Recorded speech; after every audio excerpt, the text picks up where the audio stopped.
You're listening to WZYE 95.9 FM. You are listening to WZYE 95.9 FM. The most influential name in Caribbean radio in the tri-state area. Broadcasting from East Orange, New Jersey. The most influential name in Caribbean radio. WZYE 95.9 FM.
Social intelligence, your allegiance lies with who you have stronger ties. These people don't forget how we fishermen couldn't drag the net. While fishing in we own water, they face terror from the Guardian, family in Nebraska and Alaska. Don't be stupid talk, you must know much better. Yeehaw! Ritmo, ritmo! Canta, canta!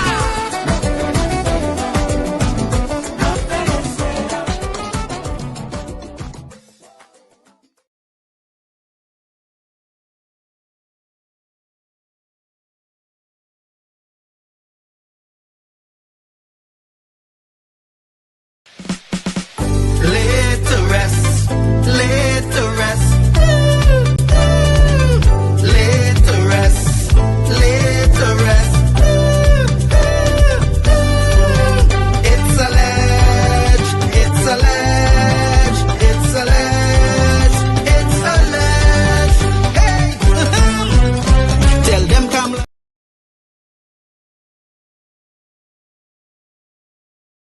The 18th, 2026. We are here at the United National Congress headquarters, which is where the policy of the government of Trinidad and Tobago has been formulated. We are a national party open to all, and our members are dedicated to making sure that everybody wins.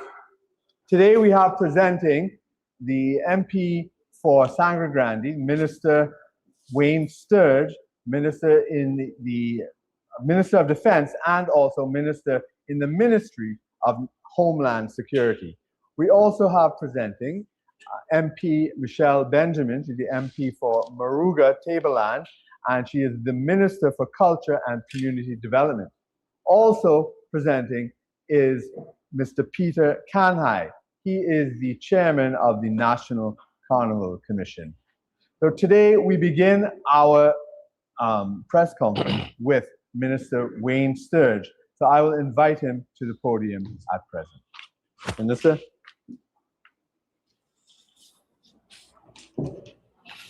Good morning, members of the media and those following on social media.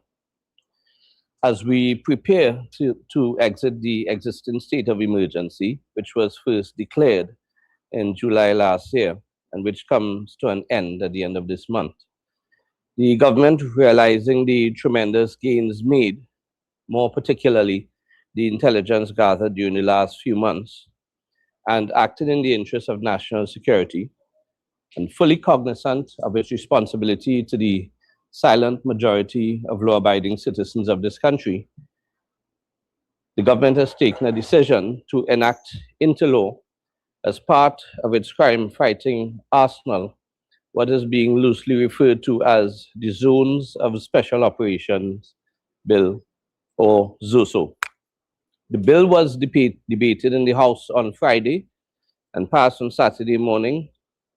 The bill requires a 3/5 majority to become law, and on Friday, the government had the requisite majority in the House. All PNM MPs present voted against the bill, with the MPs for Trinity, Maloney, and Laventille East both absent. The bill will be debated in the Senate on Tuesday in earnest and will pass with the support of 4 of the 9 presidential senators. At least one member of the House on Friday made it clear that the opposition PNM will lobby the president's senators to not lend the required support. Before I get into the tenets of the bill, it would be remiss of me to not point out that the existing state of emergency, which comes to an end on January 31st, was the least intrusive state of emergency on record and affected only a select few individuals who the intelligence shows are the ones responsible for a substantial percentage of the shootings and murders which have plagued this country over the last decade. So let me begin by telling you that the ZOSO bill is not a state of emergency. and does not have the sweeping powers of a state of emergency. The bill cannot replace a state of emergency, as it is quite clearly set out in the bill that the entire country cannot be declared a zone. Just like the SOE, this bill seeks to allow the silent majority of law-abiding citizens to continue with the enjoyment of their constitutional rights, and it seeks to target only those persons who engage in the type of activities set out in the bill, and who, over the last 10 years, have ensured that the silent majority of citizens have not enjoyed to the fullest their constitutional rights. The provisions of the bill allow for the Prime Minister sitting in the National Security Council with the Commissioner of Police and Chief of Defense Staff to declare a defined geographical area to be a zone of special operations for a maximum of 180 days. In reality, we can safely say that this 180 days would be the absolute outside limit and only in the most extreme cases. There are provisions in the bill which allow for areas within the zone to be the subject of a cordon for a maximum of 24 hours and for a curfew to be imposed within the cordon for a maximum of 72 hours. I repeat, the cordon and the curfew exists within the cordon and not the entirety of the zone declared. Contrary to the patent nonsense being published by some PNM affiliated social media bloggers, not all persons within the zone or the cordon would be subject to arbitrary arrest, detention, or search of their persons or property. Where cordons and curfews are imposed, operations will be surgical and timely and would target only those persons and premises who are the subject of what we call in law reasonable suspicion, which is a safeguard. Before I go a bit deeper into the clauses of the bill, I wish to deal frontally with a narrative of the PNM mindbenders and their hidden agendas, if I'm to borrow from David Rudder. There was a false and misleading narrative attempted during the debate in the House, suggesting that the Prime Minister, acting on her own, could declare PNM areas to be subject to be zones of special operations, with the loudly implicit suggestion that zones could be declared to target a particular race. The bill makes it clear that the declaration is made by the Prime Minister as head of the National Security Council after meeting and consulting with the Commissioner of Police and the Chief of Defense Staff. So as I did in the debate, let me share with you the makeup of the National Security Council.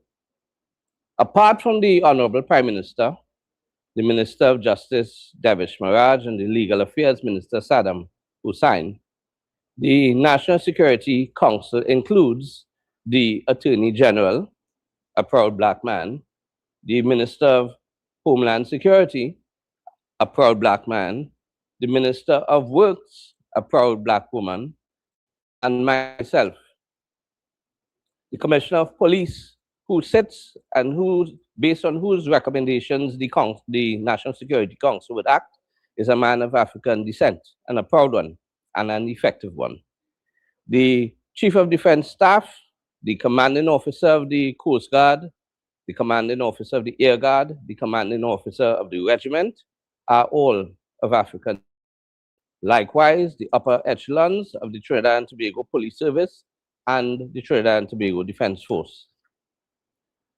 So the destructive narrative which they tried with the Stand Your Ground bill and which they continue to advance is a hollow one. Black and brown people are the majority in this country. This is not West Virginia, Kentucky, Mississippi. So the very makeup of the National Security Council itself should put to rest the divisive narratives that continue to be peddled. This attempt by the opposition was obviously the only fig leaf they could find to hide the demonstrable shame that became self-evident during their contributions. It is my hope that going forward, they abandon the playing of the race card.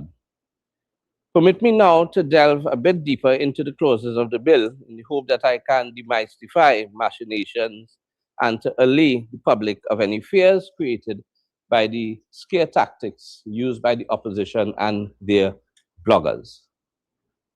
Now, it is passing strange that even the MP for Port of Spain, North St. Anne's West, former Prime Minister Young, accepted during debate that decisions made by the National Security Council would be subject to judicial review, and this also qualifies as a safeguard.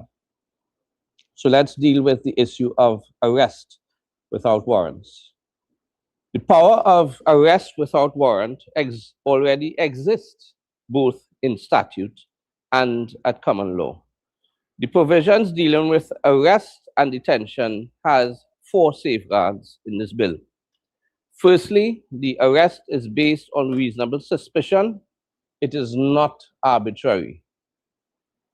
And reasonable suspicion would mainly be driven by intelligence. The provisions dealing with arrest and detention has 4 safeguards, as I said. Reasonable suspicion is one. Second one is that the bill provides that a person arrested and detained must be brought before a court promptly.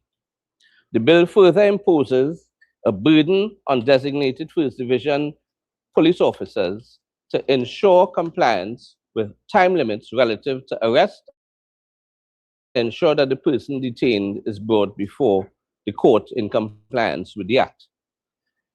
Thirdly, the court, in order to continue with the detention of the person detained, must be satisfied that his detention is justifiable on the basis of evidence-based reasonableness and necessity.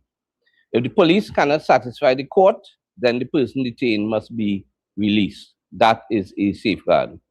This is very different to what obtains during an SOE, where a tribunal can make a similar finding and recommendation, and the minister can ignore the recommendation of the SOE tribunal. So this bill provides greater protectional safeguards.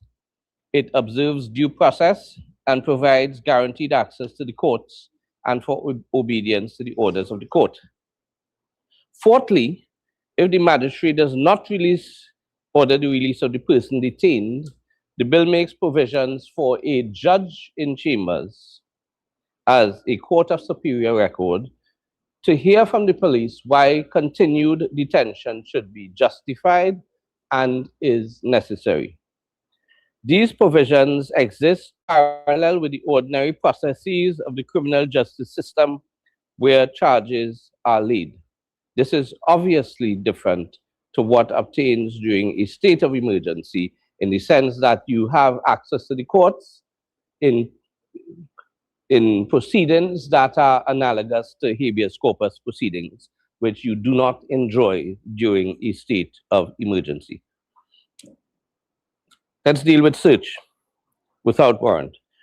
With respect to the power to search without the need for a warrant, although the bill makes allowances to execute a search without a warrant, that does not mean of necessity that all searches in identified zones would be done without search warrants.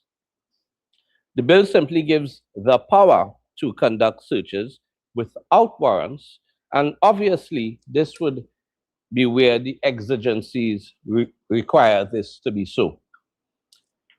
In order to search without a warrant, there is still the safeguard at common law that such searches must be conducted on the basis of reasonable suspicion, and this is contained in the bill.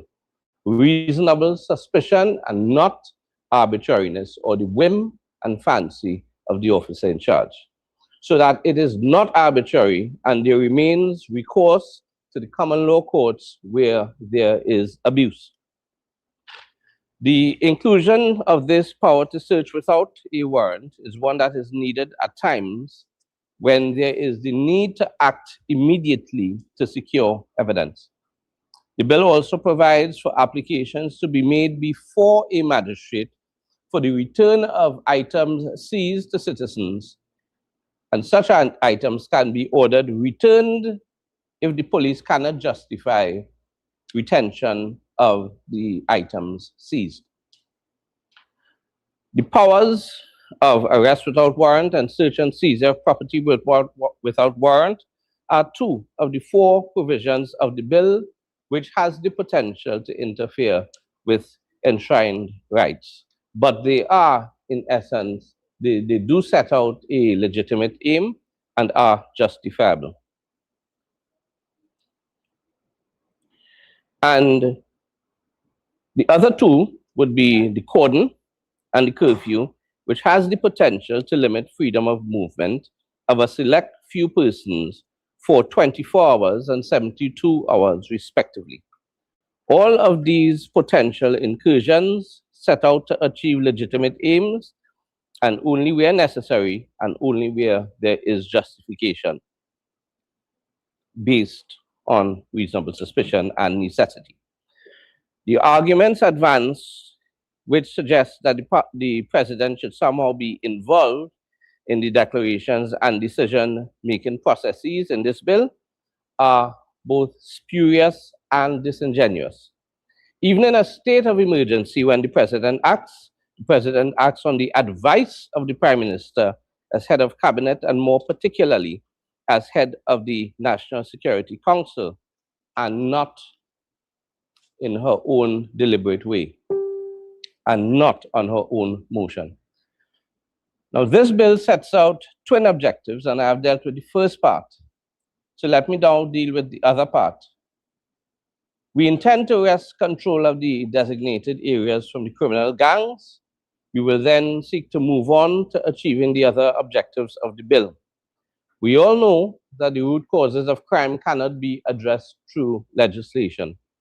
The root causes of crime are addressed through equality of opportunity in education, social interventions, social behavioral change, and other such initiatives which are designed to provide equality of opportunity and social justice so that those born and raised in these communities which face serious endemic socio-economic challenges are not disadvantaged by their station in life, but are as far as possible placed on equal footing so that they can succeed in spite of these challenges.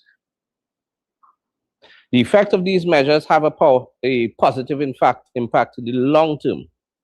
Now, many communities in this country have been left behind because the previous government abdicated its responsibility to the most vulnerable communities, choosing instead to leave them vulnerable and dependent so that they can be exploited for political gain.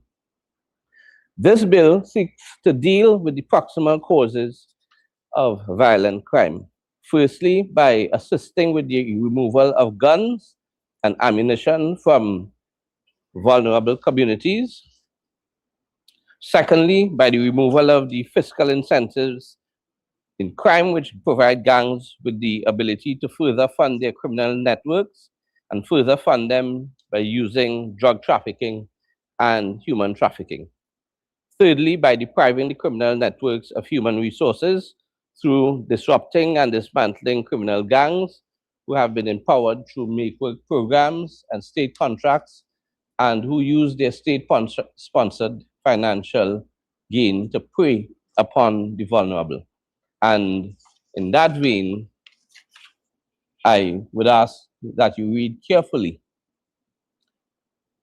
a certain article in the Guardian Media Investigations desk today, dealing with someone who received over 500 million in contracts over 10 years, someone who is a member of parliament. So we move on. Fourthly, the bill makes provision for a social transformation committee to provide resources so as to enable vulnerable persons to enjoy a meaningful and sustainable existence through assistance provided by state agencies to help them forward, as opposed to perpetuating dependency and coerced loyalty obtained by gang leaders through fear. The literature shows that young persons gravitate to criminal gangs because they feel isolated by wider society, and in gangs they enjoy a sense of belonging where they are able to feel that they are accepted and respected in their own communities, and they are made to feel as if they belong and are a part of something meaningful. This need for belonging is exploited and eventually leads to antisocial behaviors such as drug use, wanton lasciviousness, and perpetuates an endless cycle of violence, leading in so many instances to lengthy jail terms and, in many cases, death. Lives cut short. This government, shortly after coming into office, took the bold step to get rid of make work programs, URP in particular, which allowed the criminal gangs to determine who worked, who earned a living, and what percentage of income earned would actually be received by the persons who worked. European state contracts over the last 25 years was a source of guaranteed government income for the criminal gangs, empowering them to exercise control over entire communities. When a government inadvertently or deliberately funds gangs through URP and state contracts, it cedes power to those who they have rebranded as community leaders and given legitimacy, and as such empowered them to the point where the rule of law was surrendered. And that is why the PNM in government has lost control over the last 10 years. This bill seeks to empower us to take back control of every inch of our country and to reverse the decline. It is our hope that the government is given that opportunity on Tuesday. Now, let me close by making reference to two short points. There was a time, I think it was 2017 or 2018, when there were daily killings in Tunapuna. I don't know if you recall that. There was rampant gang warfare. And informally and without the cover of law, the Joint Army Patrol, Army and Police Patrol went in to that community, that particular part of Tunapuna, and operated what was a zone of special operations. And within a few days, all of the killings ended. Faris al-Rawi, realizing the effect of that sort of measure, decided to bring a bill to the cabinet in the hope that it would reach to the parliament. That much was revealed in the parliament on Friday. I think it was revealed by Kareem Marcel. So that the PNM realized the informal efficacy of zones of special operations, but they decided nonetheless that they would not bring it to the parliament because, in their view, it would target their own supporters who continue to live in fear, their own supporters who are in self-imposed curfews, their own supporters who are subjected to a limit on the freedom of movement because, as you know, 6 can't go to where 7 is, and so on. Right in the BTM, 1 street can't go into the next street, and so on. So Faris al-Rawi attempted to bring zones of special operations and to bring it under the cover of law. It was not. We do not intend to act in that way. We intend to bring zones of special operations under the cover of law. Lastly, to demystify a point which I see is being made on social media, which suggests that the entire zone, declared zone, would be subject to curfew and cordon. That obviously is impracticable and not feasible for manpower reasons. The whole point is that within the zone, there would be targeted operations, and when there is a targeted operation, it would not be a whole 2-mile radius. It would be a targeted operation, perhaps in a small zone, a street or two, where there would be a cordon and where there would be a curfew. The cordon would be for a maximum of 24 hours according to the bill.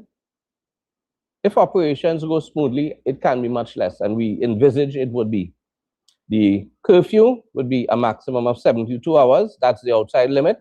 Of course, since it is targeted and surgical, once the operations go as we expect them to go, and the guns and the gang leaders are removed, then there's no need for a curfew. The curfew can be suspended or removed entirely. So at the end of, I understand my colleague, Michelle Benjamin is here, Minister of Community Development and Culture, and the chairman of the National Carnival Commission. So I am prepared to entertain whatever questions you may have at the end of their contributions. Sorry? Yeah. Right. Thank you, Minister Sturge. That was very useful because there's a lot of misinformation, a lot of lies going on. And these are the facts from the minister himself. Thank you very much. I'd like to now introduce the MP for Maruga Tableland, the Minister of Culture and Community Development, MP Michelle Benjamin. She's just getting ready to come to the podium. I will call Mr. Peter Kanhai to the, both of the, sorry. Mr. Peter Kanhai will be joining MP Benjamin at the podium. He is the chair of the National Carnival Commission. So,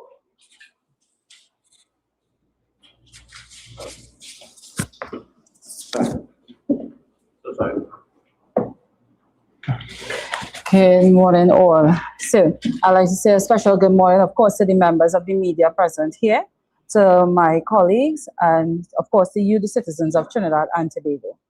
Today, I stand before you proud. Proud to, of course, announce that Carnival is here, it is happening, and is, of course, going to be the greatest show we know it to be on the face of the earth. Carnival product in Trinidad and Tobago has been elevated, expanded, and energized. From Flavor Village to Welcome to the Gael, to Panyards, Mascoms, communities, villages, and of course, town centers. Culture is no longer locked in Port of Spain. Culture is back where it belongs, with the people. This government made a deliberate choice not to concentrate in one area, not to keep culture gated, but of course, to expand it. Not to treat Carnival like a private party, but to spread opportunity, to spread activity, and to spread economic benefits across the entire country. And that is expanded. That is expanded by every CAL flight coming to Trinidad and Tobago is being reported full. That is expanded. If you're trying to book a hotel, there is no booking to be made at this time. Trinidad and Tobago, our Carnival product has increased, has expanded. Flavor Village has become more than an event. It is now a national platform for food entrepreneurs, creative workers, performers, and young people trying to make an honest living. From their home, from their talent, they can find a space at Flavor. Welcome to the Gael. This was brought back and where it went into different communities, starting off in Maruga, then it went to Debe. Last night, it was into Nopuna. Next week, it will be in Miaro. This is not just one show in one space. Again, it is happening throughout the country of Trinidad and Tobago. We are here this morning to report to you that the Carnival product has improved and it continues to do so under the guidance of the Honorable Kamala Prasad Visesa and of course, the Ministry of Culture and Community Development and NCC. The Flavor Village was an addition brought because we listened to you. There was a cry for more spaces for our culture practitioners from our artists, and that space was built just to accommodate this. But the rest of the time, you would hear of budget cuts coming from the administration. They treated Carnival as a forgotten, and our culture as a forgotten afterthought, only to now find their voice to say that we are not speaking about the Carnival product. We are not shrinking Carnival, we have expanded it. And that will be seen every night when you visit the Flavor Village. From Friday, there were reports that the Cupid Village was almost closed because of the numbers that was being reported. But thankfully, it remained open. This just goes to show that the product is oversubscribed every night. I would now like to report to you about the other preparations. The preparations for Carnival, the infrastructural works is on its way. Our main stage at the Queen's Park Savannah is completed, as we prepare to host the National Junior Panorama Finals there today. The North Stand is 85% completed. And more importantly, through improved planning, procurement, and coordination, NCC achieved efficiencies, resulting in a reduction in the construction costs.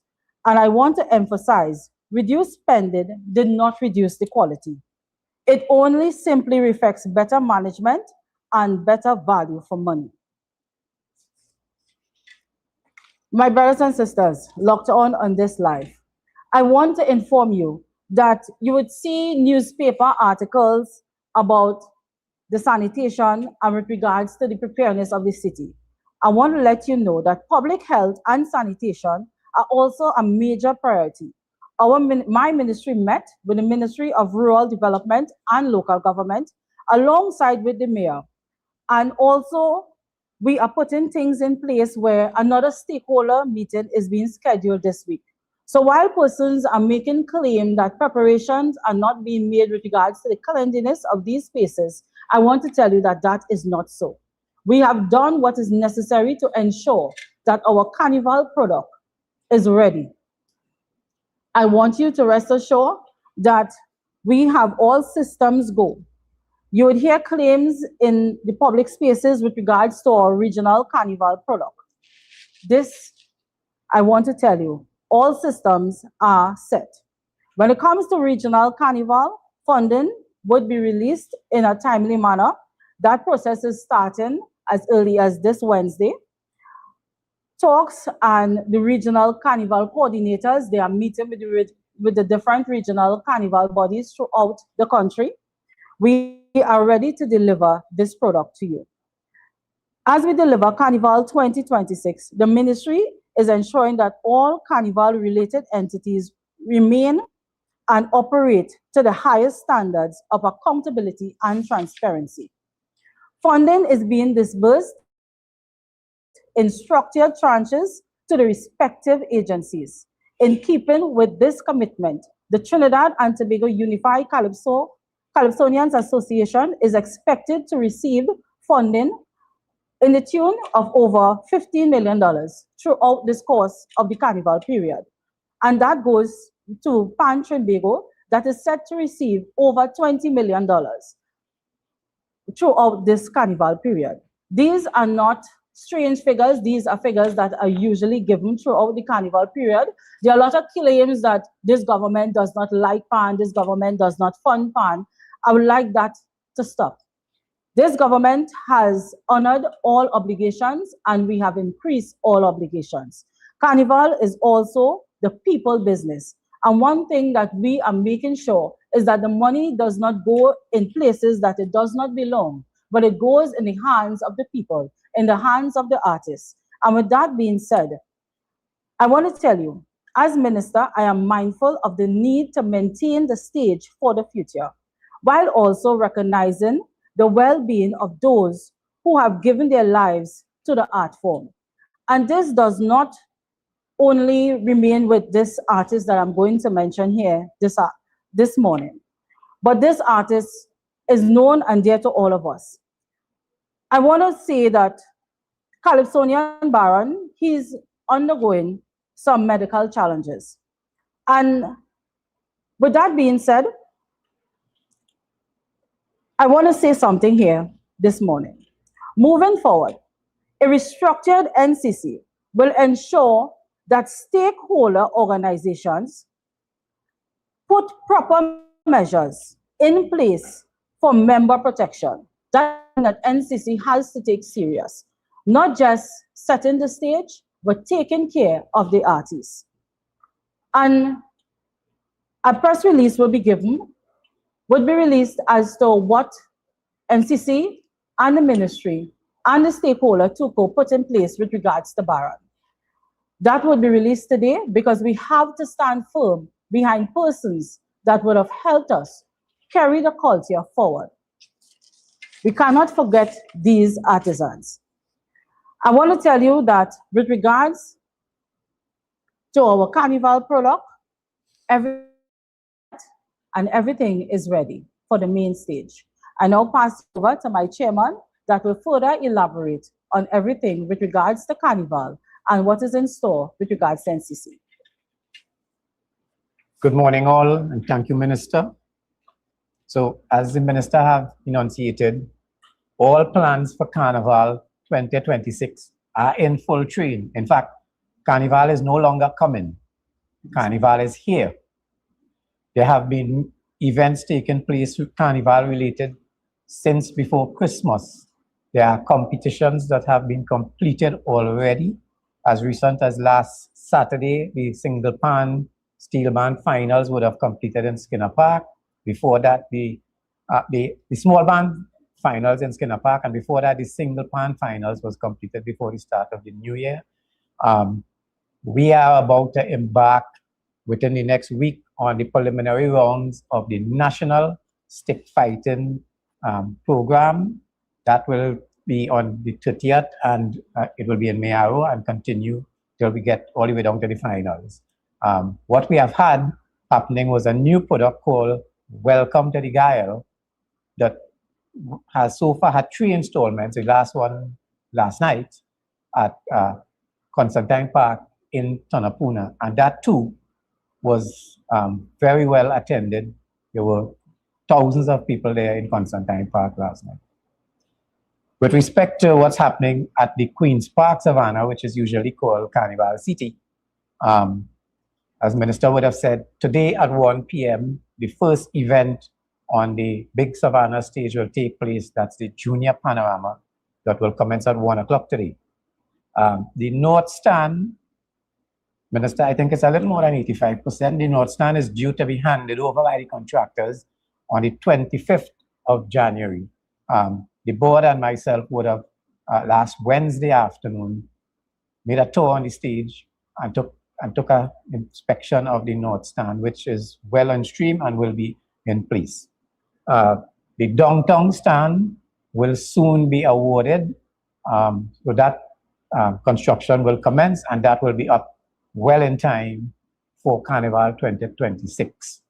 All other venues are currently in play, and construction will start as they are required for these venues. One of the things that we are not doing this Carnival is that we are not putting up infrastructure in venues long before they are required to be put down. So when people may not see certain things happening, it's not because it's not happening, it's because we have structured the timeline for when certain infrastructure around the city and around the country will go down. But it will all be done in time for whatever events are to take place in these venues. Right? Construction of the main stage in Skinner Park for Calypso Fiesta has begun, and that will be ready in time for Calypso Fiesta.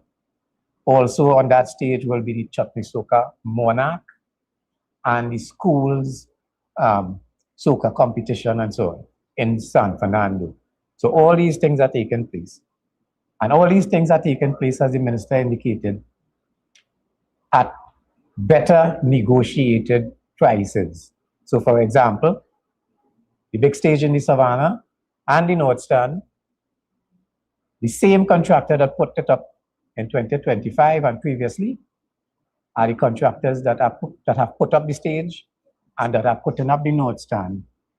And the prices that we are paying for the exact same product is 40 to 45% less than it was in 2025, using the same contractors through the procurement process. Right? And that is the modus operandi of the NCC and the board of the NCC, that we get value for the taxpayers' dollars that are invested into the Carnival product. Right? I want to let you all know that the two villages, the John Cupid village, which is now located in the area commonly known as the Greens, which is west of the North Stand, that village is oversubscribed. In fact, on Friday night, the police had to briefly take control of the gate in order to have proper crowd control. It was reopened within 10 minutes, and it was oversubscribed, and it has been oversubscribed every night. Fire services have been telling us that at the Flavor Village, the throughput of people on any given day in the Flavor Village is between 4,000 and 5,000 people. But most importantly, the Flavor Village was also developed to assist the micro business people that operate in and around the Carnival space, the vendors. And if you speak with any of the vendors, be they the craft vendors or the food vendors that are operating in that space, they will tell you that within the first week of the opening of Flavor Village by the Honorable Prime Minister, these vendors will tell you that they have already made more money in 1 week than they made in the entire season of Carnival 2025. Many of them are selling out by 10 o'clock in the night, and they have to continue ramping up their production so that they are benefiting from the initiatives of the ministry and the NCC and the government in this Carnival thing. I have messages and emails and so on from all kinds of people here in Trinidad and outside of Trinidad asking whether the Flavor Village space is going to be remain all year round. That is something we may well consider, because we commonly hear all during the year, people say, when visitors come to this country, where do you take them to get a taste of Trinidad and Tobago Carnival, which is the best carnival in the world? So we will also look at creating such an opportunity on a year-round basis. We will talk with the Ministry of Culture and Community Development, we will speak with the Ministry of Agriculture, and we will speak with the Ministry of Trade and Tourism to develop that. But we can almost use the Flavor Village as a pilot program for that. So I want to assure you that everything as it relates to Carnival 2026 is in full swing. And we have artists that are enthusiastic about performing in both the John Cupid Village and the Flavor Village. And in fact, on the 22nd, next week, Thursday, Ms. Patrice Roberts have agreed to partner with the NCC, and she will be putting on a free concert at the Flavor Village. So I want to tell Trinidad and Tobago, you should not miss that concert, but you should come early. You should come very early, because we expect that it's going to be a mammoth crowd down there. We will take steps to ensure that everybody inside and outside the Flavor Village have an opportunity to see and hear the concert. There are plans for other similar concerts at the John Cupid Village. I know there's a chutney and soca night that will include the band Dili Nedan. I know that there's going to be a rhythm and steel night, and so on. And we have other artists that are in talks with us at the NCC about them also doing something similar to Patrice Roberts. I want to compliment Patrice Roberts for having taken that decision. And I think she did that because she is so impressed with both the venues. So having said that, I also want to compliment the hard-working people at the National Carnival Commission, those at the head office and those on the ground in the Savannah and at Skinner Park and other places. And I thank the ministry and the minister for her guidance.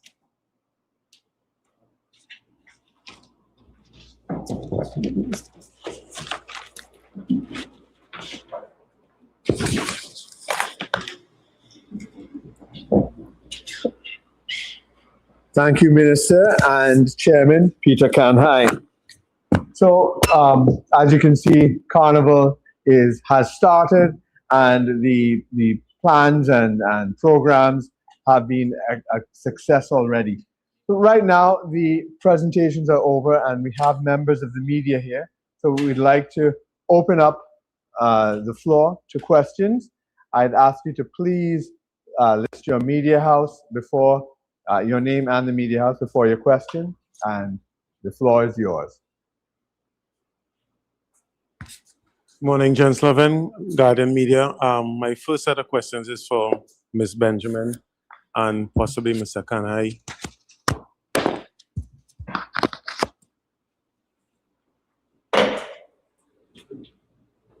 Yes.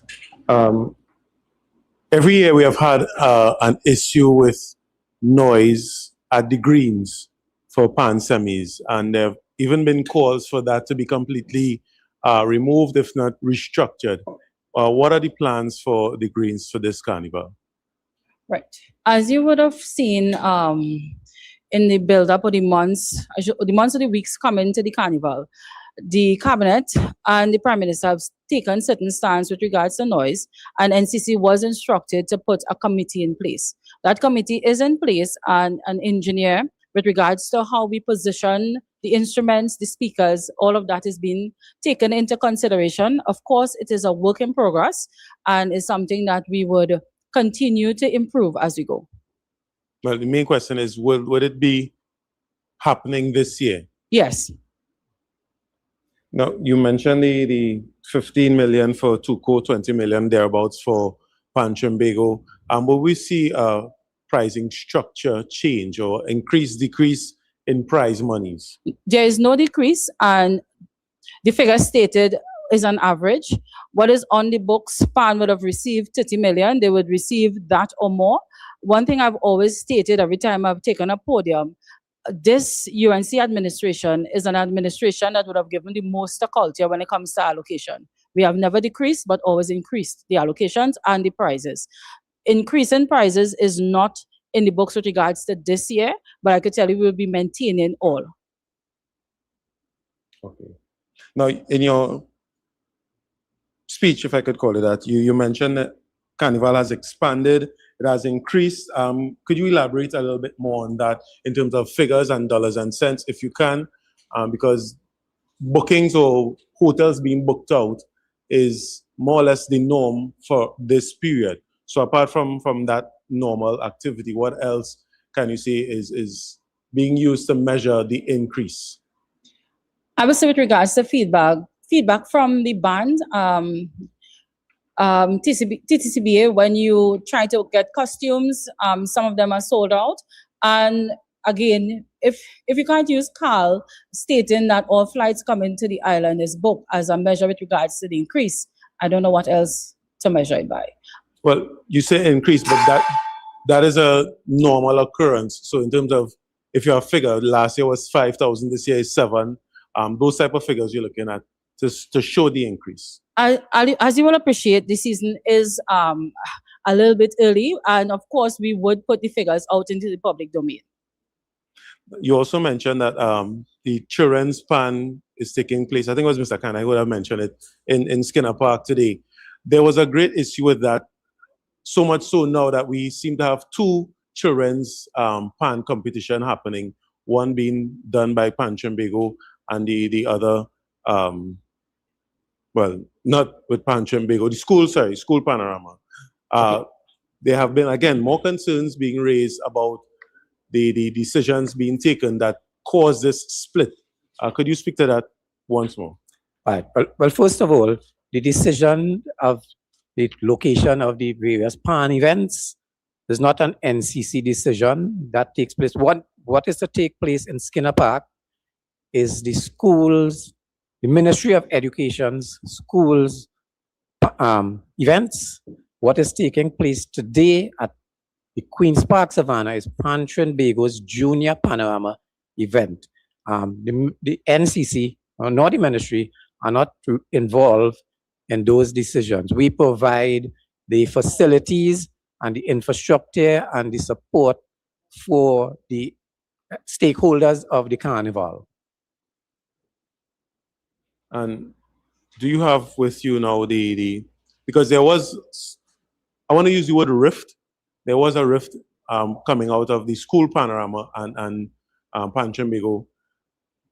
Does that increase in terms of costing for NCC or Panchamigo or the government? No, it doesn't, because the junior panorama that is taking place today at the Queen's Park Savannah is using the infrastructure that is up there for Carnival. And the Ministry of Education schools panorama that will take place in South will take place using the same infrastructure that will be put down there for Calypso Fiesta and Chutney Soca Monarch finals. By the way, I don't think we mentioned that the promoters of the Chutney Soca Monarch took a decision after visiting the Flavor Village that they will move the semi-finals of Chutney Soca Monarch to the Flavor Village in Port of Spain. But there's no additional infrastructure or cost to the National Carnival Commission. It is infrastructure that we put up anyhow.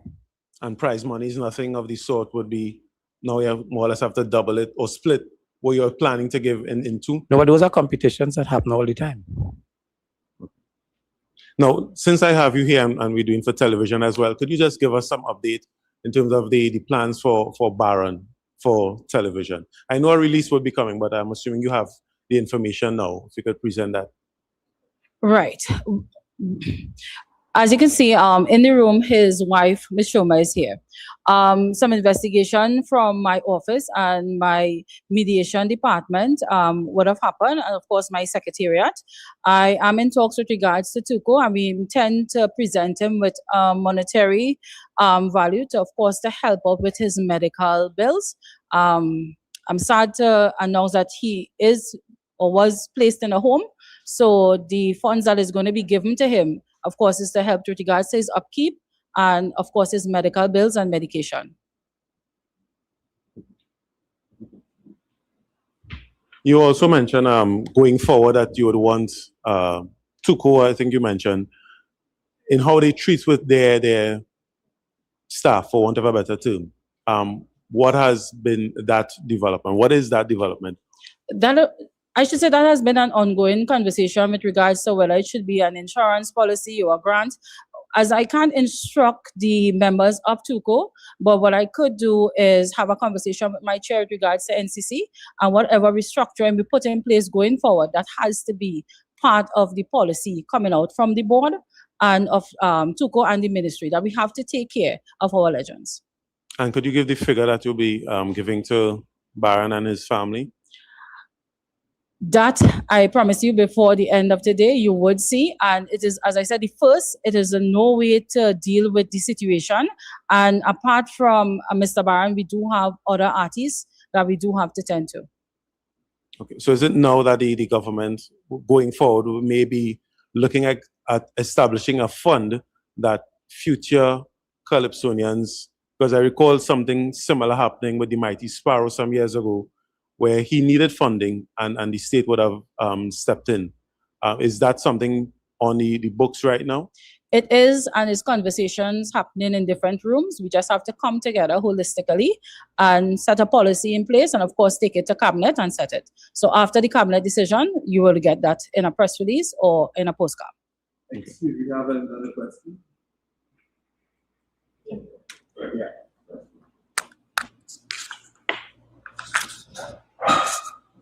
Thanks, Minister. Kavion John, TTT News. Minister, I know you said with the response from the Flavor Village, you all are considering keeping it. Based on the other new initiatives you all would have offered thus far, can you tell us if there are any plans to keep any of the new measures you all have in place as well? And also with the Flavor Village, how soon can the public know whether or not you all will be keeping it? I can tell you that conversation started even before the Flavor Village was built, because I was mandated by the Prime Minister to have a meeting with regards to the cruise ship persons association, I should say. And that is with regards to our Carnival 365. And as the chairman rightfully said, when persons come to Trinidad and Tobago, where do you carry them? So, of course, the Carnival Village has been in conversation, and that is where the Flavor Village was born. And of course, it is a conversation that we are trying to solidify so that persons would know the intent. So, in the not so distant future, that will be known. Ministers, good day. Jesse Joseph, 10 Point Solutions Limited. Carnival is the greatest cultural product that Trinidad and Tobago exports, yet it relies heavily on state support. Are there any plans to make Carnival economically stable for the future? I could tell you from the start of my ministerial term and all the meetings and the stakeholders' conversation, that is where it is pointing. That is our intent. And of course, you will learn of those plans because there are some restructuring in the not so distant future that again would be announced that would put us on that track. Thank you. Are there any questions for Minister Stewart? This question is directed to the Minister of Defense. I have one more question for Minister Stewart. Yeah, with regards to the whole rift with the school, any additional funding for transportation for these schools heading to San Fernando with regards to the steel pan competition going on today? I will answer that question in light of this. What you would notice is a one government approach. So should my colleague in education need transport assistance, I am sure that you would have reached out to my colleague in transport with regards to the buses. I was given the privilege of going first with Mr. Stage. Minister, how are you doing today? I know you had a long day Friday into yesterday. My first question, you spoke of the SOE and the detention orders in your lead up. There was one particular individual who was held on a detention order who was released. And this particular individual was held because there was plans, or it is alleged that he had planned of assassinating a government minister. What is your thoughts on that? That's a vague question. What are my thoughts on what? Yeah, on the SOE was called because of, part of it was because of plans to assassinate government and state my officials. thoughts on his release? Yeah. Well, I don't know if you... Release without charge. Right. That's a bit premature to say that he's not going to be charged. I don't know.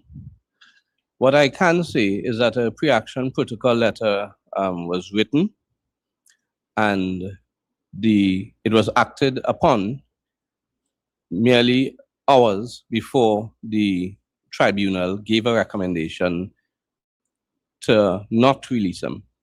So the tribunal, in essence, stated that he ought not to have been released. Additionally, the report in the Newsday, which suggested that there was no evidence in the first place, that has also been proven to be false, because the Commissioner of Police, in essence, refuted that when he came before the National Security Council. So 2 weeks with it, again, before the SOE ends, the likelihood that his rearrest is there. His rearrest for the purposes of a PDO can only happen if there is new evidence to prompt that. But the fact that he has been released does not suggest that he can never be charged in the future. Investigations are ongoing. That's all I know. And the reason I posed the question to you, it was suggested and reported that you were the minister whose life was threatened. Mm-hmm. So is there further increased security around yourself? Are you feeling somewhat afraid? I'm not afraid. We all die, we all will get that chance. And if you give me a choice between cancer and an assassination, I'll choose an assassination. So I'm not afraid.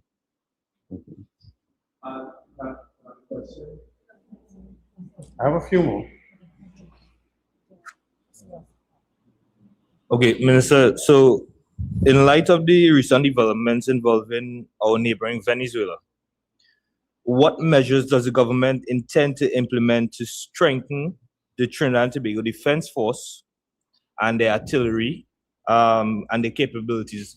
A lot of citizens were saying that we don't have any resources, whatnot. What you could add to that? We are in partnership with the United States government. I don't know if you recall, some seem to forget that it was the Venezuelan defense minister who fired the first salvo stating that he would attack us.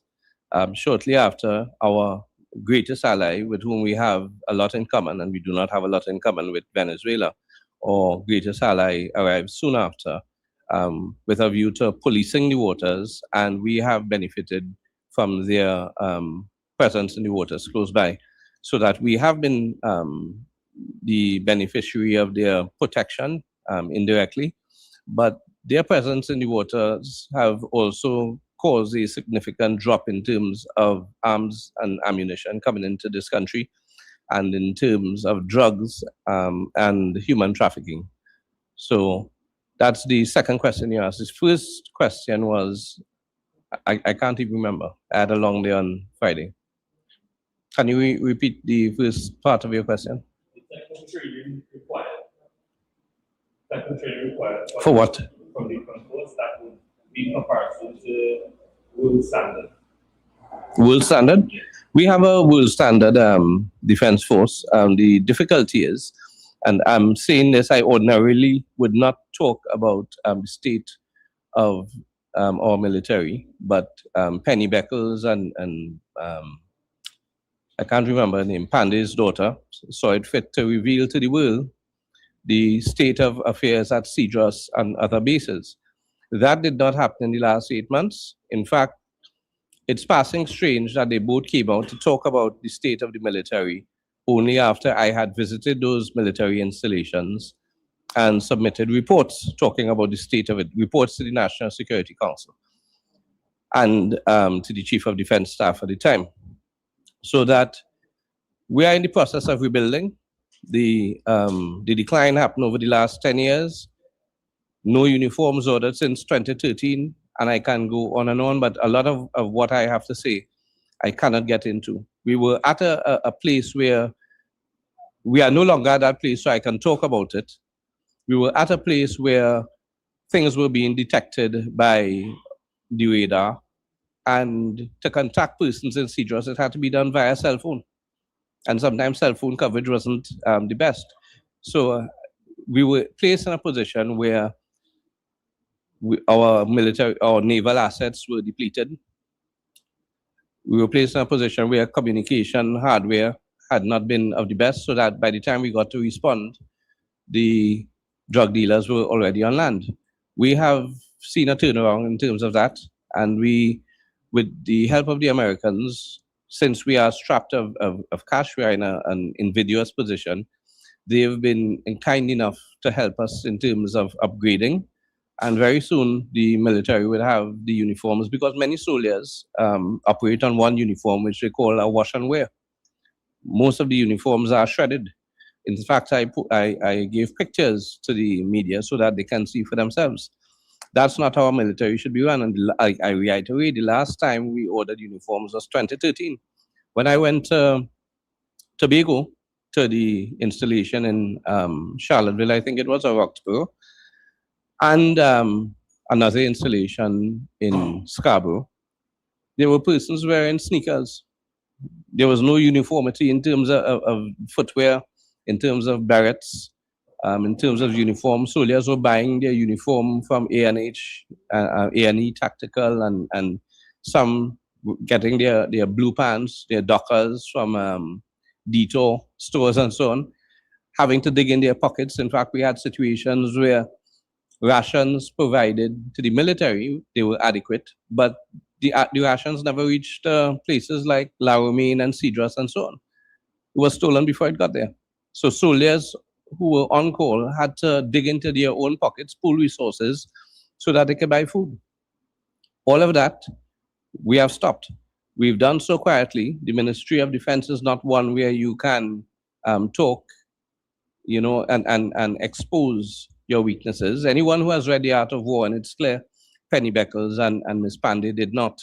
Anyone who has read The Art of War, it states in essence, when you are at your weakest, you don't let your enemy know. You have to appear to be strong. And when you are at your strongest, you let people feel that you are weak. So when they run in, they'll be dealt with. But apparently, these two persons were not patriotic at all. They felt that it was better they let the world know, including the Venezuelans, the state of our military assets. That suggests that neither of them are fit for leadership. Yep. Question for NCC Chairman Peter Kanai. Sure. Time second. Michael Kerr, TTT. Mr. Kanai, initially there was a pushback, very unfortunate pushback from some members of the community as far as the John Cupid village. Do you feel somewhat vindicated now based on the success and overwhelming support of the turnout? Well, first of all, let me say that would have been by a handful of people who could not grasp the concept and the initiative that was taking place. But yes, I think the National Carnival Commission can feel very vindicated given the turnout at these venues every night since they were open. Right. And I want to think, do you expect the footage that you got when that pushback took place, do you expect any sort of retraction now from those some people who covered it? People that behave like that, I don't have much expectation for. Thank you.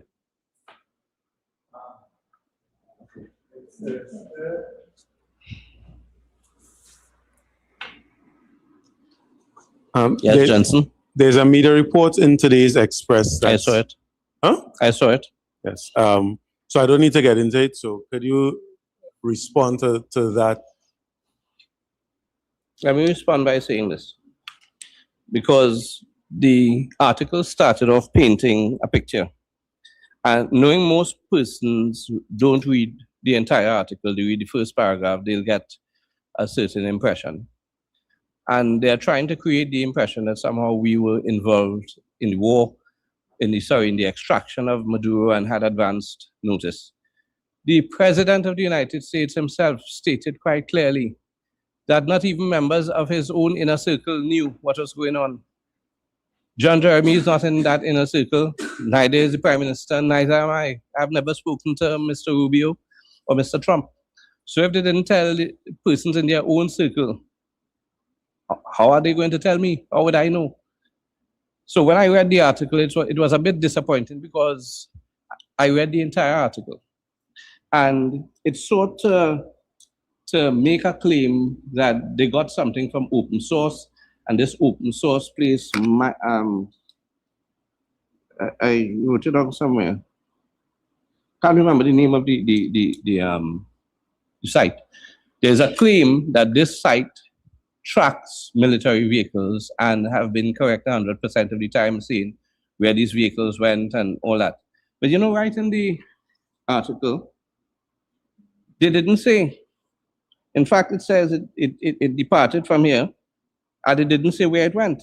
So if the source is able to track where these aircraft go with regularity and are always 100% correct, then if it did in fact go to Venezuela, they would know and they would say so. Why did the writer stop short of saying so? And what was the purpose? We have aircraft here, military aircraft, that are involved in exercises, day and night training exercises. How do you know where the aircraft went to? That's the first thing. The same open source referred to couldn't tell you where it went. They said the same open source said it's likely that these aircraft were unarmed and did not descend into Caracas to participate in the raid. It went on to speak about Reaper drones were believed to be in our airspace and so on.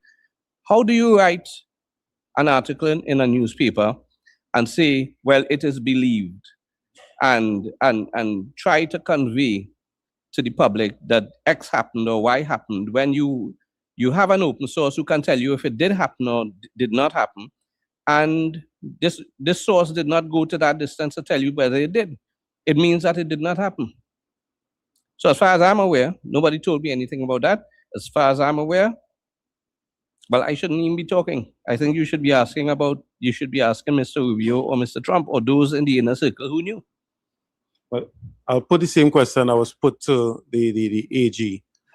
Was our airspace used, or our assets used by the US in the lead up to and involving the extraction of Nicolas Maduro? Was our airport used, our airspace used, any US military assets used coming from Trinidad and Tobago for that operation? I do not have any such information. And, you know, the media has been sending me questions about these things, and it is clear.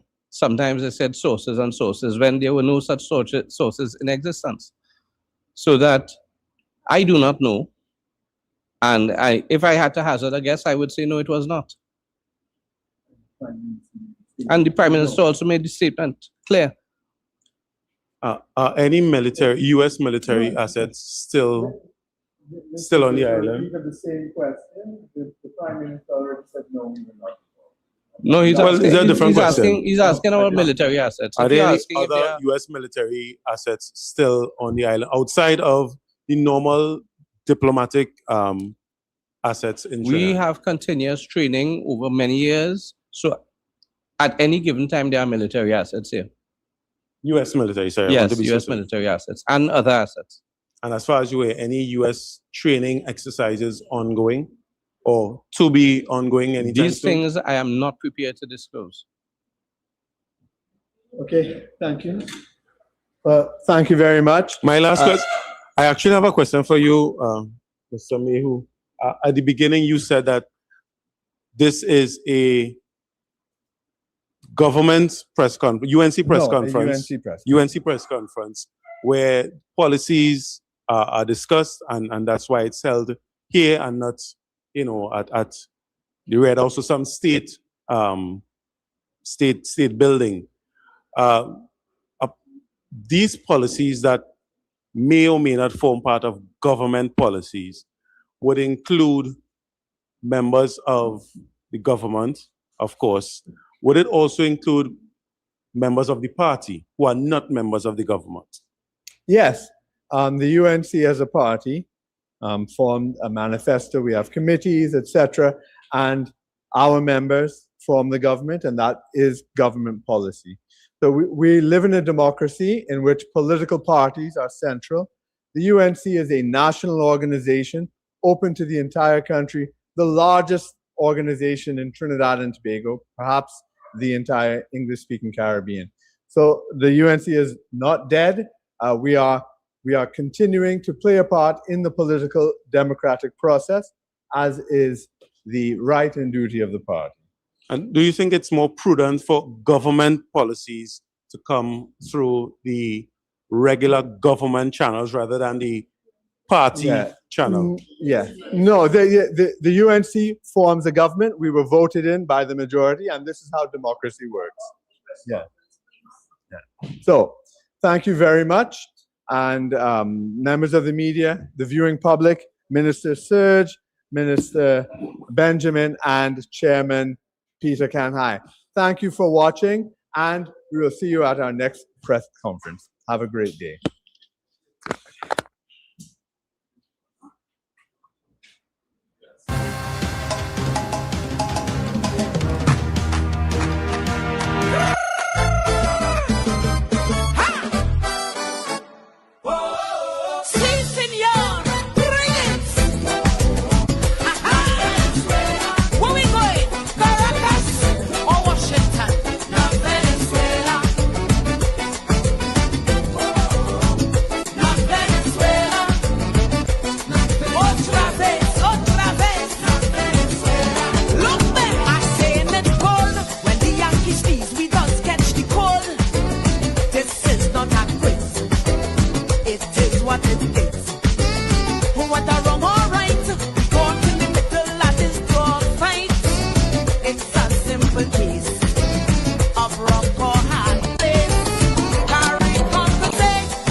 water 5, road smooth as 6, provide people with work. UNC ain't making jokes. Tell them drilling say, we and them dead. Social media say, the party dead, dead, dead. The registered party members in pain.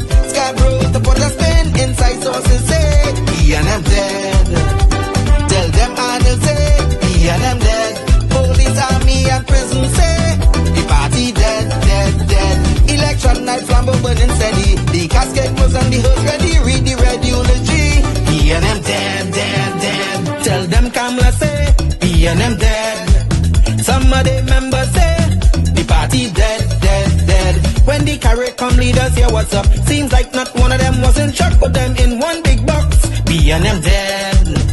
Tell them Mooney Lal say, we and them dead. Teachers, doctors and nurses say, the party dead, dead, dead. All the bad investments and fellas make. Investors not coming for the wake. No more ice cream and cake. We and them dead, dead, dead. The red party showed no empathy for 18 babies and pipeline families. They so heartless, citizens in distress. The country in a crisis, SOE and still lawlessness. 1. UNC on a mission 2 to correct the school system. 3. End poverty and clean up TNT. 4. Speed up the housing process. 5. Lower taxes. 6. Revamp we energy. Bring back the oil refinery. Tell them Kamala say, PNM dead. Petrotrain workers say, the party dead, dead, dead. Bubba billions missing from the treasury. Corruption with taxpayers' money, the end is here. Security, we and them dead. Hey, tell them Mooney Lal say, we and them dead. Even the 1%ers say, the party dead, dead, dead. They support us mourning and crying. Funeral arrangements they making, the DMO leaving. We and them dead, dead, dead. Tell them drilling say, we and them dead. Social media say, the party dead, dead, dead. The registered party members in pain. Scarborough to put a spin, inside sources say, we and them dead.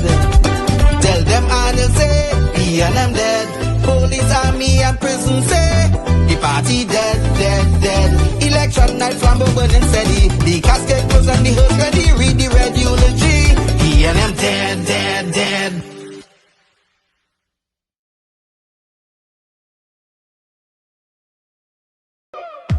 No more rain, no more rain, no more rain, no more rain. No left foot, right foot again. No more struggle, no more strain, no more pain. We want to see we way, we want a brighter day. No more Rowley again. Bye bye Rowley, bye bye, bye bye Rowley, bye bye. We're not voting for you. We tired of the bloodshed, tired of the taxes, tired of the potholes and all the excuses. Tired of no water, tired of stretching at the law, tired of the high grocery bills. No left foot, right foot again. No more struggle, no more strain, no more pain. We want to see we way, we want a brighter day. No more Rowley again.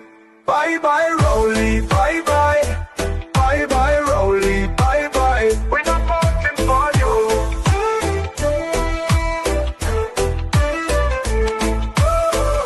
We tired of the bloodshed, tired of the taxes, tired of the potholes and all the excuses. Tired of no water, tired of stretching a dollar, tired of the high grocery bills. No left foot, right foot again. No more struggle, no more strain, no more pain. We want to see we way, we want a brighter day. No more Rowley again. Bye bye Rowley, bye bye, bye bye Rowley, bye bye. We're not voting for you.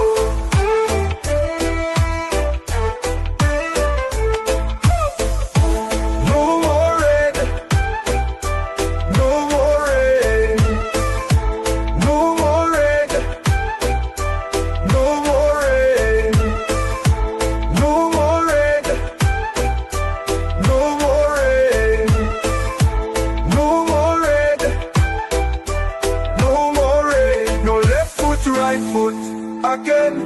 No more struggle, no more strain, no more pain. We want to see we way, we want a brighter day. No more Rowley again. Bye bye Rowley, bye bye. Bye bye Rowley, bye bye. We're not voting for you. Bye bye Rowley, bye bye. Bye bye Rowley, bye bye. We're not voting for you. The UNC built 106 schools, gave thousands of free laptops, textbooks, and scholarships. We expanded GATE and skills training, constructed the Debe UWI campus, the Nursing Academy, the Aviation campus, the Drilling Academy, and the Couva Children's Hospital. We created the Children's Life Fund, the Children's Authority, and over 55,000 new jobs.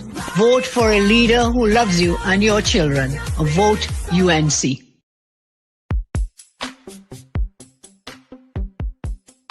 We stand united in the belief that if you empower community, the community empowers the country.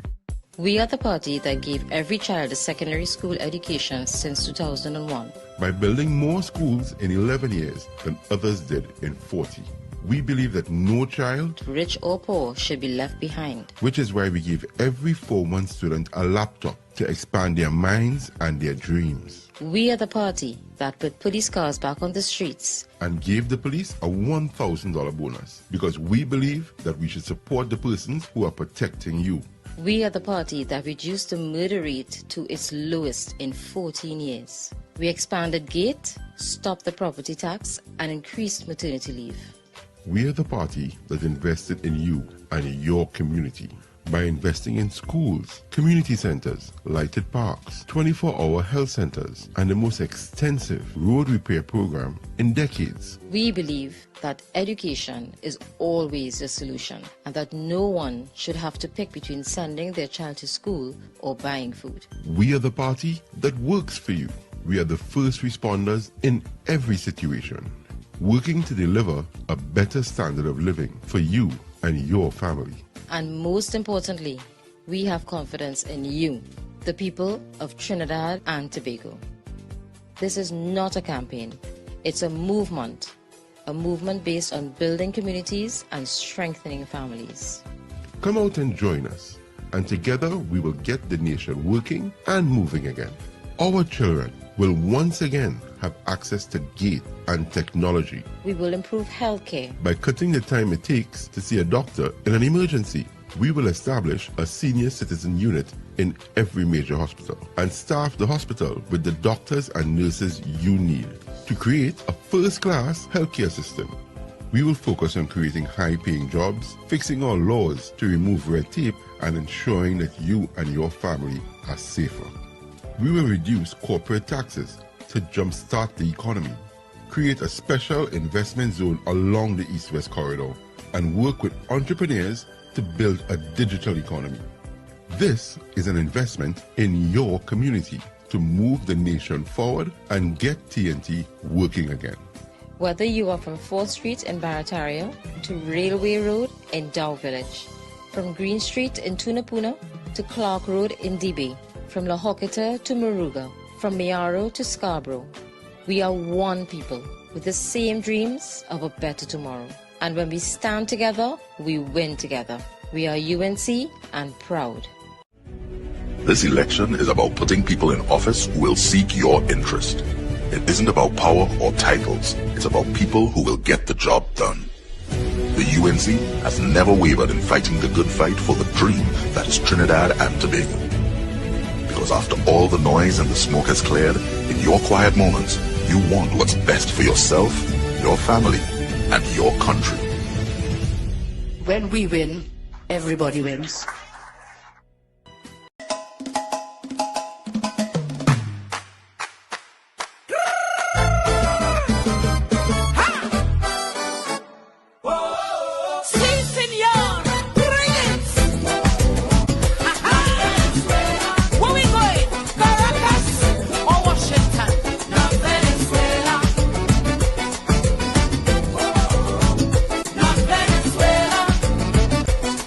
Otra vez.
so sad when you feel alone in your trouble.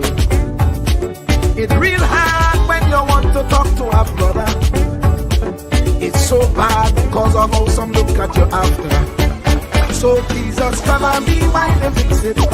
Come and be while you fix it. Come and be while you fix it. Jesus, come and be. Come and be while you fix it. Come and be while you fix it.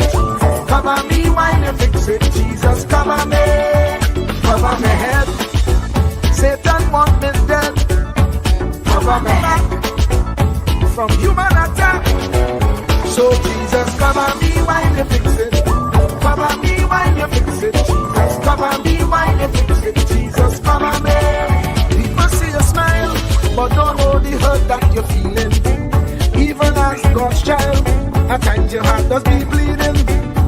Where can you go when you're really looking for healing? Who know how to flow when your soul needs some restoring? So Jesus, come and be while you fix it. Come and be while you fix it. Come and be while you fix it. Jesus, come and be. Come and be while you fix it. Come and be while you fix it. Come and be while you fix it. Jesus, come and be. Cover me home from evils unknown. Cover my feet so I'll never retreat. Oh Lord, come and be while you fix it. Come and be while you fix it. Come and be while you fix it. Jesus, come and be.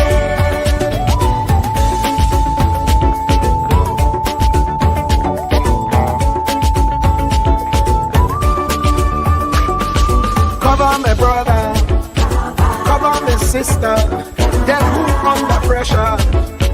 Cover the preacher, every church worker, the young believer. Cover the worship leader and intercessor, every gospel minister. Cover. Jesus alone is the one who has the real answer. The one on the throne is the true and loving Father. He will hold your hand and keep you from going under. He will make you stand and let you know he's a fixer. Come and be while you fix it. Come and be while you fix it. Jesus, come and be while you fix it. Jesus, come and be. Come and be while you fix it. Come and be while you fix it. Come and be while you fix it. Jesus, come and be. Cover my mind. You know the struggle sometimes. Cover my mouth, that the wrong thing wouldn't come out. Oh Lord, cover me while you fix it. Cover me while you fix it. Cover me while you fix it. Jesus, cover me. Cover the Christian in the midst of aggression with the power of your right hand. Jesus, cover them helpless children. Jesus, defend them. Send help from heaven. Jesus, cover all them radio stations that blessing the nation. Grant divine protection. Jesus, cover me.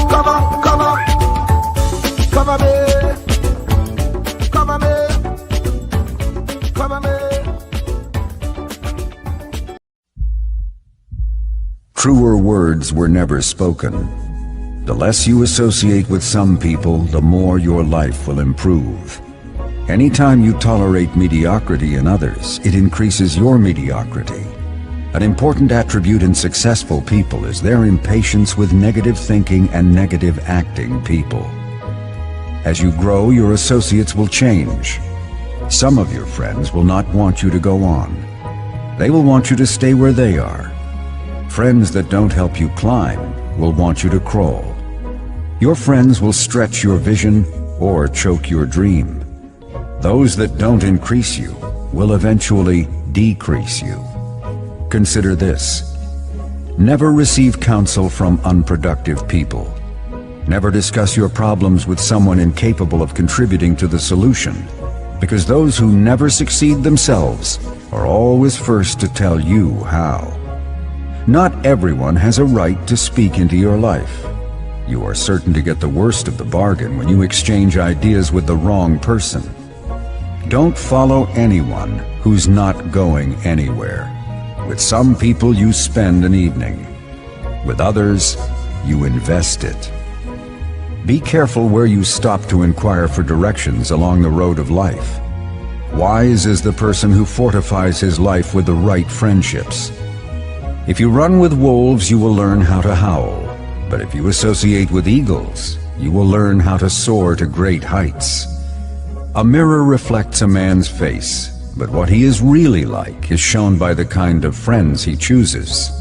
The simple but true fact of life is that you become like those with whom you closely associate, for the good and the bad. Note, be not mistaken. This is applicable to family as well as friends. Yes, do love, appreciate, and be thankful for your family, for they will always be your family, no matter what. Just know that they are human first, and though they are family to you, they may be a friend to someone else and will fit somewhere in the criteria above. In prosperity, our friends know us. In adversity, we know our friends. Never make someone a priority when you are only an option for them. If you are going to achieve excellence in big things, you develop the habit in little matters. Excellence is not an exception. It is a prevailing attitude.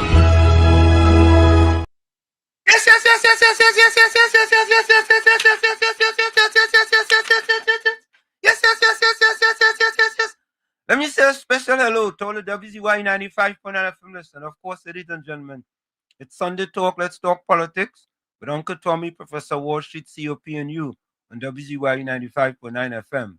And of course, ladies and gentlemen, we come to you every Sunday from 1 to 4 p.m. That's every Sunday from 1 to 4 p.m. Don't forget, ladies and gentlemen, as soon as you join us, share the live, WZY 95.9 FM on Facebook. Subscribe, WZY TV on YouTube. And you can reach us here at 973-868-1444. That's 973-868-1444. Or 973-609-6509. That's 973-609-6509. And yes, folks, we got an early start today, yeah? But this is how we start the thing. Welcome to WZYE TV 95.9 FM. We come to you every Monday, Tuesday, and Thursday from 7 to 10 p.m. And on Sunday from 1 to 4 p.m. on Let's Talk Politics. Like, share and subscribe to keep up to date with reality affecting your life. And as we always say, we bring the truth, the whole truth, and nothing but the truth. You're tuned to WZYE. You're tuned to WZYE, the heartbeat of unfiltered truth. We're more than a station, we're a movement, grounded in facts, driven by integrity, committed to progress. We don't chase headlines, we create them. Decoding politics and current affairs to question power, not cozy up to it. From Laventille to Scarborough, whether you're in your living room or your commute, this is where perspectives collide. Divides dissolve, and tomorrow's conversations start today. WZYE. We originate, not imitate. To our cherished listeners, partners, and the entire WZYE family, we extend our deepest gratitude for your unwavering support throughout our journey. Special recognition goes to key pillars of our community, Mr. Wall Street, Uncle Tommy, and Mr. COPs whose vision and dedication helped transform a humble beginning of just 5 listeners into the influential voice we are today. At WZYE 95.9 FM, we don't merely broadcast, we pioneer. We are committed to delivering the truth, the whole truth, and nothing but the truth. Our promise remains clear. We originate. We do not imitate. More than a radio station, we are a movement. We are a community united by shared values. And above all, we are a family bound by integrity, purpose, and a relentless drive to uplift. Reaching 20,000 subscribers is a testament to your trust. We pledge to honor it by continuing to challenge the status quo, amplify authentic voices, and serve the people with courage and conviction.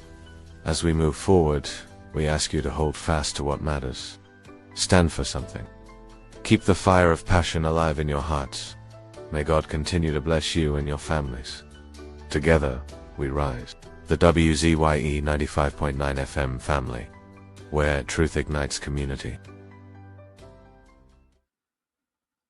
And there you have it, ladies and gentlemen. We promise that we bring you the truth, the whole truth, and nothing but the truth. And we don't just say that, but we put that in words for you. Take a listen.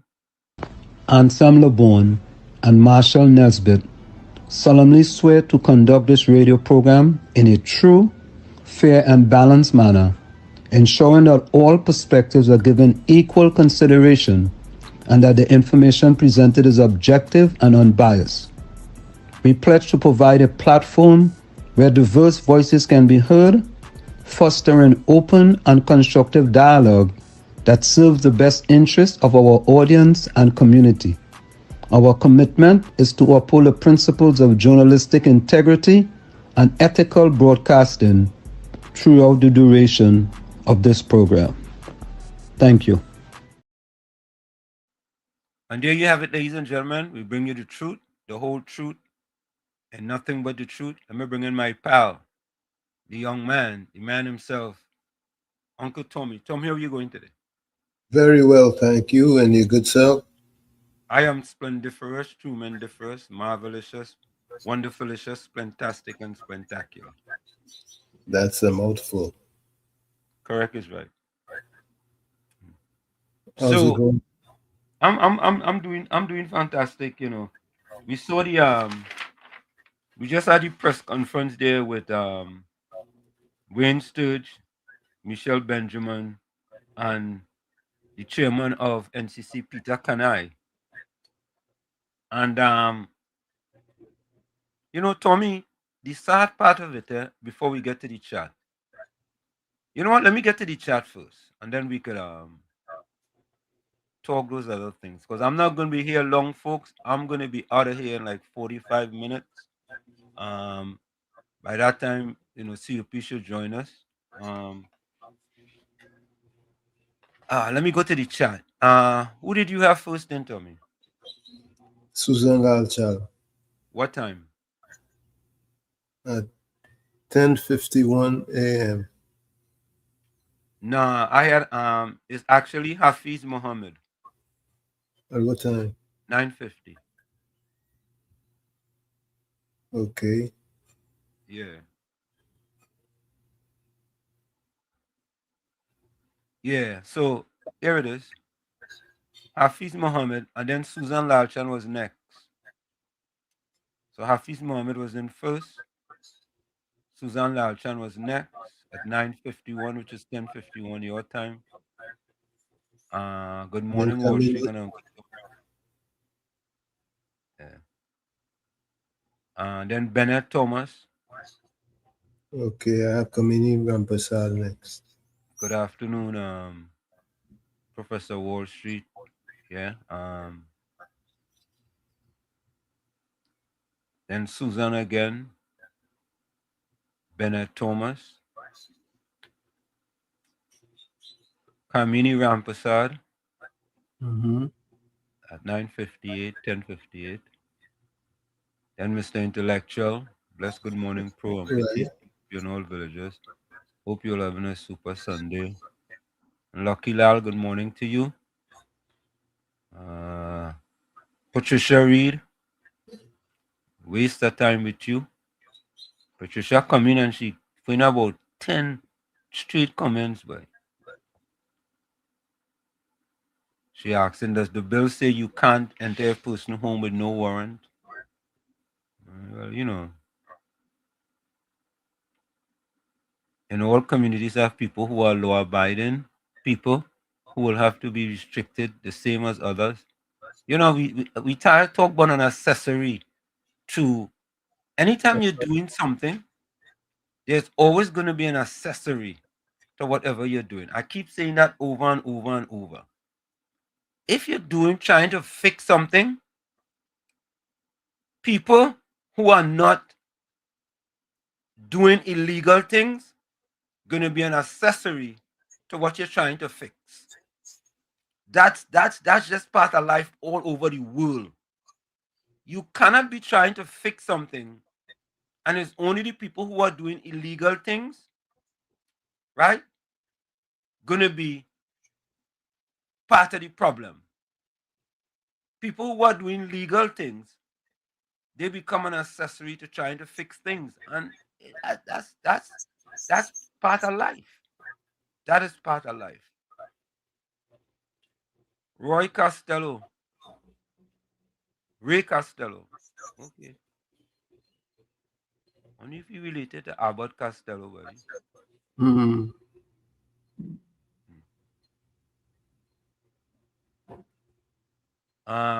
Patricia Reed said, just like people under the detention order can get a review months after.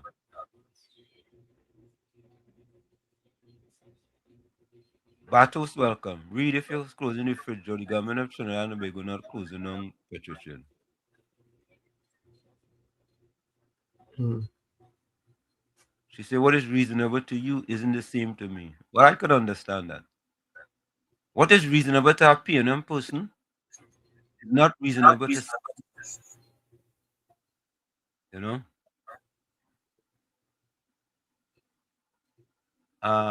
Need answers. Okay, welcome. You, Virginia Mirage, welcome. Mm-hmm. I'm getting a little feedback from you. Yeah. Yeah. The cyber hero. We keep spending money on carnival without return. Every year the government has to spend millions of dollars on carnival. Why? Millions of dollars. Where's the return? Better we spend money on education and sports.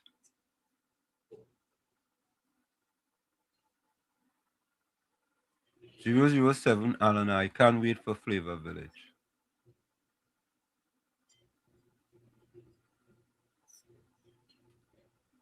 $20 million on pan, and yet pan men and pan women broken.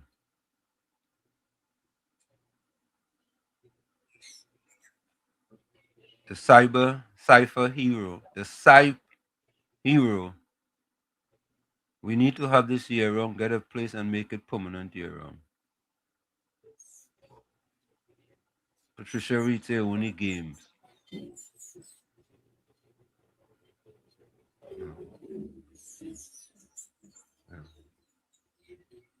I still getting that feedback, Tommy. Yes. Is it bad? Well, you could hear it. Well, I'm not hearing it, but I didn't hear it. I ain't hearing it. No.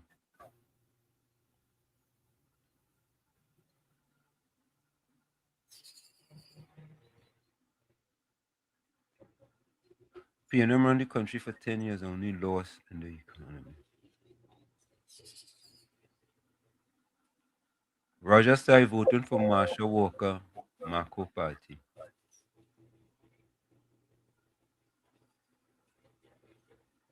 Ursula, welcome. So true. I think this is the first time Ursula you're here, right? I'm not familiar with this. First time she here.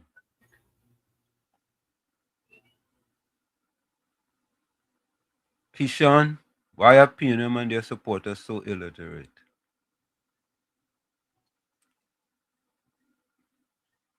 Meena, Samru Singh, some of these reporters are plain dunce.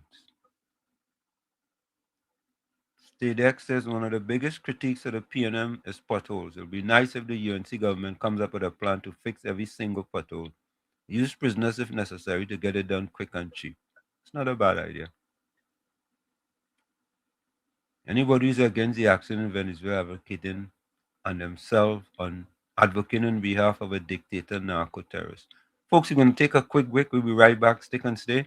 It's Sunday Talk. Let's talk politics with Uncle Tommy, COP, Professor Wall Street, and you on WZY 95.9 FM. We come to you every Sunday from 1 to 4 p.m. That's every Sunday from 1 to 4 p.m.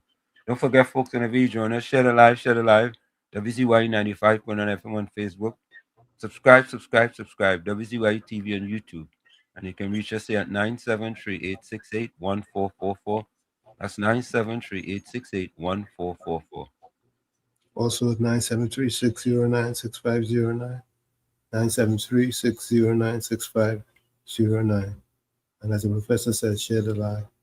Please. We'll be right back. Don't go nowhere. Welcome to WZYE TV 95.9 FM. We come to you every Monday, Tuesday, and Thursday from 7 to 10 p.m. And on Sunday from 1 to 4 p.m. on Let's Talk Politics. Like, share and subscribe to keep up to date with reality affecting your life, and as we always say, we bring the truth, the whole truth and nothing but the truth. You're tuned to WZYE, the heartbeat of unfiltered truth. We're more than a station, we're a movement, grounded in facts, driven by integrity, committed to progress. We don't chase headlines, we create them. Decoding politics and current affairs to question power, not cozy up to it. From Laventille to Scarborough, whether you're in your living room or your commute, this is where perspectives collide, divides dissolve, and tomorrow's conversations start today. WZYE, we originate, not imitate. To our cherished listeners, partners, and the entire WZYE family, we extend our deepest gratitude for your unwavering support throughout our journey. Special recognition goes to key pillars of our community, Mr. Wall Street, Uncle Tommy, and Mr. COPs whose vision and dedication helped transform a humble beginning of just 5 listeners into the influential voice we are today. At WZYE 95.9 FM, we don't merely broadcast, we pioneer. We are committed to delivering the truth, the whole truth, and nothing but the truth. Our promise remains clear. We originate. We do not imitate. More than a radio station, we are a movement. We are a community united by shared values. And above all, we are a family bound by integrity, purpose, and a relentless drive to uplift. Reaching 20,000 subscribers is a testament to your trust. We pledge to honor it by continuing to challenge the status quo, amplify authentic voices, and serve the people with courage and conviction. As we move forward, we ask you to hold fast to what matters. Stand for something. Keep the fire of passion alive in your hearts. May God continue to bless you and your families. Together, we rise. The WZYE 95.9 FM family, where truth ignites community. No more red. No more red. No more red. No more red. No left foot, right foot again. No more struggle, no more shame, no more pain. We want to see us win. We want the brides again. No more penny again. Bye bye, penny, bye bye. Bye bye, penny, bye bye. We don't vouch for you. And we are tired of the bloodshed, tired of the taxes, tired of proposals and all the excuses, tired of no water, tired of stretching at the lot, tired of the eyebrows rippling. No left foot, right foot again. No more struggle, no more shame, no more pain. We want to see we win, we want the brides again. No more penny again. Bye bye, me, bye bye. Bye bye, bring bye bye. I'm a fight the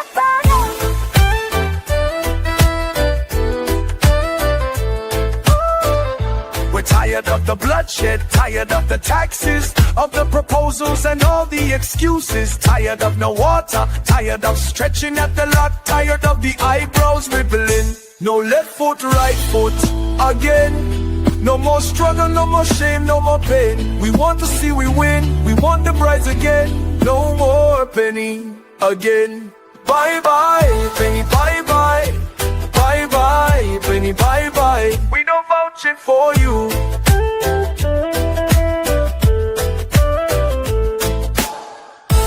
No more red.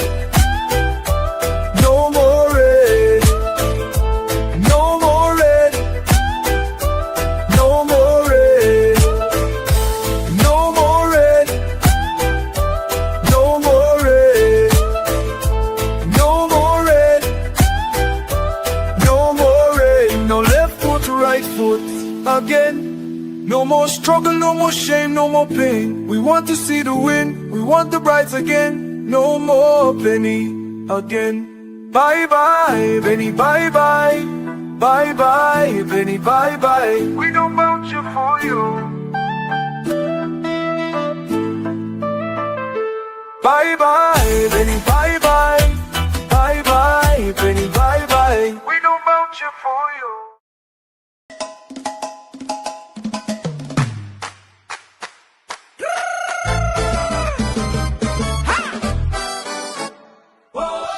Sí, señor.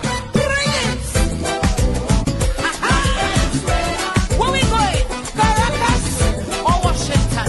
La Venezuela. La Venezuela. Otra vez, otra vez.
not artificial intelligence.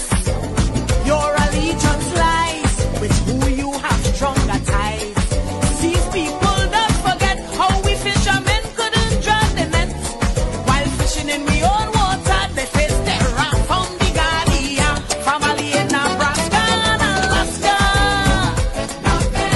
Don't be stupid talk, you must know much better. Yeehaw! Ritmo, ritmo! Canta, canta!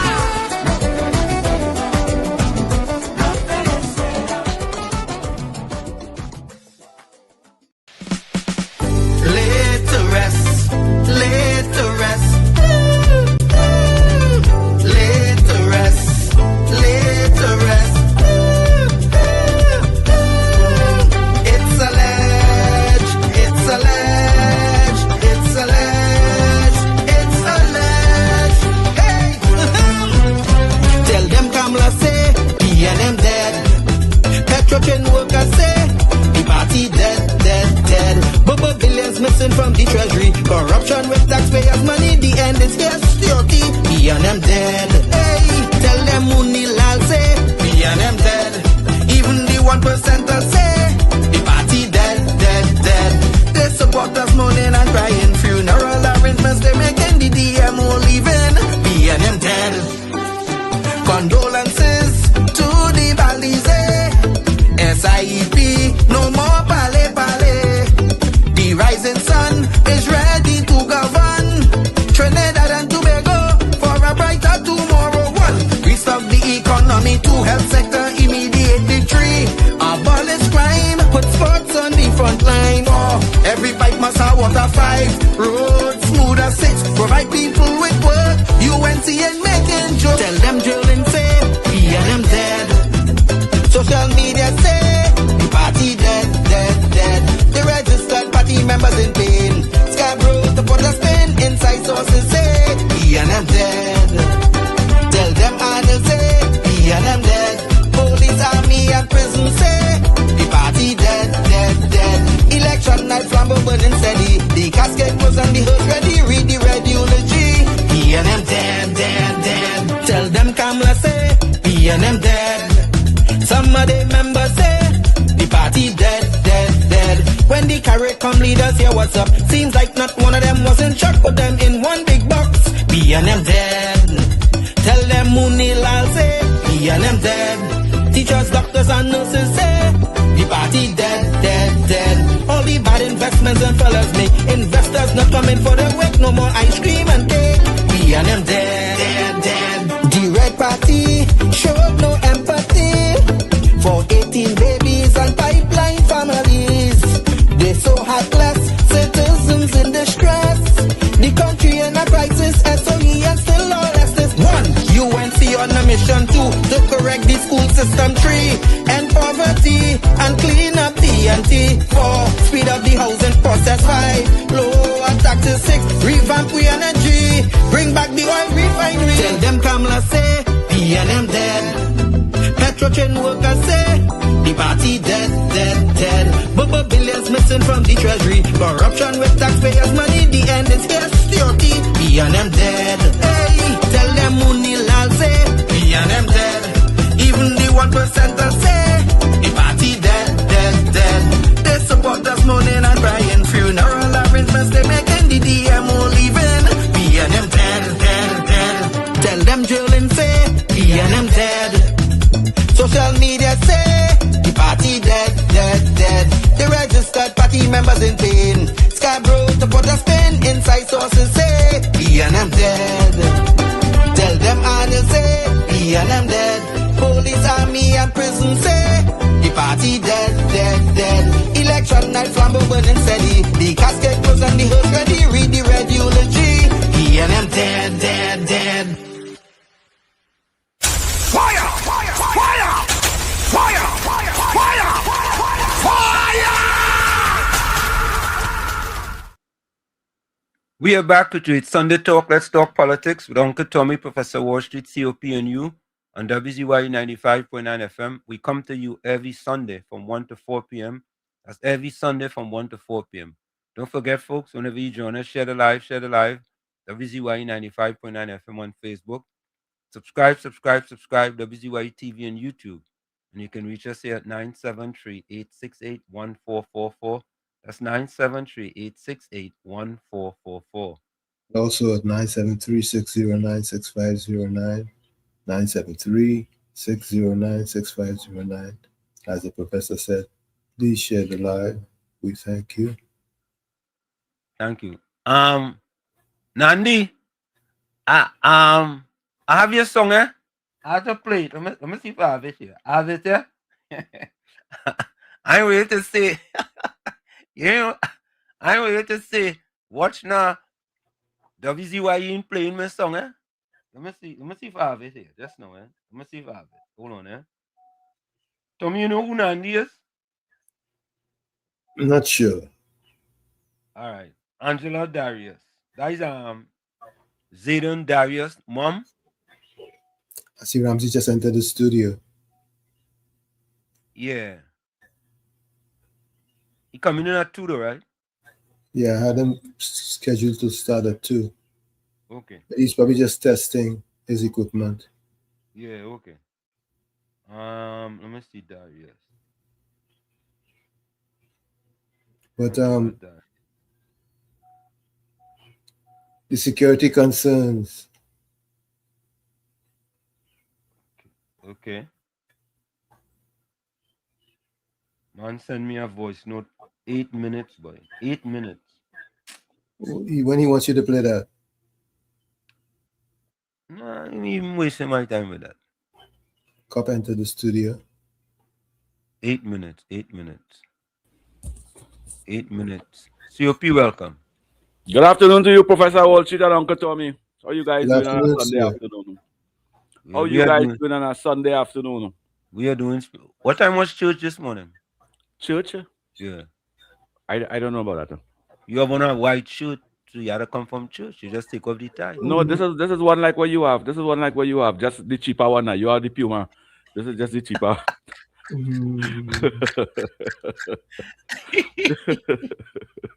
This is just the cheaper one. Good afternoon, Trinidad Tobago. Good afternoon to all the viewers, all the listeners of WZYE, all the chat members. Good afternoon. Good afternoon. Good afternoon. Yeah, I'm looking for a song here.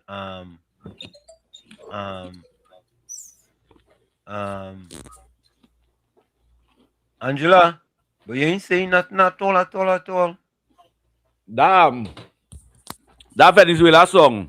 Harrell Meaning and Harrell Wilson, eh? Yeah.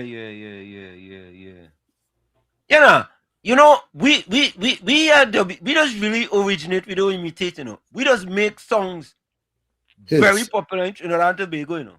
Yeah, you go and send she in the Marsh Guy, you go and send she in the big stage. Yeah, that song PNM Dead. That's a very popular song now, you know. Yeah, for that. All right. For that. Trying to get Angela's song. Yeah, Angela's song is Angela Darius. Angela, I'm gonna put in Darius. No, no, I don't have she long as that, no. I have she long as 90. Here it is. All right, this is her name is Tamika Darius. This is a song for 2026. I'm gonna play it now. One too many pairs of shoes? No, we don't. Sell them on Vinted. All right, here it is.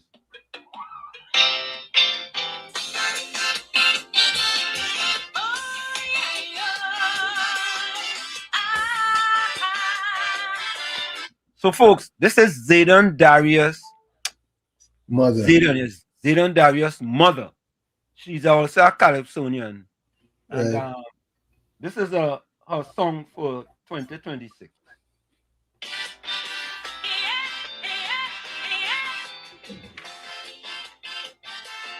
Pull it up.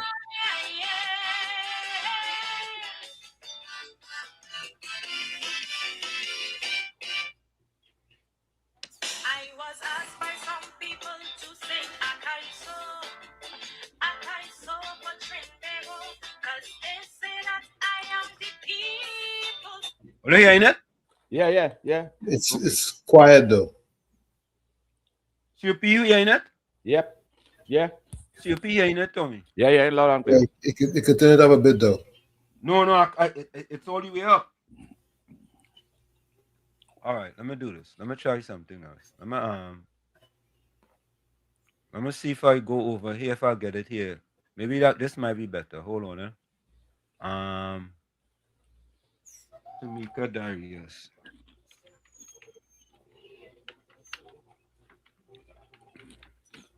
Tamika Darius, no love.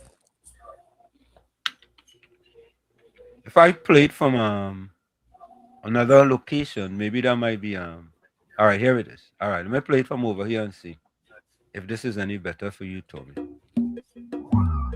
Much better. Much better. All right, hold on. I'll play it over here. Let me remove this. So, folks, I will be leaving a little early today. I'm actually going into New York to run in my first indoor track meet today.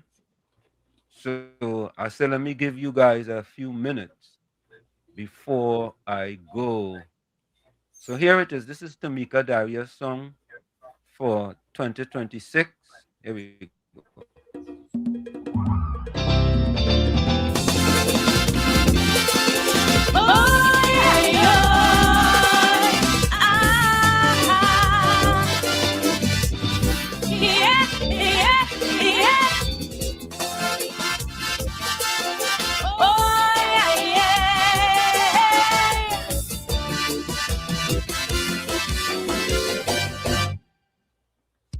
I was asked by some people to sing Akaiso for Trinidad, cause they say that I am the people's voice. They say, girl, you are the voice of the people. You want to sing about the struggle. So right now, baby, you don't have a choice. And they say we need somebody to be the voice for we.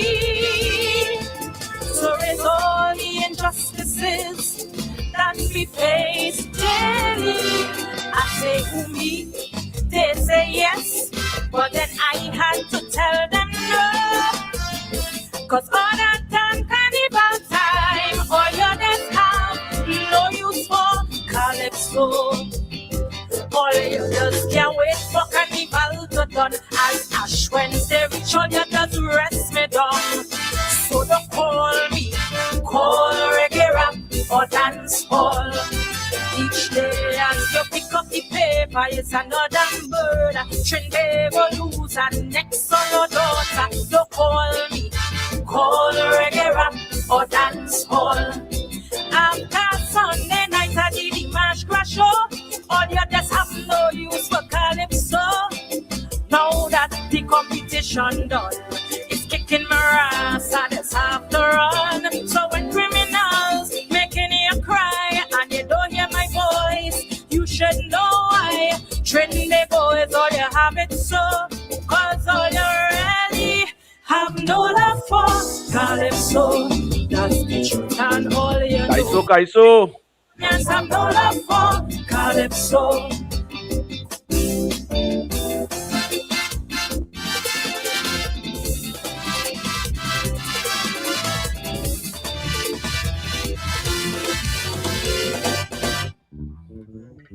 They tell me don't study, yes, don't let this bother me. Them set our music yet temporarily, but like it's a temporary permanency. Cause since they reach here, boy, they leave us yet. And this five-star treatment they just get. Why, Lord, I get this neglect. And when we feed, we use with Beyonce, and overload. Calypso Rose, Mighty Sparrow, and Lord Nelson, they dying slow. They tell me still sing. I say, why? You know you don't really like me, so don't pretend.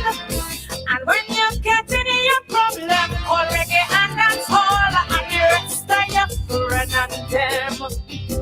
I know you can't wait for carnival to done, for Ash Wednesday to reach, so you can rest me down. So don't call me, call reggae rap or dance hall. When politicians keep using me, then discarding me. Cause for them it's all about party before country. So call me, call reggae rap or dance hall. When not even in the Kaiso tent you will go. Now make me know you have no love for calypso. Cause as soon as the season done, it's kicking my ass and it's have to run. So when politicians keep feeding you lies and you don't hear my voice, you should know why. Trinbago is all you have it so. Cause all you really have no love for calypso. That's the truth and all you know. Trinbagonians have no love for calypso.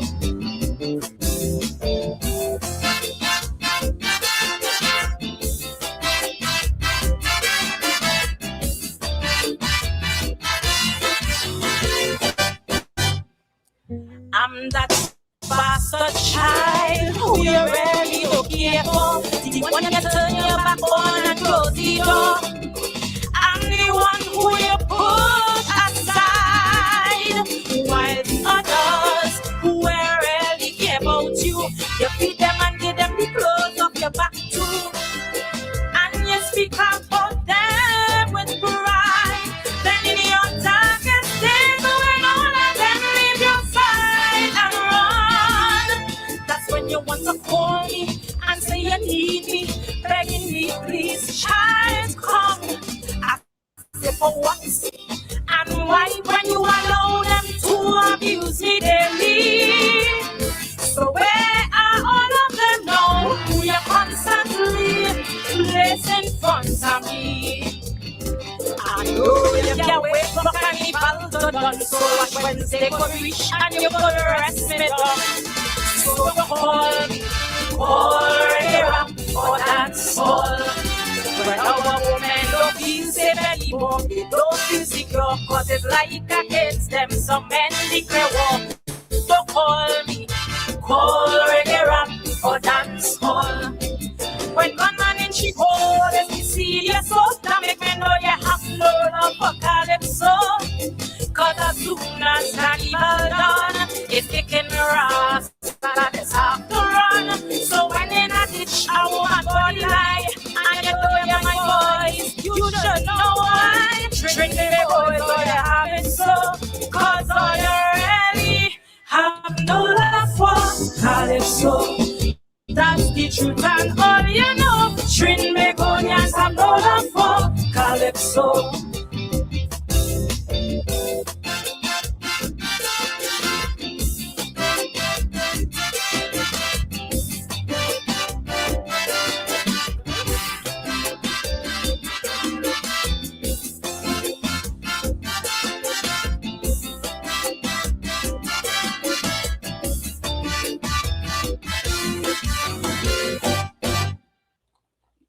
So there you all have it. That is one of our. That's one of our. The vote listeners. The vote listeners here on WZYE 95.9 FM. Her name is Tamika Darius. She goes by the name in the chat as Angela Darius. That's the young man, Jaden Darius' mom. So, COP, what do you think? I will give that song, not because she's part of WZYE, but I will give that song 10 out of 10. I hear rhythm and rhyme and a storytelling, the definition of calypso. I hear it. I didn't hear no momolang, confusion. I didn't hear no PNM agenda. And when you really look at it, no love for calypso. It's a fact. This lady was singing. What competitions, what price does have for calypso? After carnival, where calypso is be? In the cemetery. And I am one of the guys that don't really pay attention to calypso. But these kind of calypso, I will listen to and support it. But calypso in the whole. And why I say I don't pay attention to calypso is the agenda of the Calypsonians and them, where them take Calypso is really in the grave too with the PNM. Calypso reached nowhere in Trinidad after so much of years. We classify Calypso as we culture as Calypso, steel band, chutney, and limbo. And today, Calypso reached nowhere. The Calypsonian was getting $2 million for first prize. Them sing against that. It would have been 15 years today. Every year, Calypsonian would have been getting $2 million first prize. That would have enhanced Calypso. That would have motivated young Calypsonian to sing rhythm and rhyme and storytelling as what this young lady do. But when the Calypsonian them sing against 2 million, they do what that they contented with 50,000 and 100,000. Calypso could reach anywhere. So the young lady, I give you 10 out of 10 for your rhythm and rhyme and storytelling. The real art form of Calypso, the definition of Calypso, take 10 out of 10. I can play that in my house. And for my children to listen. Tommy? Well, I'll tell you, I give her 10, I give her A+. For the mere reason that her voice is like a lark. She got throat, she got pipes. She can blow, as they say. Where she got piper? Where says she got piper? She have pipe. Meaning voice. Voice. Voice like a pipe. You know when you open pipe with water. Yeah, man. She flowing nicely. Her voice is superb. I agree. Additionally, her music is superb also. Only ain't saying that because she in the chat, right? Nah. You know, if I had to say something, I say something. Okay. If me like the song, I would say it Franco Ben, but that is a nation building song. Yeah. And she mother does listen to, you know. It's the definition of Calypso. That's the definition of Calypso. Calypso is what? To sing about political party and cuss Kamala? Or Calypso is to sing what's going on in the country? PNM is to sing when the opposition in office and cuss whoever the leader is. That is PNM. You know, it's no mistake. Her son is as good as he is. Yes, that's PNM Calypso. Susan Lalchan say congratulate Angela. But you know, listen to this, eh? And it's a good thing I saw Angela name because boy, I started remember plenty thing, eh? Plenty thing. I ain't gonna lie to you. Of course you do. Right. And once I saw her name, I remember she sent me this song. Right? And I say, you know what? Let me play it immediately. And Angela says thank you. She says thank you to all of you for all the positive comments. Because, you know, Calypso today is not what it used to be. Yesterday, yeah. I was going to say 10 years ago, but COP, right? Yesterday. And now, there's a contrast there because I don't think that is a political song. You understand? Nope. Go ahead, Tommy. No, it's totally a description of where Calypso, the art form, has nothing to do with any politics. Correct. And that's where the art form is because she's absolutely correct. As soon as Ash Wednesday reach, forget about it. Right? It doesn't even play. After Ash Wednesday, it doesn't even play. Yeah, Calypso going through. You understand? And you should ask all those Calypsonian and them that sing nation building, not political song. If all they want to sing against the PNM, well, we accept it.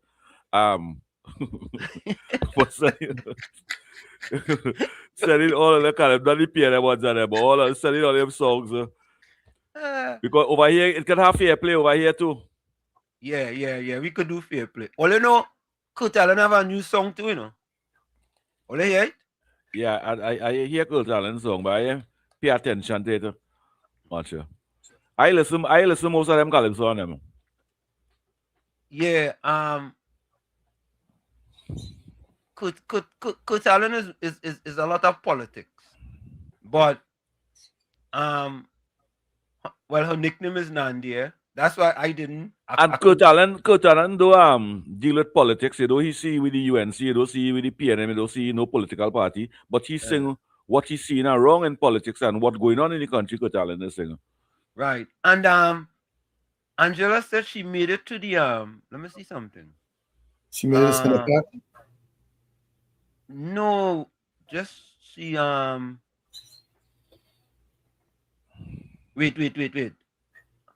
Angela is Zayden's grandmother. Am I getting that incorrect? Angela, are you Zayden's grandmother? I want to make sure I'm correct, because Angela is the grandmother and Nandi Is the mother. Nandi is the mother, right? So I just want to make sure I get that correct. His mother, grandmother, and son, and grandson. Okay. That's Angela, daughter singing. Right. The grand. You see? I had it all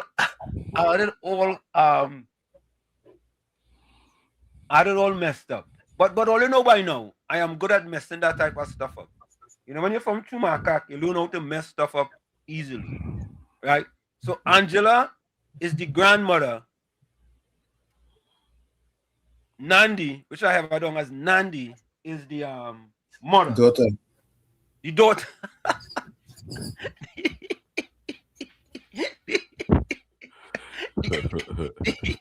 the daughter, right? Well, I know Zayden is the grandson. Right. And Nandi is Zayden's mother. That's right.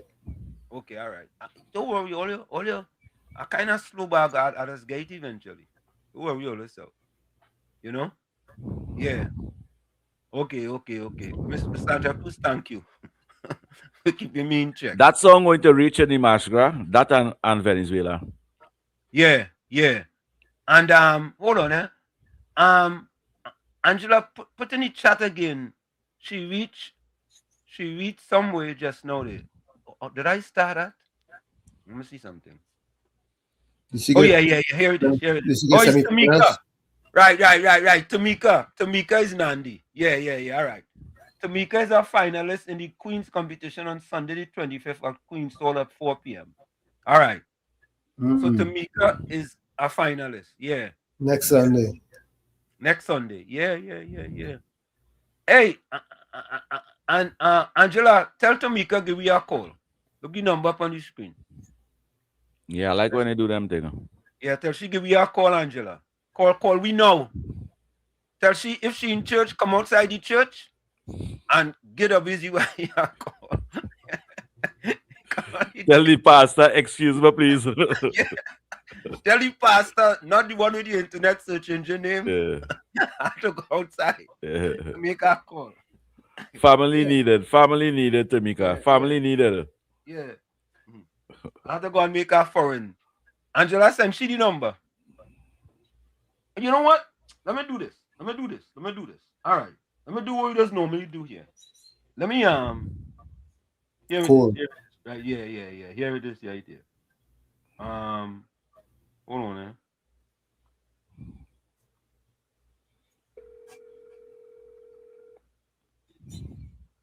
Hello. Tamika Darius, you are live on WZYE 95.9 FM with Uncle Tommy, COP, and Professor Washi. How are you? And we have Ramsey in waiting in the background. Yeah, at Ramsey. So we was discussing your song now, and I get it all confopulated. I get you, your grandmother Angela. My mother. Wait, you see? Your mother Angela, right? Is always here with us. And she sent me the song. So I'm like, I thought, but how come you send me the song and your mother sending me the song? What is that one? I don't understand that one. Your mother promoting you more than you're promoting your own self? I'm busy pushing. No, not that she pushy. No, she don't have a good song. She say, I am a regular on WZY 95.9 FM. I don't push my daughter. She only sent it for you because she write it. Wait, nah, she write it? Yeah. You serious? Yeah. Wow. Will you hear that? Family talented on every generation. I don't want to sing for 2 years. I gonna sing a calypso too, but Just make sure and give your mother half of the money when you win. Yeah. And she say you make the Queen final next Sunday. Yes. You supposed to send me a message and say, hey, can I come and talk about all them things? You know, your mother is your manager. Apparently.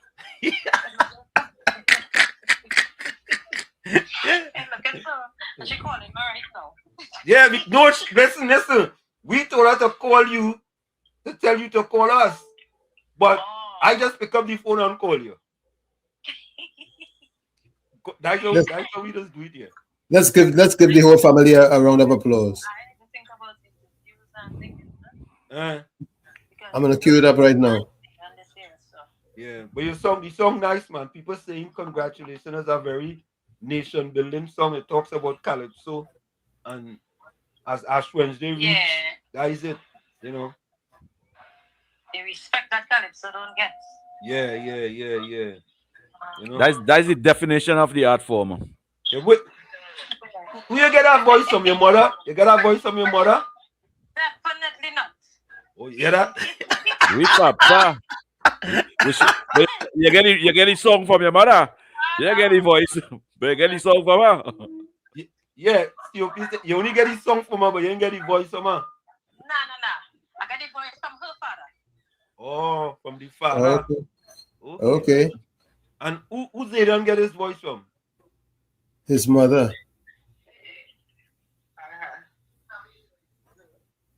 You hear me? Zidane get it from his mother. Who Zidane get his voice from? Zidane. From me,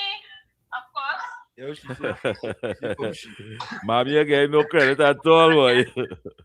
Yeah. But all right, we just was getting a call because we played this song and people like this song. Before she goes, let me give her a round of applause.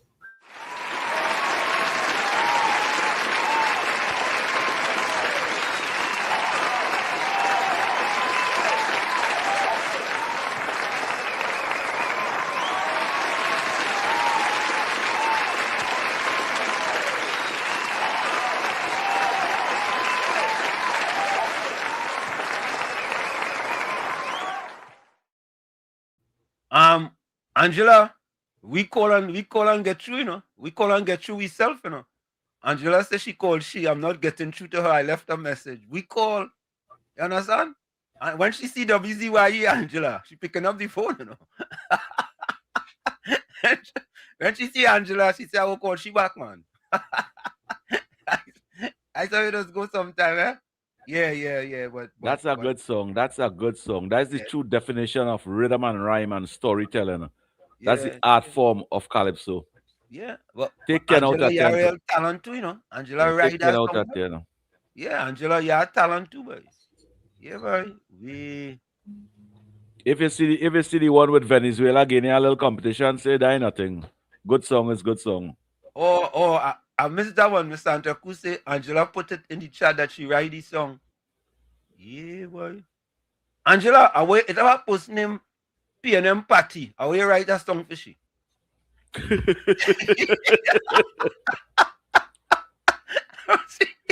Nah, Patty can write her own song, man. Write your song. Yeah, she can write calypso on there. For who? Well, she does write calypso for all them children in the community. Please. Let me bring in folks. I leave in all in about 5 minutes. So let me bring in Ramsey here. Sergeant Ramsey, we're going. Before you go, let me play this song here. You gotta raise up your camera a little bit, Sergeant Ramsey. You're kind of low down. Here we go. A little more up. Yeah. A little more down. Right there. Perfect. Yeah. Perfect mundo right there. Welcome, Sarge. Yeah. Welcome. Hold 1 minute there. Hold 1 minute. Let me do this.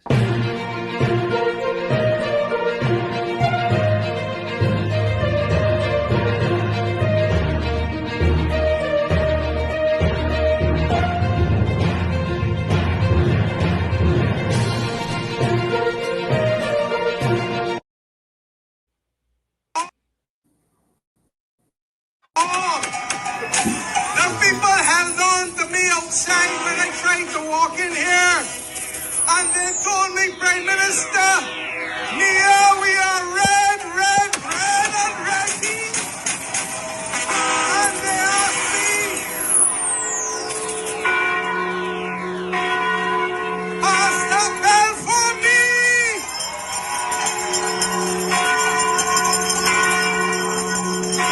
They told me,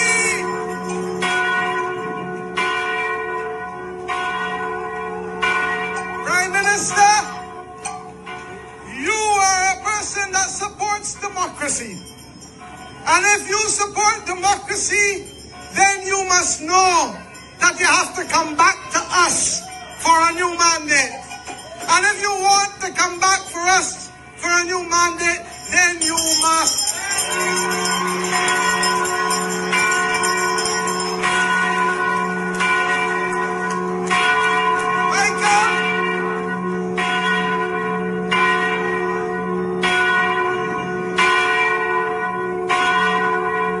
Michael, when I left Combermere on Thursday night, we had seats and moving.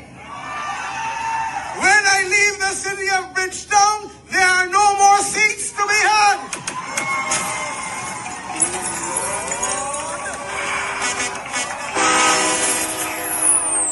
I ask you to please now listen to me carefully. I visited His Excellency Lieutenant Colonel, the Most Honorable Jeffrey Bostic, the President of Barbados, just after 4 o'clock this evening. My colleagues are looking at me with enthusiasm because they too do not know. And I advised His Excellency that come Monday, the 19th of January, the Parliament of Barbados shall be dissolved.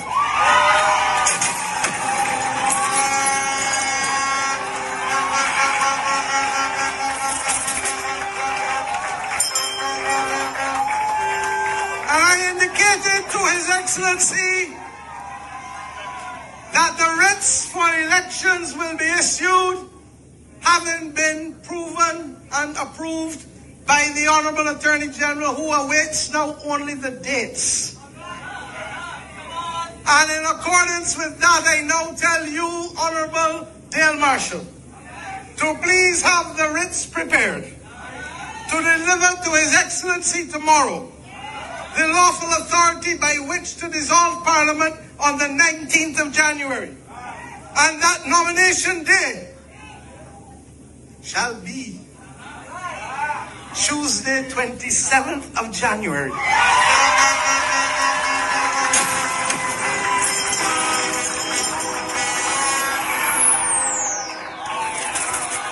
And on that day, when we are satisfied that candidates have been legitimately nominated and there are contests to be had, that polling day shall be Wednesday, the 11th of February, 2026.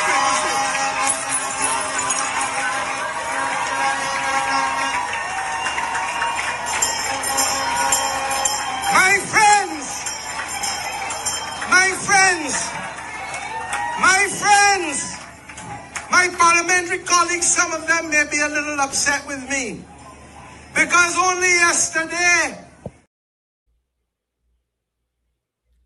So there you have it, folks. The bell has rung. The bell has rung in Barbados. In Barbados and Bimshire. We hope that the bell didn't ring like how the bell ring for the Red in Tobago. Because it's not one bell ring in Tobago, it's 15 bells. Wall Street. 15 blue bells. All that. You see all that what she's saying over there? Yeah. To try and fool the people and them. She going to lose that. She going to lose. She's not going to be prime minister anymore. She's going to lose that election. And you see that red, and we ready? She realized the whole Caribbean moving away from that red hypocrisy. She's not going to win that election. Here, why I telling all here today? She going to lose. No more she going to be the Prime Minister of Barbados. And she deserved to lose her. Based on she political choices. You know, COP, we some of us can argue with you no more. You was 50 You went 50 in the last election. Yep. She have no thumbs up to get for me. She have no thumbs up to get for me. He was 100% on the last one. Yeah, the last election here in the Caribbean, COP was 100% correct. You know, so me, I ain't trying to argue with you now. St. Vincent and the Grenadine too. Ralph Gonzalez too. Huh? Yeah. Whoa. Yep. And every one of those Caribbean leaders and them that support that nonsense about CARICOM peace and peace community, every one of them that signed that for CARICOM peace is going to lose the election. Every one of them. Zone of peace. Yeah, Right, that's a zone of hypocrisy. Right, COP, and before I go, I'll take in my leaf in 1 minute. COP, when you listen to the PNM propaganda and trying to make that legislation here, when the SOE is finished, I want to make it a race issue. And the minister this morning rightfully stated that people who are in the National Security Council, Jolene John, a proud black woman. John Jeremy, a proud black man. Right? Wayne Sturge, a proud black man. Right? The Commissioner of Police. Right? All these black people that the National Security Council go sit down there and see them trying to enact a law, right, that's going to discriminate against them people that look like them go sit down there and do that? Them go sit down there and do that, FPNM? The only party in Trinidad and Tobago will sit down and do that is the PNM. You know why? Only had 26.3% of black people living below the poverty line. When in 2015 was only 17.3%. The facts are there. Not the facts, FAX in Bali's house, the FACTS. FACTS. Yeah. The data. The data is there. And the data don't lie. You understand? Because the same party reduced the amount of black people living below the poverty line. And the party now, who trying to make it a race issue, increase the amount of black people living below the poverty line. Only make it make sense for me, eh? Make it make sense to me. But folks, I am out of here. I am going to Staten Island now. It has snow, eh? It has snow. But as I tell all you, don't let outside factors decide whether you're going to be a success or a failure. So snow don't stop me from going an hour to one run in a track meet. Only hear that? Right? Well, yeah. You had to do what you had to do. You had to do what you had to do. And in addition to that, I am going after my national record in the 800 meters to break that national record. Right? And folks, I always say that. I always say that. Yes. Raj, Yes. COP, and Tommy, don't let my confidence interfere with your insecurity, eh? I agree. But like you want to say, your circumstances. just pass on your confidence to Yeah. the listeners and the viewers of WZYE, and I have no problem. Yeah, well, that's what we're doing. We passing it on. Tommy, I was going to say your circumstances may determine who you are, but you are responsible for who you become, right? Correct. Right. That's how I look at it. So, folks, I am out of here. Well, let's see, I have on my Trinbago sweater. The expense. Right.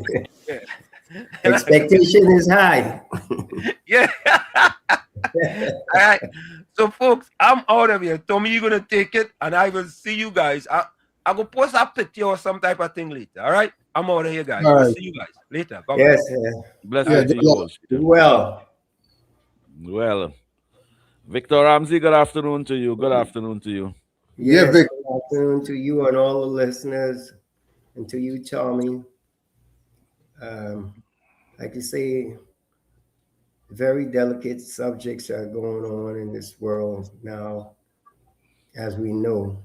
So we're going to address a few things and set some Welcome clarity. to Trinidad, Mr. Ramsey.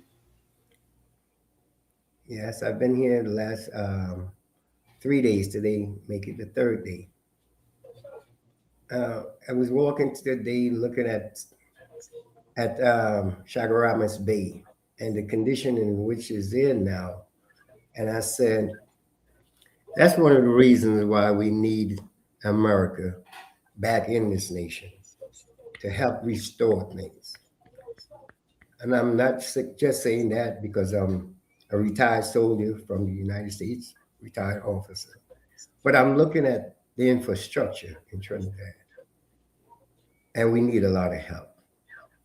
And I'm here to say, stop throwing stones at your prime minister. She's doing the best she can, and she's under orders really from the United States. I'm here to tell you the facts. And after I explain what's going on, people's eyes will be open. In the world of politics, Fraud, fraud, fraud. Coming up next, fraud of the week. I'm on radio station. Yeah.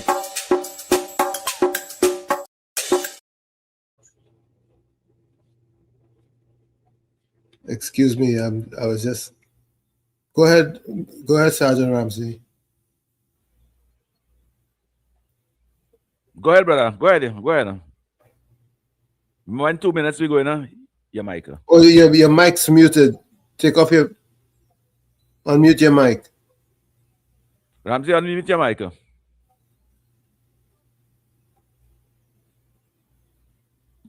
me see if I can do something for you. Your mic muted.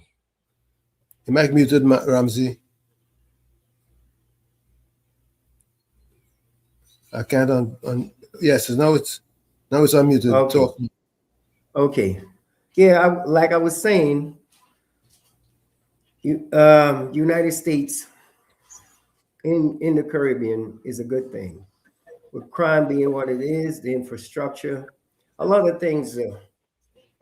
Most people are too young to understand what Trinidad was really like. Trinidad was the first America where people came for opportunity. This was the land of opportunity. And a lot of things are destroyed. And with the U.S. being here, a lot of things going to come back. Prime example, like I say, I'm staying about 300 meters away from Tetron, right? Caracas area. And the whole area, the infrastructure, everything needs repairing. Chaguaramas Bay, as I see, is falling to pieces. All the metal is falling into the sea, literally, eroding. We need to put that back in place. We need to have our infrastructure back. Trinidad had a lot of Like carry dock, by down my carry dock down there talking about on Chaguaramas, right? Yes. But all them ships and them abandoned by the PNM. Abandoned, destroyed by the PNM. Exactly. Those things have to be, refurb, set back on the sea. You know to have ships from all over the world is to come over there to renovate and paint and change toilet. Exactly. I used to do that work down there. And ships from all over the world is to come over there. Or even the Discovery ship come Chaguaramas right at Restore. Exactly. See, a lot of people don't know this was the second Panama Canal. But Mr. Ramsey, hold your hand 1 minute. It's 2 o'clock, Uncle Tommy. Let's take that break and come right back. Uncle Tommy? You're listening to WZYE 95.9 FM. You are listening to WZYE 95.9 FM, the most influential name in Caribbean radio in the tri-state area. Broadcasting from East Orange, New Jersey, the most influential name in Caribbean radio, WZYE 95.9 FM. Yes, this is WZYE, and it's now 2 o'clock, and we thank you for staying with us. I'm here with Sergeant Ramsey, our guest, and of course COP is here with me, and you. We appreciate you as you join us. Share the live, subscribe, and you can reach us here at 973-609-6509. That's 973-609 or 609-6509. Yes, Sergeant Ramsey. I don't want to disrupt your thought pattern, so I'm not going to No, play anything it's else. okay. It's okay. Like you say, it's engraved because of my years of experience, and like I say, as a small child growing up. Welcome to WZYE TV. Go ahead. Go ahead, Sarge. Oh, your mic got muted automatically.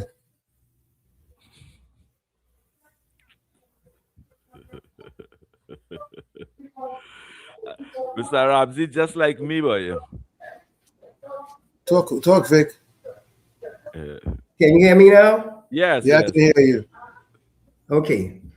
Yeah, like I was saying, that we actually need the U.S. in here because a lot of the work that we had going on was lost.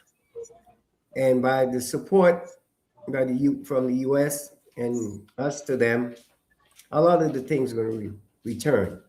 A lot of people want to know that we had a lot of trade schools. We had the youth camps open. We had the sugar industries open. We had the cocoa industry. We had the steel industries, right? We had the natural gas plants. We had the asphalt. We have the natural oil. Now, most of all these things have closed out. So we need to get these things reopened. And by doing business with the US, that will encourage all these things to return. And so a lot of people are pointing fingers to the prime minister, not understanding the big picture, right? With our support to Venezuela. In all conflicts, there are casualties, right? And so we deal with the small number of casualties. Of course, we would love it to not have any, but those are considered collateral damages, right? The prime minister, the president of Venezuela, spoke with the US on many occasions in reference to the Chinese and to Russia, taking a lot of that energy from here behind the OPEC treaty back, which the OPEC treaty is set up in a way that each nation get their needed energy source, 55-gallon drums of oil and stuff. But it's supposed to be done across the table in a fair way. What was happening is that, as you know, a lot of tankers was being snuck into the waters of Trinidad, all right, by Venezuela. And so that's why we end up having what we have. As we know, people who understand the game at the higher level understand that you split the world in two. You have the Western Hemisphere and you have the Eastern Hemisphere. Coming into the Western Hemisphere from the Eastern Hemisphere and controlling the biggest pot of gold, which is Venezuela, oil. We cannot have the Chinese who would not give anything back to us. We can't have Russia coming in here, and the same thing is true. What the United States is saying is that they can't stop what's going on in Africa. United Africa, who owns 70% of the gold minerals, right? So that cannot be stopped. But the way to even the playing ground is so that United States controls 70% of the world's energy. So we can deal evenly, right? Gold for oil, so on. That is one of the biggest issues.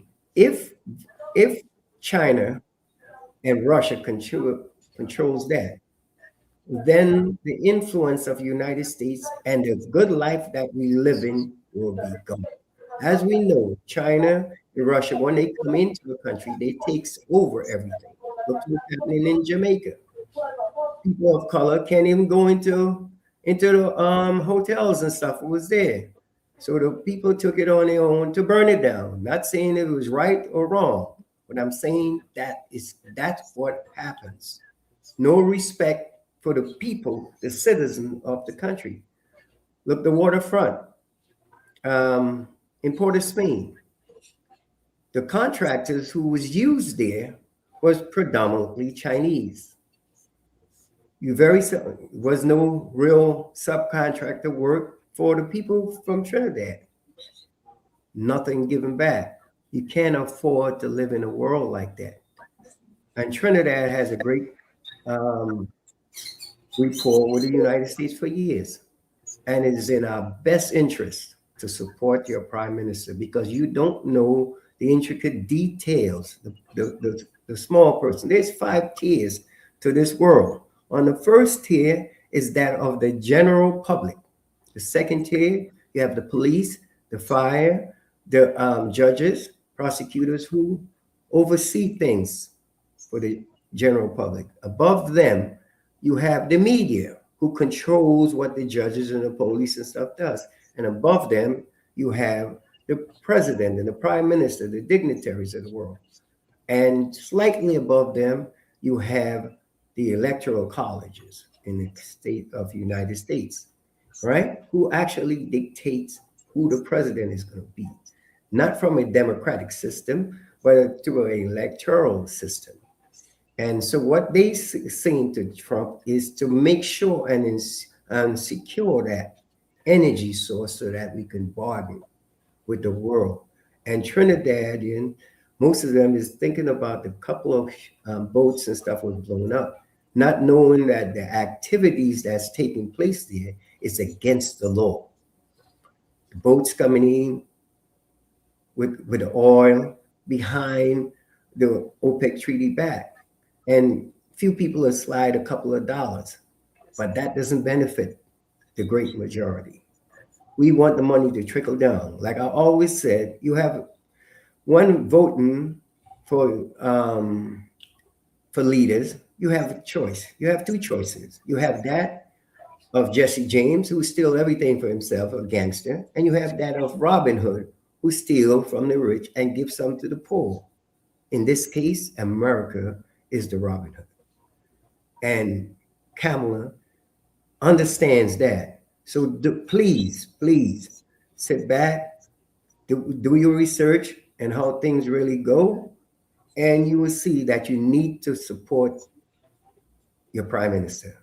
Look at, in the cases of unemployment, look the difference when she's at the helm of the party or someone else. These are the things we have to look at. Look at those who have your best interests at heart. So I'm telling you, as a born Trinidadian, I've been living next month, the 18th, exactly 1 month. I'll be living in Jersey for 50 years. I left here when I was 15. But I had the opportunity to rub elbows with a lot of higher ups. I was a medical evacuation sergeant and platoon sergeant for the 5th on 117, which is the largest cavalry unit in the United States military. So I kind of know how things actually go. And I'm saying that to say this. I'm looking forward to come back here to help. I spent 21 years in the military. I spent 21 years in law enforcement, in corrections. I worked every department you can think of.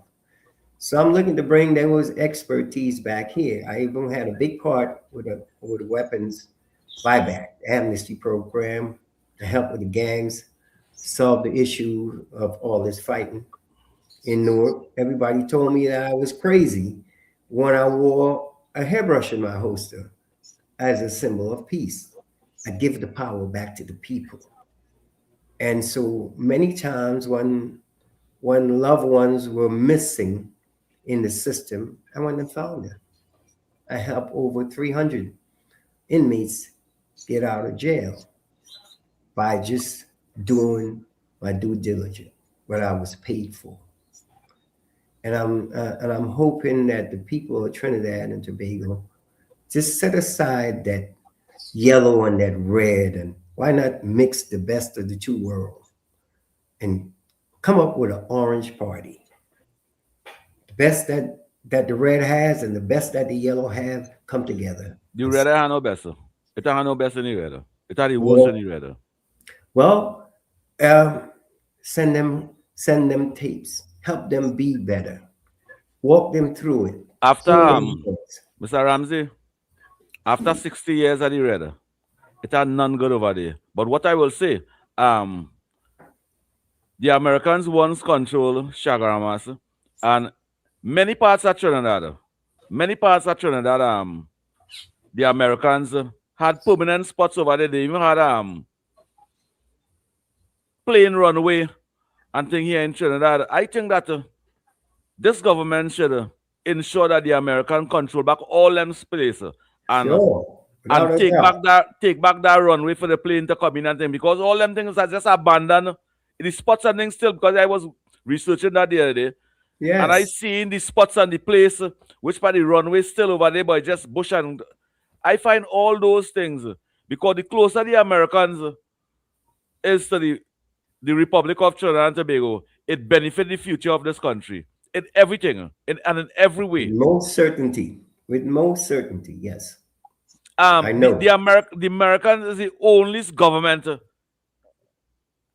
in the world that assists us with nearly everything we have in this country. Schools, community center, hospital, trade schools. We had, once we had, well, them days it was 28 constituency, 28 trade school we had in this country. We had trade school in Diego Martin. Yes, I know about it. In Marabella, yes, I know about in Central, in Palaseco, in Pinal, Debe, we had trade schools. Right. And when the Americans leave Trinidad and leave the Chagaramas and thing, and under the PNM, all those trade schools and things was still there to rotten down. You see, and this is what I'm talking about. We need to revitalize all these programs, put these things back in place. Like I say, I know I spent a lifetime in the military. I spent a lifetime in the police. I did private security work, lots of it. So I know what it needs, what it takes. And here we're trying to turn our back on what will work.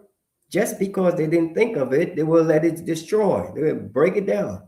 And what type of administration, what type of human being, what type of people, what type of organization, what type of governance, just leave all those things that will benefit the future of our country, leave it all them things to rot now and they pay no attention to it. What type of people do those things?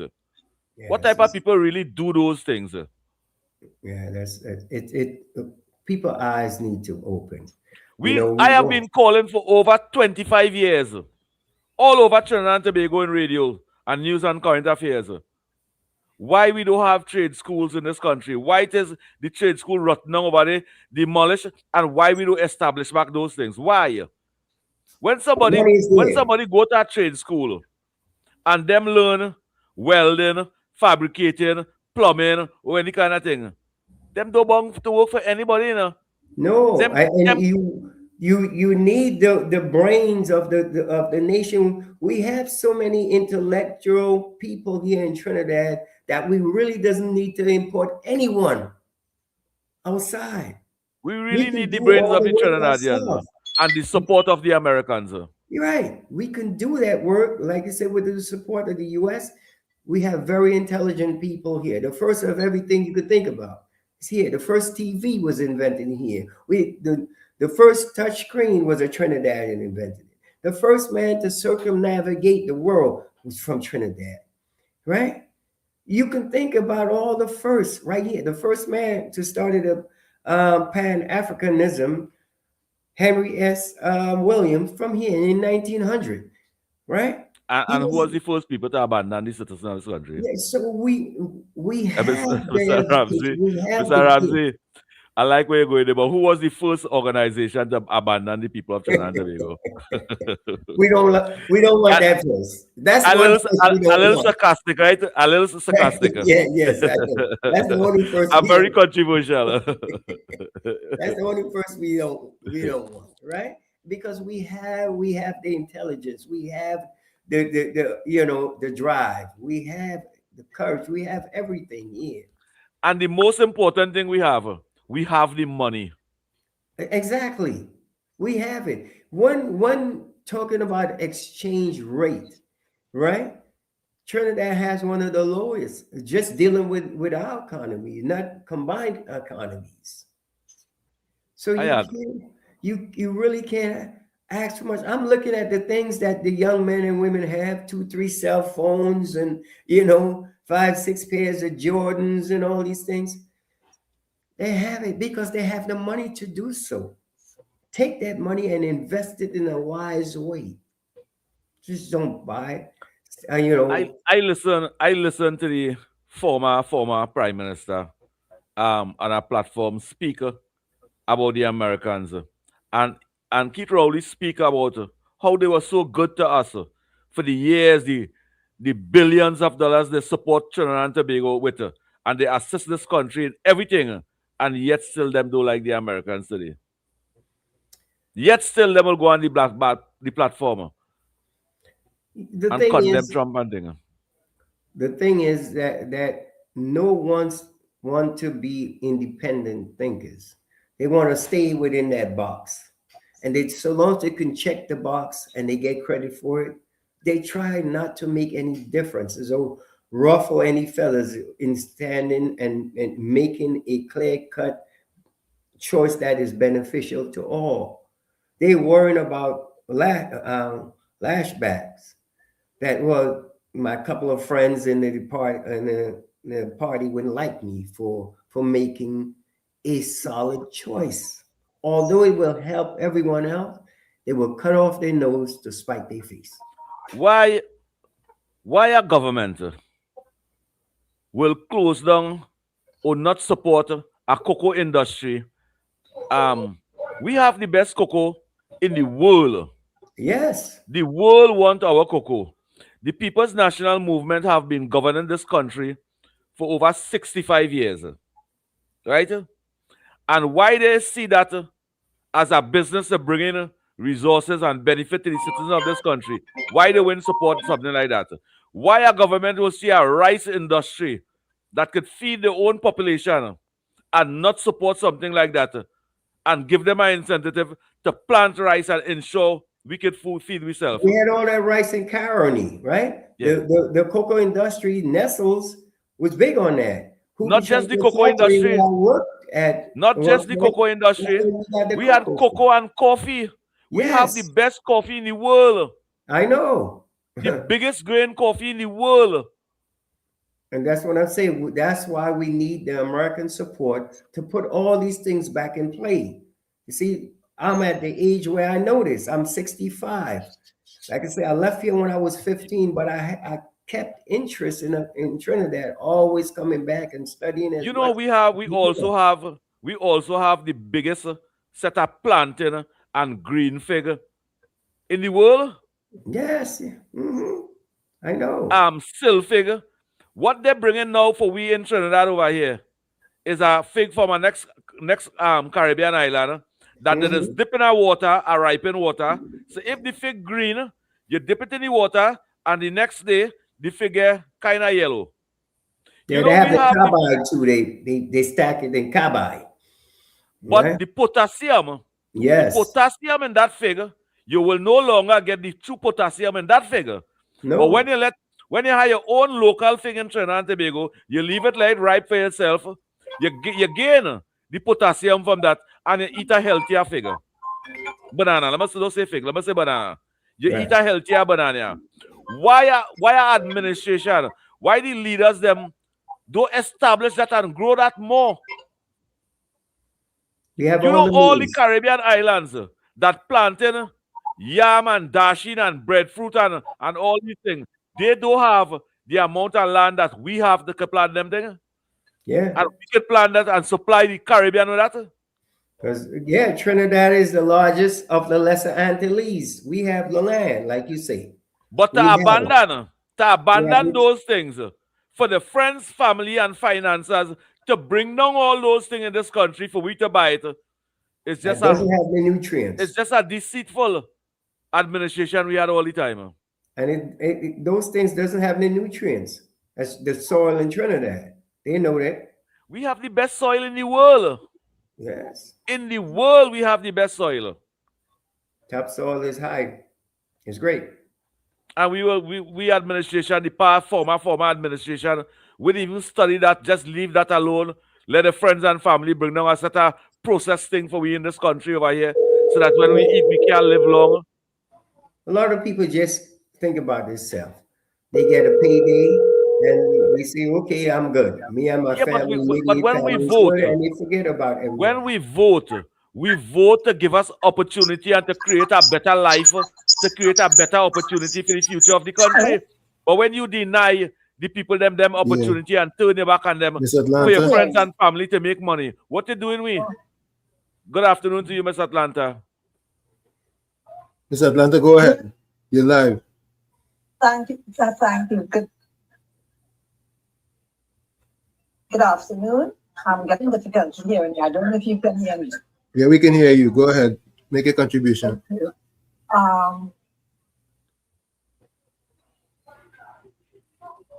Go ahead, Miss Atlanta.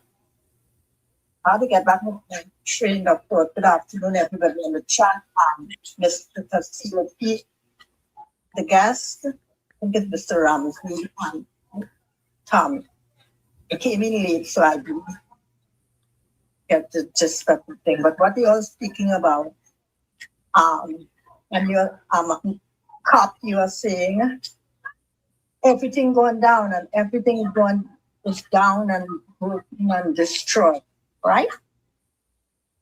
But who do you think has the biggest part in having our country like that?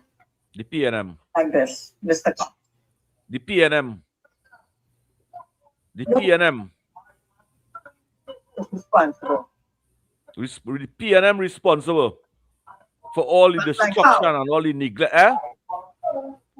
Because they did not. No, what minute? The destruction of a land, that's how Mr. Ram said, right? That everything I'm talking about, you were talking about the Americans were here and what the Americans did. What the Americans put down, all the things that do runway and things. When all that was happening 60 years ago and for 60 years and whatever, how many years, what did the people do?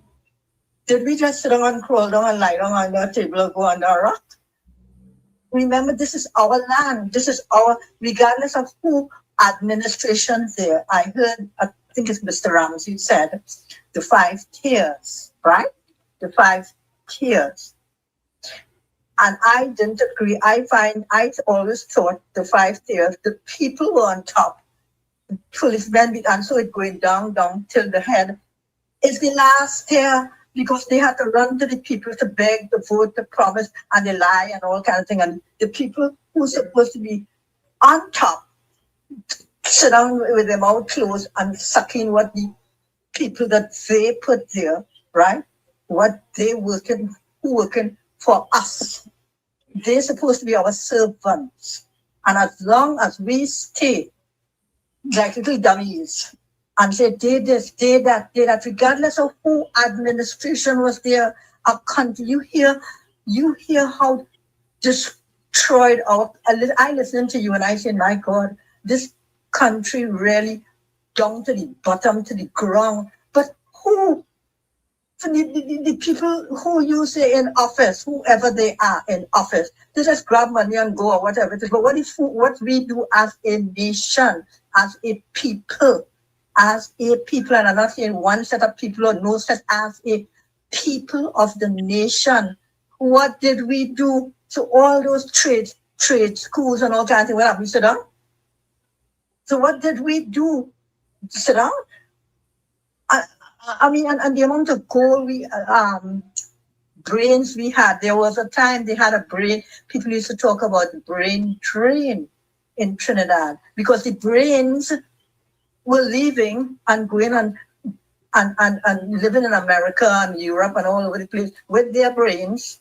The people who doing the good, who have the brains, cop who you say fix the chips and everything that come. Brain drain. And when they did get up, they get up in another man's land and be very brilliant wherever they are, right? But we as a people, I'm not blaming anybody. I just say we as a nation sat down. Here you have cop, trying to say we have to get up and fix our land. We have to get up and fix it and stop the them and the day. We have to say we, because we tomorrow morning they come in to beg you for you to come and say, put me here, I'm going to promise this, I'm going to build a bridge, we are the people who supposed to speak and talk and move and get up. And don't let other whoever just take that. Well, anyway, the land is already taken. But I like your contribution, Mr. Cup, Mr. Ramsey, and Tommy. I like the discussion, and I find we as a people should move and get up. I'm not hearing you too good, so I don't know if I am over speaking. But thanks very much for allowing me this, and I still blame myself. Thank you. Okay. Thank you. Thank you so much, Mr. Atlanta. Have a Thank wonderful day. Thank you. Have a wonderful Mr. day. Atlanta. Thank you. Thank you. Yes, like we said, people have to put demands on the people that's in office. If we say nothing, they does nothing. They are not pressured to do anything. So what they're saying is that you accept what's going on. And like I said, the tier is the general public. That first tier, those are the people who's going to feel the weight of the next four that's above them, right? Because you're supposed to, as a citizen, talk to your politicians, about the police officers, about doing things the right way. But you can't expect them to know what's going on with you if you says nothing. You have to say something. You have to force them to do what's right. And like I say, with the PNM parties, they are used to doing things in a certain way, and they're not getting any pressure, so they're not going to change much. And so that's where you will have to take them by the hand and walk them through this land and point it out. This is wrong. This need to be improved. This is the next step on the journey. But we have to be inclusive. We can't separate them, because we're asking for mercy. We first have to show mercy. You see, the Republic of Trinidad and Tobago have two kind of people, eh? It are the PNM people and it are the UNC people and them. It are the good people and it are the bad people. It have the people that will keep a blind eye. Now, under this administration, we could ask for all these things. We could ask to ensure that how our country was yesterday, we want our country how it was like yesterday. Mr. Ramsey, for a party to be governing a country and a political party proud to say that we are 70 years old and govern the most amount of time in this country, I wouldn't blame them 100%. I blame the supporters and them too, because the supporters and them satisfied with nothing. That's what I'm talking about. Even in the community, they satisfied with nothing. They never. You see, like how this government, the UNC government, will be in office now, and they will cry for, we want school fixing the community, we want playing ground, we want this and what. When their own party in power for 60 years, they keep a blind eye, and all they want is just the party in power, because my mother is a PNM, my father is a PNM, and I go there a PNM, and that is all you want. the predicament that the citizens of the future of this country facing today is because of the elders in this country and the PNM. That's why we have Elders to and change. them keep a blind eye. Every We have to elders and change the senior system. citizen in this country, I blame them for the predicament that we're going through. Well, the thing is that we know what's wrong. Not the elders and the UNC stay on side. that same. Yeah, we can't stay on that same track. What we have to do piece by piece, we have to dismantle that old mentality, right? Slowly show them the benefits. And sometimes we just have to walk people through the whole alphabet, the ABCs of life. We have to go all the way. We just can't stop at C. We have to make sure they realize and recognize every letter in the alphabet in our moving forward. So that's, in this case, it may take us a little while, but by having the right people in place, that's how things change.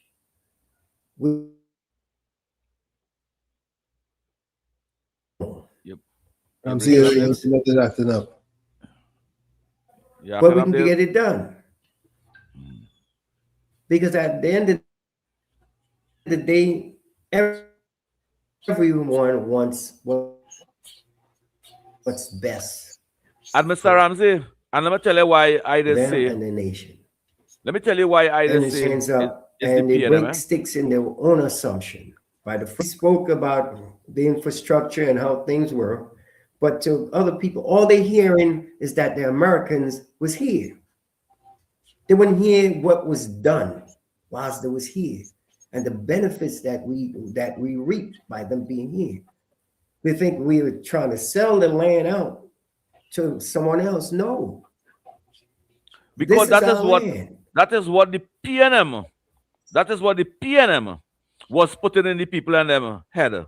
They wasn't educating them and informing them, but the real purpose of why the Americans them over here, they was misleading the people in this country, and even the own And that's where supporters. we had to come in. But That's if we why look we had at to come in with good feet and show them. We had to show them what is real. Like I say, and it have many ways of showing them. Look for the past 10 years. We had 129 schools was building. We had 9 fire stations was 75% complete. We had a child hospital was 90% complete, fully furnished everything. And the people them that we vote for had the authority and the privilege, and we expected them to ensure that those things finish so that the population will benefit from that. They'll abandon everything right over there. Yeah, I see that happens a lot in Trinidad.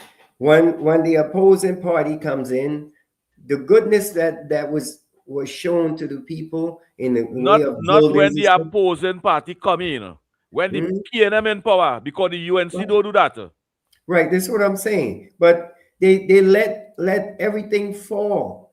They let it fall because they feel like they doesn't have a stake in what's being produced. But yes, you are a citizen of this country, and you asked for these things and you got it. Just being a child and want to destroy everything because the political party in which you belong to did not took the initiative to do so. So they say, let the whole thing fall so that they could be blamed. And even though, you see this Kamala Prasad as the Prime Minister and the UNC's government, even though we keep a blind eye to the wrong that taking place, or if we see any wrong taking place, we will be creating a disaster 10 times more. We have to ask for what we want, speak out on the things we need, and even speak out on the things that affect us. Even with our own party in power, we have to call on them to be responsible too.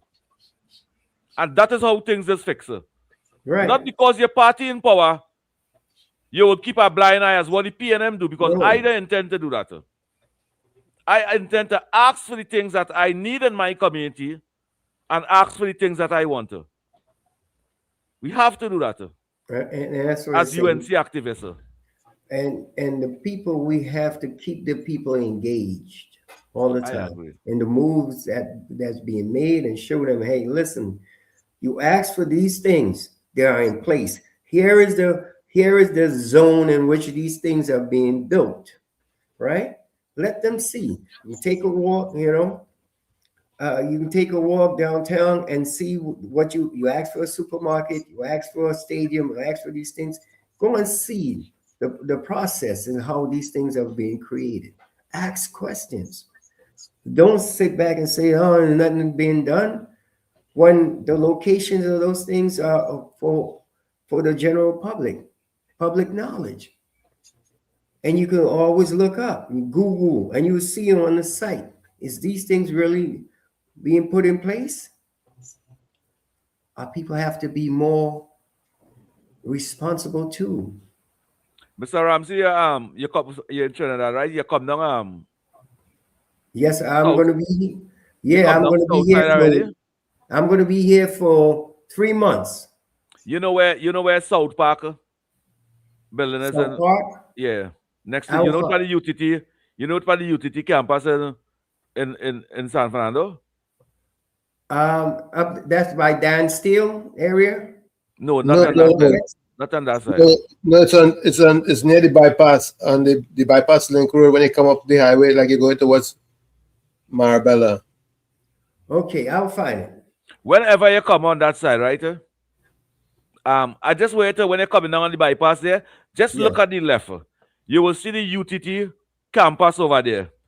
Yeah, and then you will see all the other business places. Right. I watched this for the past 10 years under Keith Rowley administration. And today I will say Keith Rowley and the PNM earlier, always the most deceitful, conniving, vindictive, and callous human being I see in the Republic of Trinidad and Tobago. I watch $1 million business, hotel, big groceries, restaurant, or big shot place established. And that UTT campus today, the education facility, rotten and down. I asked myself, because it's not even a mile away from me. I asked myself, where these people them get this money to buy all these land, to take over public space, because I classify Trinidad land as public space. Public space, yes, it is. How them get the opportunity to own public space in 10 years under Keith Rowley and have all these massive buildings established, buildings, bank for friends and family, and the education facility just rotting down. 65% of the workers that fire them, and the building just rotting down right there. Yes, I saw what was happening up in Laventille with the school system and the teachers, right? They have more teachers there than students in school. And you the PNM people and them, you the PNM supporters and them, you go by South Park and you watch when you go to spend all your money to buy the most amount of unhealthy food. You watch where you're spending all your money and watch the education facility over there and see which one they're supposed to face more priority on. You watch and see for yourself. And see if that will make you turn away from the People's National Movement. Because you're supposed to fix the education facility first. It benefits the future of the country.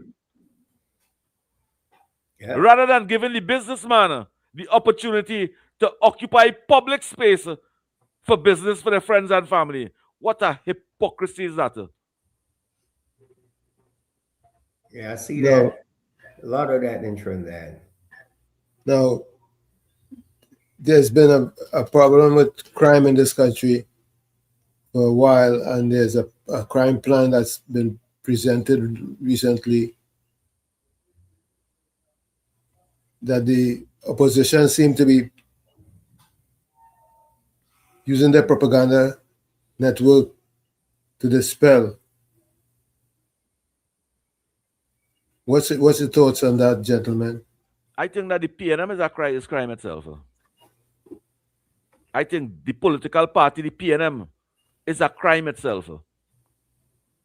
Because they are the one for years. Them encourage 95% black and 5% white in jail, whilst it had black leaders. They encourage that. They encourage when you watch Raymond Yard and you see 14 African little brothers and sisters choke up in a little cell, so nowhere to lie down. They create that for them. When you watch the whole of the East-West corridor, you bring people from St. Lucia, Grenada, St. Vincent, and all the Caribbean island and tell them go up on the hills and be PNM until you're dead. But you ain't sure they have a good work. You ain't sure they work in TNTech, WASA. You ain't sure they have a good job to say, well, all right, they could go and get a bank loan. You give them URP, CPEP, forestry, and 2 months, 3 months contract all the rest of their life. They are part of the problem. They are part of the problem in this country.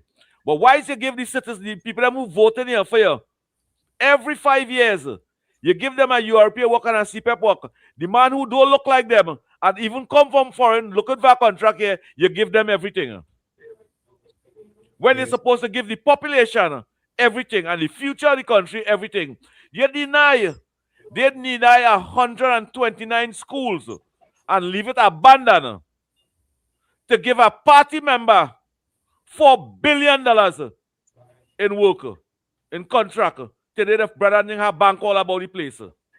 Them deny the People's National Movement, deny a children's hospital to give a party supporter and a minister millions of dollars, hundreds of millions of dollars in rental when they could have fixed the children's hospital. The money that these guys and them make in rental could have fixed all the healthcare system in this country. Which one was more important? Like I say, they mainly just ticking the box as they go down. No one wants to actually take action and do what's right. You know, I'm involved in both law and medicine, so I can tell you. Mr. Ramsey, the Republic of Trinidad and Tobago has been classified as one of the main drug transshipment area. When you want to pass it anywhere in the world, it passes through Trinidad and Tobago.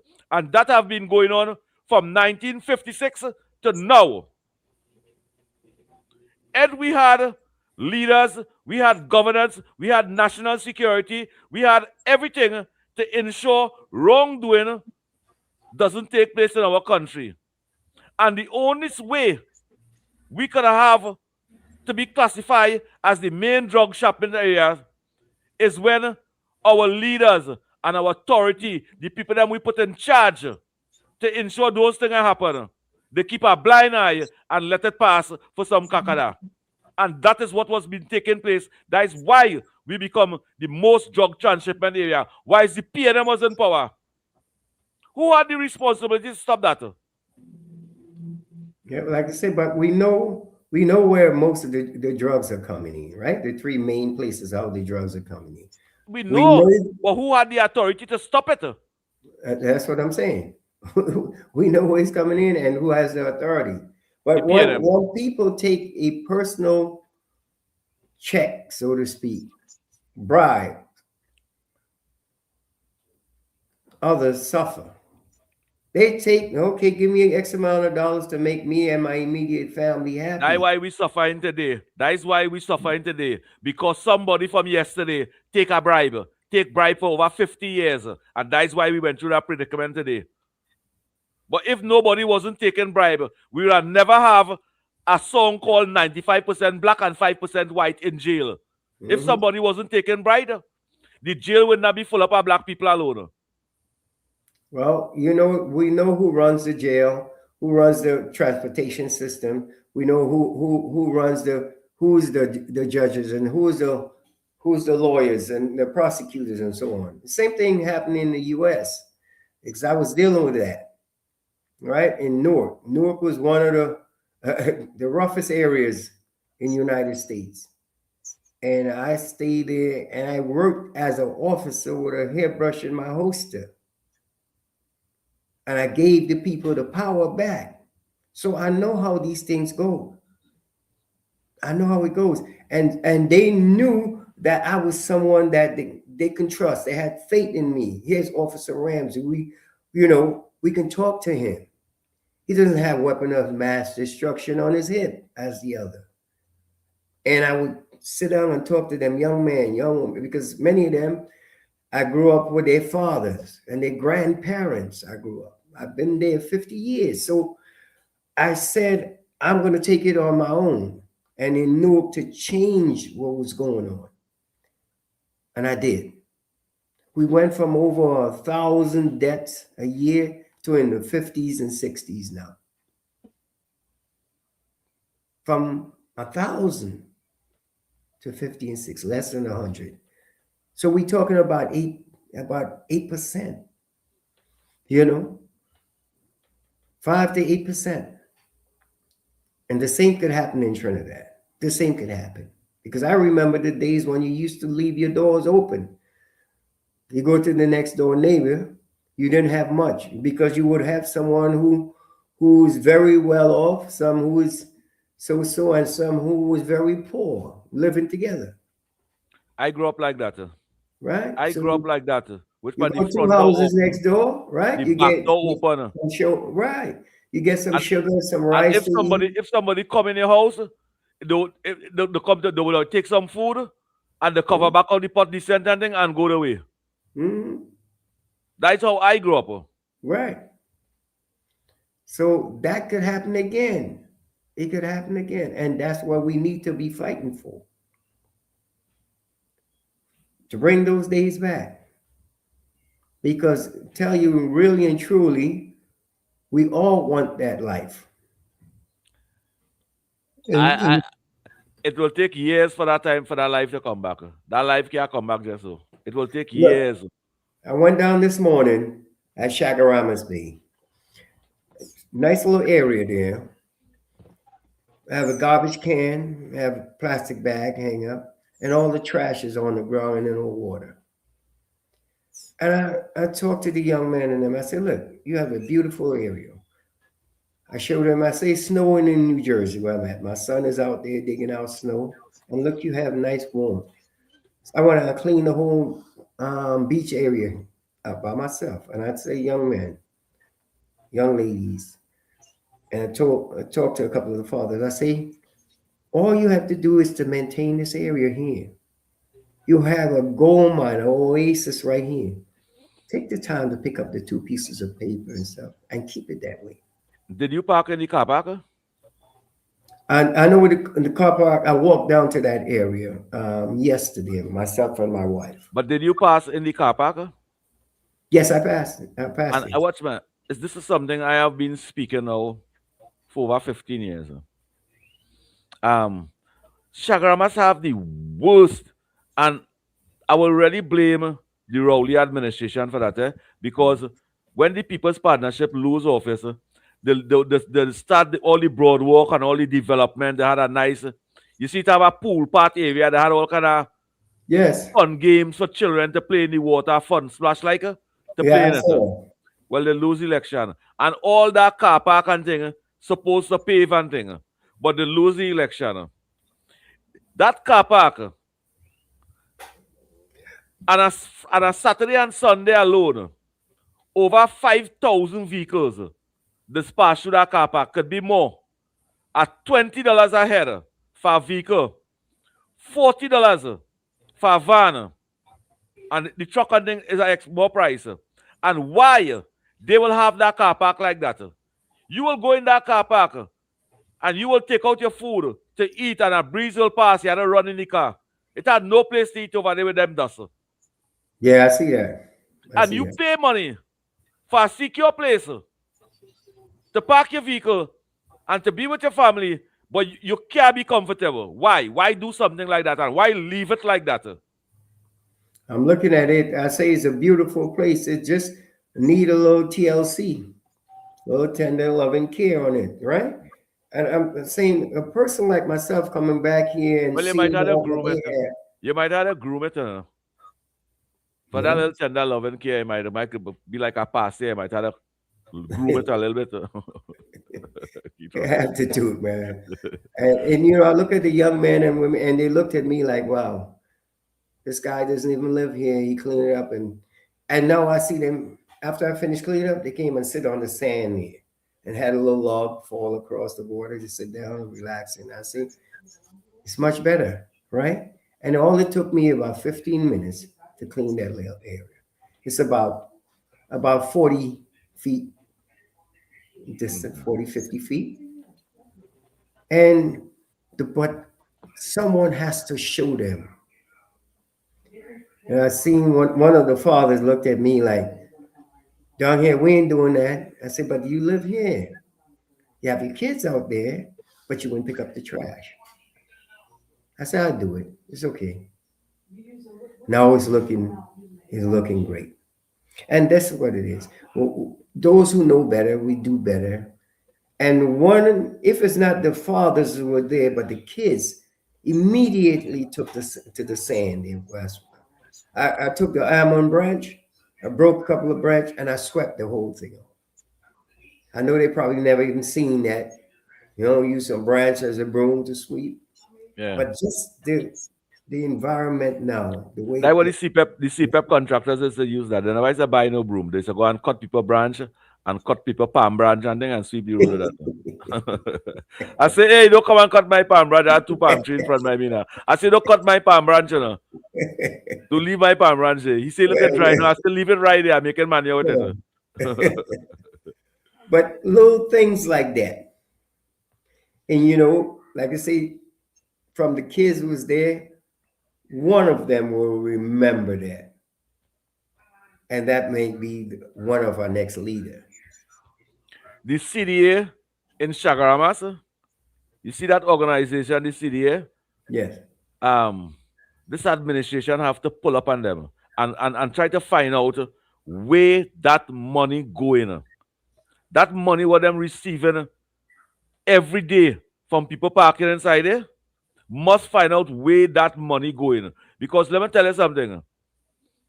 To have a car park so deplorable for 20 years and collecting millions of dollars and even thinking about paving over there. Because we paying for a good parking spot and even thinking about paving that over there. Something wrong. A CDA with good quality and ambition and respect for people's money. Because that is public space. Yes, it is. You could walk over there, but you can't park up your car free over there. That is public space. You could walk through there, you could pass through the gate, you could walk, you could stand up there whole day, and nobody can tell you nothing. But from the time you take your own vehicle and park it over there, you have to pay money in public space, and they're having the most deplorable for parking. You go by any one of them white people business, them Syrian business, food place, and all kind of thing. You don't have to pay no rent, no car park spot. You don't have to pay for that. They create car park for the customers and them, which part they don't have to pay, and they're still making money. But CDA and the administration in public space, they can't create free parking space. We have to pay for it, and yes, it's the most deplorable. Which part in the world that is happening? Yeah, you say someone is getting paid. Where's the money going to? And that's where we have to put pressure on our leaders to show us, give us answers, make improvements. Now, if I was living here, that whole area, like my area in Newark, that whole area, my whole block is clean, spotless. You see all the activities, you see you see all the wall climbing and all the things that the People's Partnership that build over there, all the little booth on them. You can come with your family and you have a little booth over there that you could cook and lime and all kind of thing with. You see all those things over there. PNM will abandon that. Rowley administration will abandon that and put a next place to call Water World for people to spend $100 to go inside and everything you have to pay for. You see, and these are the petty stuff that has to go away. We have to maintain, regardless of what party is in power, we have to maintain No, no, integrity. no, no, no, We have no, to no. maintain Not regardless of what party in power. The party in power is supposed to work on behalf of the citizen and make it better. But if the Yes. party in power not working on behalf, but only on friends and family, we can't say doesn't matter the good party in power. It So matters. that's what I'm It saying. So matters which party in power. we have to find a bridge that find that bridge, that common denominator that will makes what makes us who we are, and to have the respect for even the opposing party, whoever that is. We have to find a way to build, bridge that gap. We have to. Or is this going to continue to go on? Which we can't afford that, because we are bigger than that. We are better than that. We have to show that. And if it means having weekly, monthly, meetings between parties, and a day of the wrong table discussions, where no one is better than the other, and where we can lend a lending ear, open ear to what's going on, and have the community involved, where the leaders are now coming to give so-called briefings on events that is coming. We have to create those things, make it mandatory that we don't wait for 4 years, 5 years before the election and to ask for people votes, but to show continuous progress and dialogues where the nation is moving forward.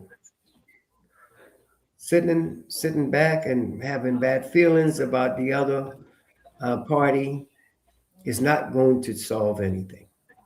Not going to solve anything. We have to come to a point and say, let bygone be bygones. Yesterday is gone. Today's here.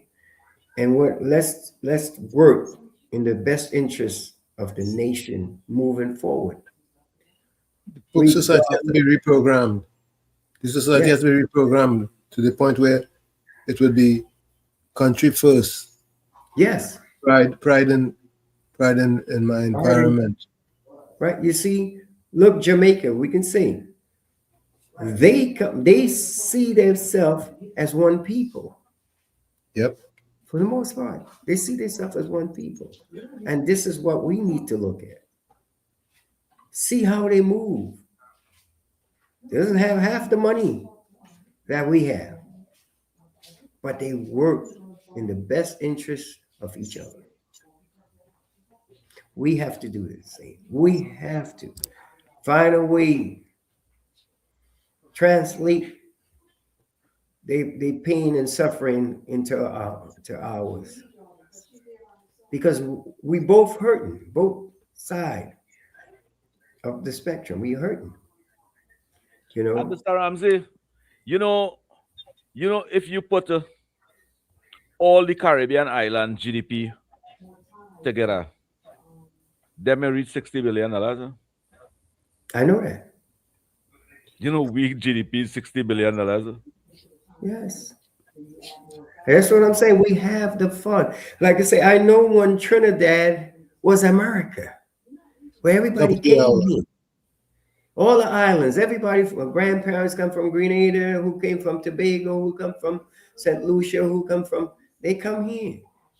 Right? We had the sugarcane industry. They came here to work, the cocoa. They came here for a better life. You're right. With a promise to the PNM to be a PNM until the dead.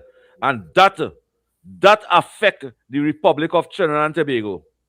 Well, with that kind of thinking, not a development thinking, not to say, well, all right, this affect we are a citizen of this country over here now, but that is wrong for the country. They keep a blind eye and support the nonsense that take place. Let me go That's for why the the whole of the hour. East-West corridor in that condition today.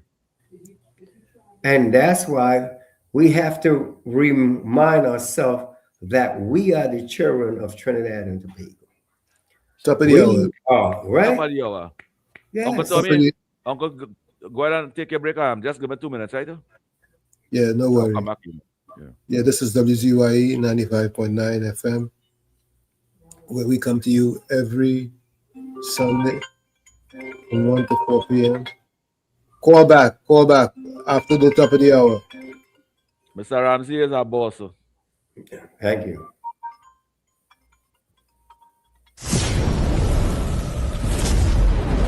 You're listening to WZYE 95.9 FM. You are listening to WZYE 95.9 FM, the most influential name in Caribbean radio in the tri-state area. Broadcasting from East Orange, New Jersey, the most influential name in Caribbean radio, WZYE 95.9 FM.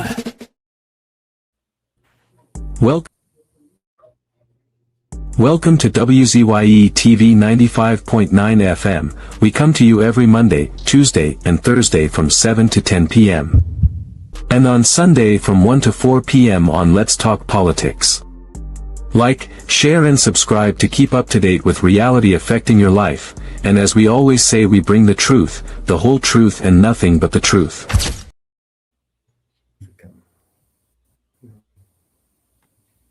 You're tuned to WZYE, the heartbeat of unfiltered truth. We're more than a station, we're a movement, grounded in facts, driven by integrity, committed to progress. We don't chase headlines, we create them. Decoding politics and current affairs to question power, not cozy up to it. From Laventille to Scarborough, whether you're in your living room or your commute, this is where perspectives collide, divides dissolve, and tomorrow's conversations start today. WZYE, we originate, not imitate. In the Village with Uncle Tommy and Professor Wall Street. Mr. COP. Hey, this is Lady Gaga. Hey, it's Taylor Swift. You're live in the mix with the one and only. Hey, this is Justin Timberlake, and this is In the Village. Yo, what's going on? This is Jersey Drake. Hi, this is Rihanna. Hey, what's up? This is Ludacris. What's up, y'all? This is Nicki Minaj. You're rocking with the best. It's In the Village. In the Village with Uncle Tommy and Professor Wall Street. Mr. COP.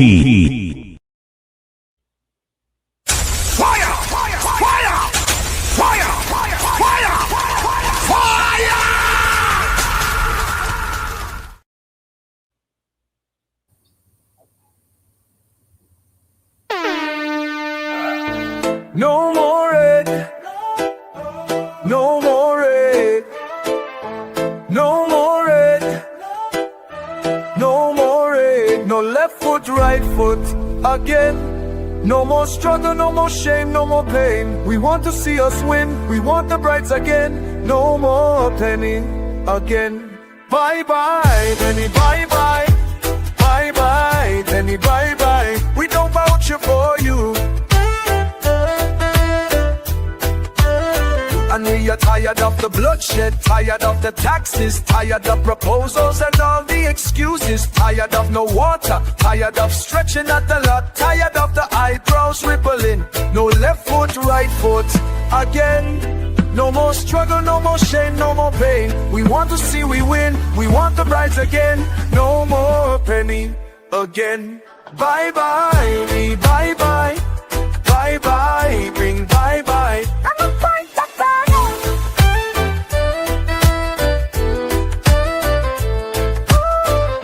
We're tired of the bloodshed, tired of the taxes, of the proposals and all the excuses, tired of no water, tired of stretching at the lot, tired of the eyebrows rippling. No left foot, right foot again. No more struggle, no more shame, no more pain. We want to see we win, we want the prize again. No more penny again. Bye bye, penny, bye bye. Bye bye, penny, bye bye. We don't vouch it for you.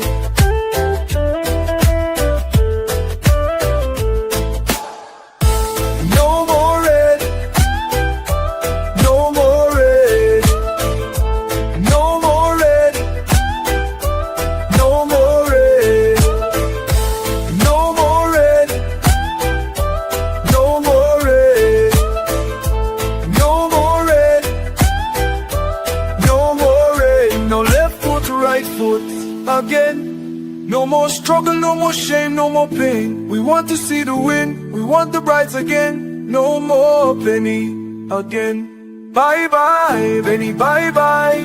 Bye bye, Benny, bye bye. We don't vouch for you. Bye bye, Benny, bye bye. Bye bye, Benny, bye bye. We don't vouch for you. Welcome back, gentlemen. Welcome back. We are in WZYE, of course. The number here is 973-609-6509. 973-609-6509.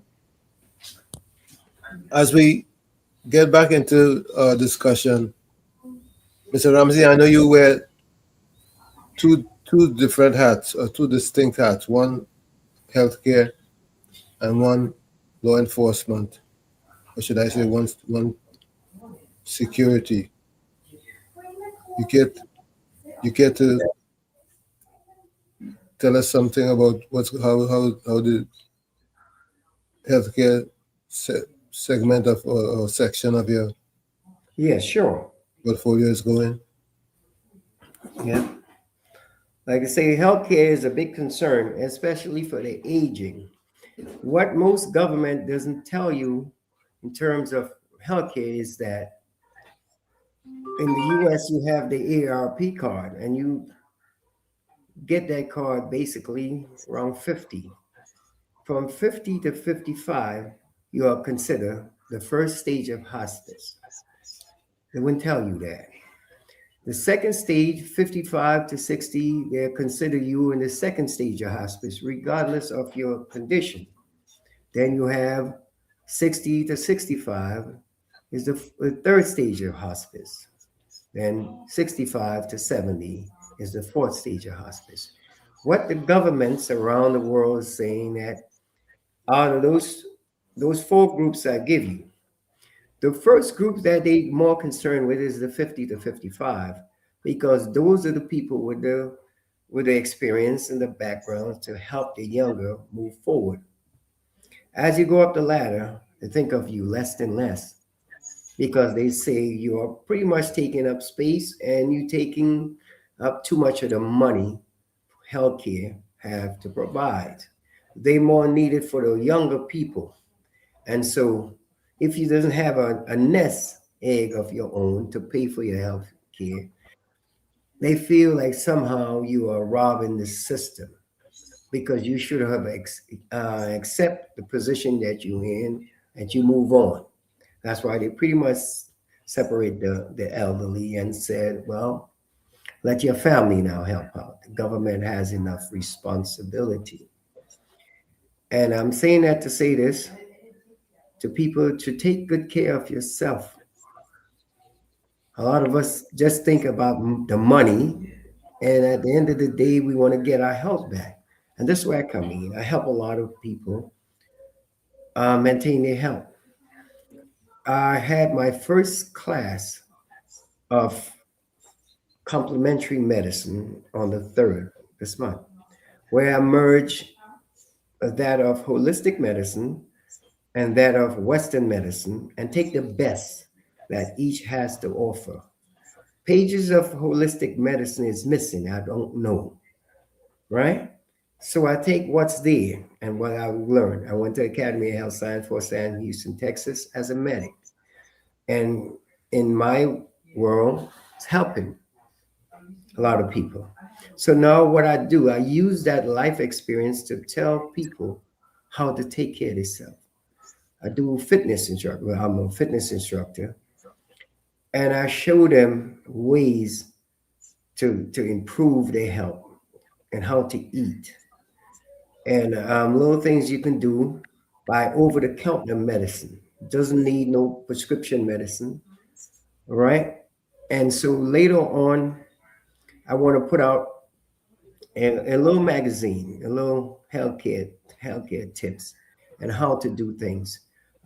Take, for instance, your asthmatics. Instead of having to depend solely on your albuterol asthma pump, I will show you exercise to expand your diaphragm so that you can help open up your lungs. and exercise for the elderly with forward head. The head start leaning forward. How to do the exercise to stretch, rotate the neck, and strengthen their muscles. And the thing is, as we grow older, as our legs get weaker, it's less and less um, oxygen, energy, nutrients, blood is going to the heart. So we die, our legs die 7 years basically before our physical death. So what I'm trying to do is to show people to walk, do a little thing, a little chair exercises, go to the beaches here in Trinidad. You're very fortunate. Go and get a saltwater bath at least once or twice a week and keep yourself, because no one is coming to help you. Right? Especially when from my legs go up to your neck, you're weighing 300 pounds. You're weighing 300 pounds from your chest, your belly go up. You feel your legs could take that all our weight when you're 65? And do what you have to do, maintain a reasonable weight, and watch the sugars intake, watch the salt intakes. Make sure, stop chasing that dollar bill. And a lot of these fried foods up there, not saying to cut it off entirely, but use it in moderation. What I noticed in Trinidad, people sacrifice their life to make money. They sacrifice their health to make money. And when they reach 50, 60 years, they spend the same money to save their life. Right. Doesn't make sense. And this is what I tell people all the time. Your health is your greatest wealth. Take care of your health. Your health is really the future of your generation. Yes. And so I do a lot of fitness classes, and I help a lot of people to get back to general health. And I tell them a lot of times, that $50, $60 overtime money, take some, because we know you need to have for your kids and to live a reasonable life. But most of your time should be spent with your family, loved ones, right? Because life is about not money, but people and relationships. Have good relationships with people, the elderly. Go and pay attention to the elderly. Check on them. Hot days. A lot of times, especially men, we end up by ourselves later on, right? A lot of times. And it's no one to check on us. The women normally have someone to check on them, but men, like this, they always saying men die alone. Do you believe a unhealthy person that's showing interest into a senior citizen, taking care of them and assisting them in time of need? Do you believe that sickly person that doing that, all that sicknesses go away from the goodness of your heart, taking care of somebody? The creator of heaven and earth and the master of the universe will heal that person? Will help you a lot, because what happens is most of the world is dying from touch deprived. The governments around the world have taught us to be separated from each other. And you don't have that person touching and speaking to you and showing love. In every hospital, one of the key things that slow down the progress of people's health is rubber gloves. By putting the nurses putting on these rubber gloves and the mask, they cannot transfer the electrical energy from one person to the other. It's like jump starting a car. You say that the battery is dead. You take another car with a so-called good battery, and you put the wires positive and positive, negative and negative, and you transfer the energy from that so-called good battery to that so-called dead battery. The battery wasn't dead. The cells were low. So you transfer it and you can start that vehicle on your own. Such as human being. We have the neurons, which is our brain, that releases electrode to our fingers, and the contact from that one human being to the other human being help jumpstart these cells. And so that person know that you care about them. So when you treat them without glove, they can feel human again. When you just stick them in a corner, and you put on a mask and you put on a glove, they feel less than human, and they feel like their life on this earth is over. But once you show that care and that love, and you touch them with your bare hands, what happened is that during the AIDS epidemic, there was a mass exodus of doctors and nurses and healthcare workers, and so they went from bedside nursing to administrative nursing, where you now ask. They got 3 forms. They ask you 100 questions that has nothing to do with you, but it was a way to tick the boxes as if they care. So now, instead of taking care of that individual, checking their temperature, giving them a little hug, cleaning, doing their bedpans and fixing their bed, all that has went away for the most part. And so that's why you have a bunch of people are dying from touch deprived. Because they don't have a good heart for human being. Because and if they they have tell a them good to heart, do if they have not. a good heart for human Right. being, the heart will be good. The Yes, heart will be strong. and exactly. And what they tell healthcare provider is, do not get attached to your patients. How could you care for a human being without an attachment? It's impossible. Use a Right? boss. Use a boss. So during the Corona time, and through my community in New Jersey, many players, all players, professional and so on, the general public, they have an ailment, and say, go and see Ramsey, Officer Ramsey, go and check him out. He has medicine. They will give it to you if he doesn't have anything, right? Right, over the counter medication they can get without having to use all of these so-called prescribed medication. Like right here in Trinidad, you are living in a pharmacy. I walked right down to Chaguaramas Bay, and you had Kaya Keith, Black Stage, Jump Up and Kiss Me, all these things here, Fever Grass. I see back in the mango, young mangoes, lady, Karaili leaf, Riley, pepper leaf, all these things right bandania, here. shallow benny. We had ginger. All of it. We had DTPE. Fever We have Grass, all PE, everything we have. right? It's right here. But they rather to go to the store and buy that little white pill. And all that in the same tablet, the white pill. And only a small portion of that Yeah. is in those tablets again. Just to treat it. Just to treat it, not to fix it. Right. So all them tablets is just to treat the problem, but not to fix the problem.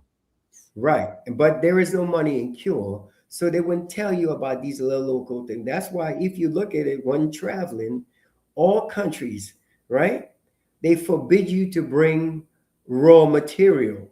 The green leafy vegetable, because of the chlorophyll, that's nature's correct bleach, was going to kill the free radicals, the germs within our system. So they tell you it has to be dry before you break it. That is dead. The life of that plant is gone. So you basically have dust. You may get 1 or 2% of what one extracted through warm water get from it, but for the most part, you're just carrying straw, dust. It doesn't mean. Look, I see, I recognize in our health care system in the Republic of Trinidad and Tobago, every public servant spend about $50-$60 for health care.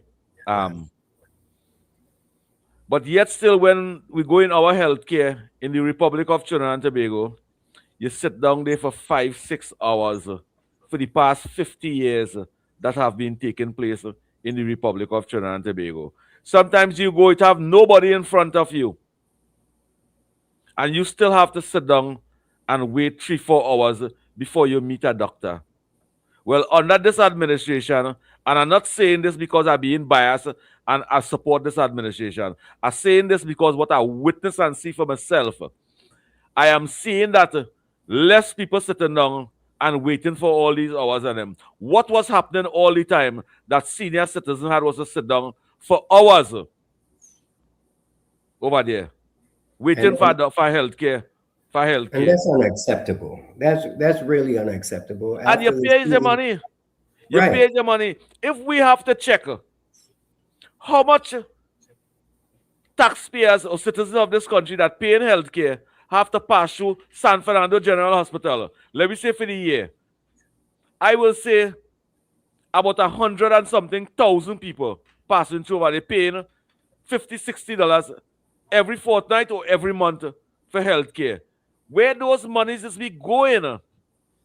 And see, you see that, and us as the seniors now, we have to get. You have to set up a program where you can remind the older people to start growing all these natural herbs again. And those who are in areas who can get it, remind them what they're used for.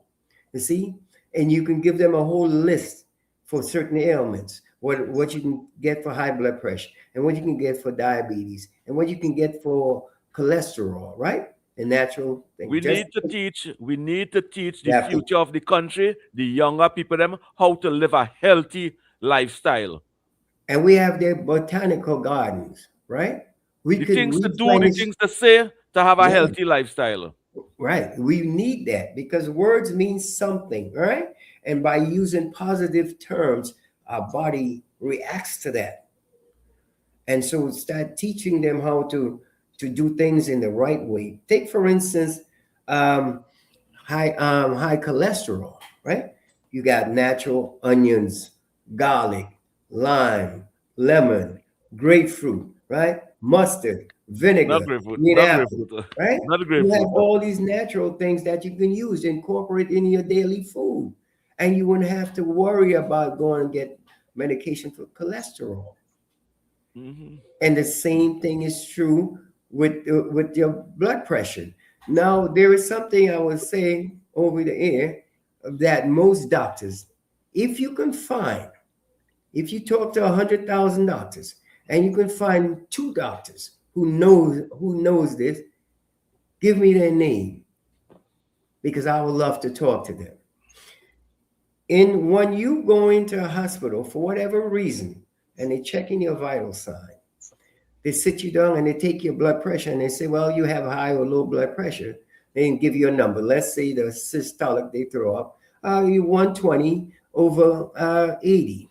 Well, your blood pressure is good. But 120 over 80 is an incomplete blood pressure. Okay.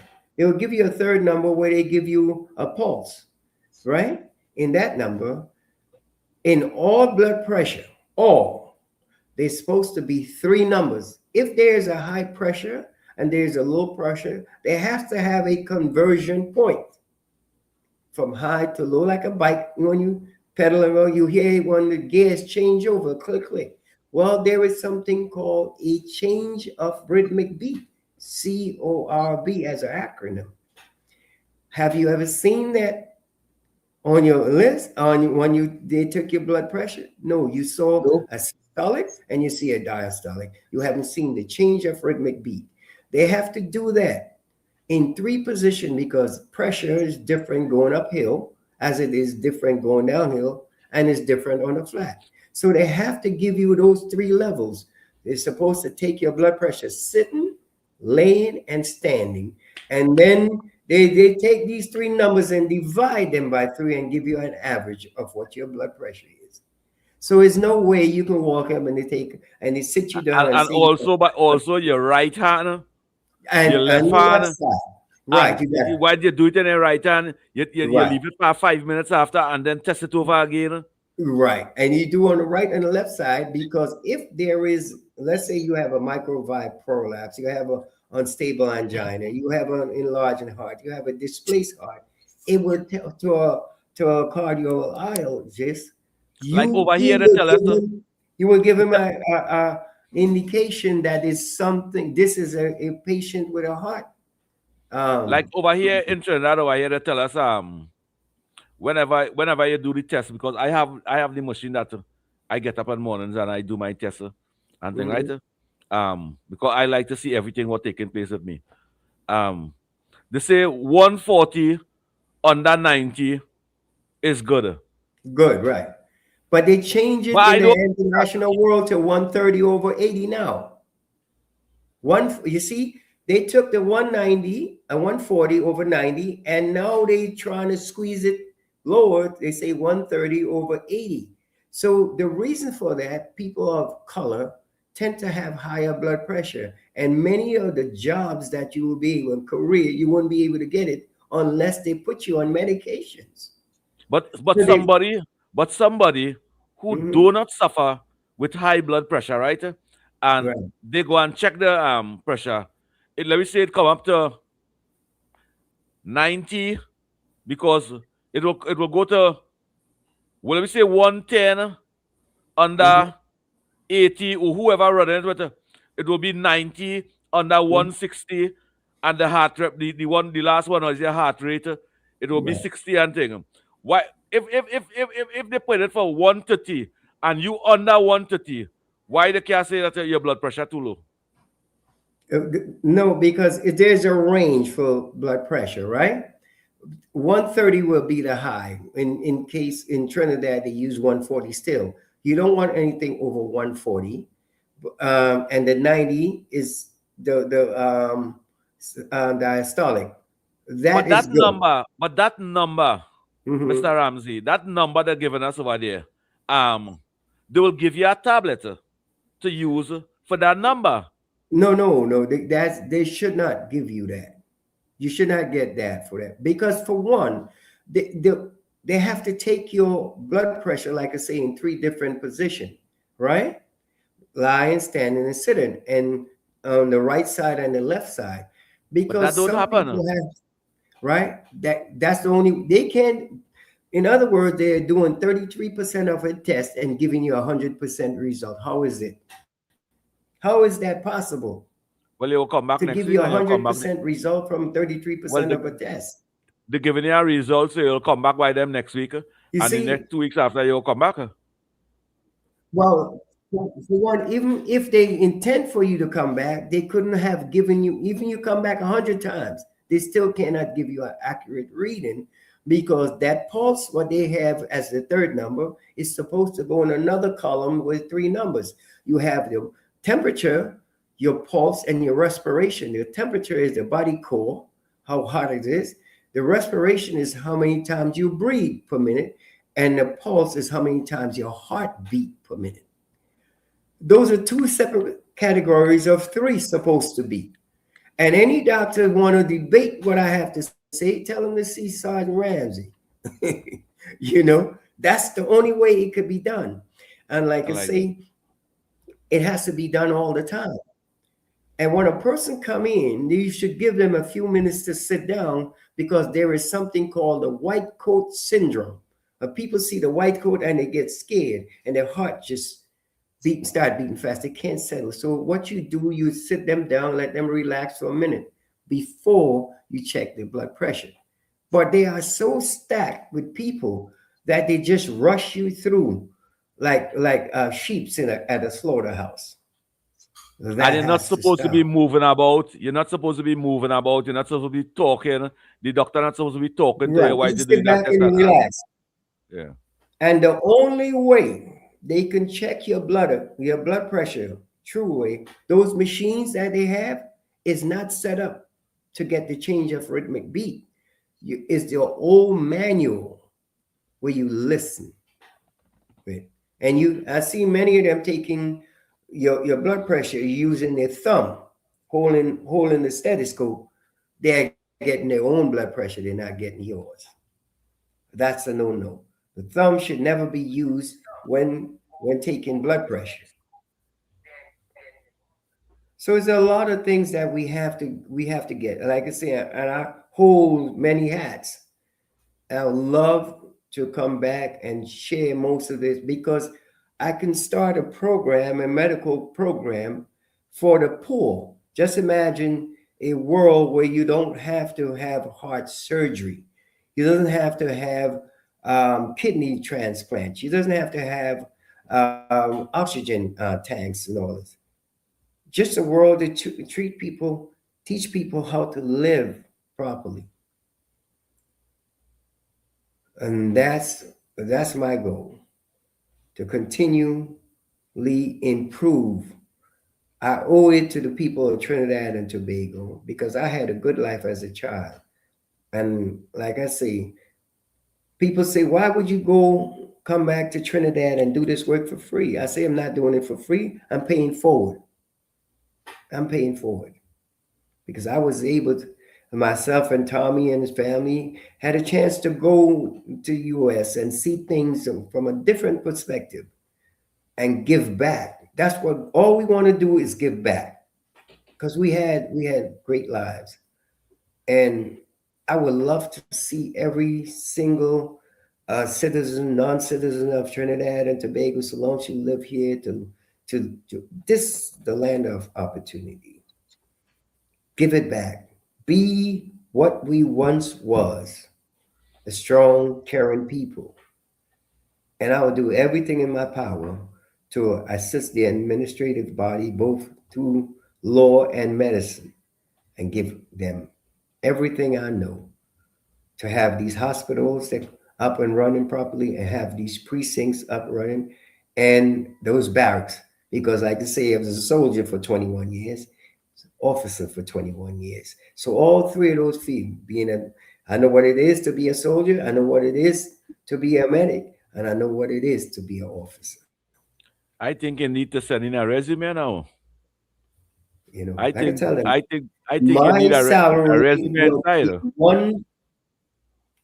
one TT dollar a year. That's all. And the money that you would have had to pay me will go to the top boy and the top girls graduating. That will be in an account for them for their tuition to their schools and a plaque in their name as a humanitarian, upcoming humanitarians from Trinidad. We was always at the forefront.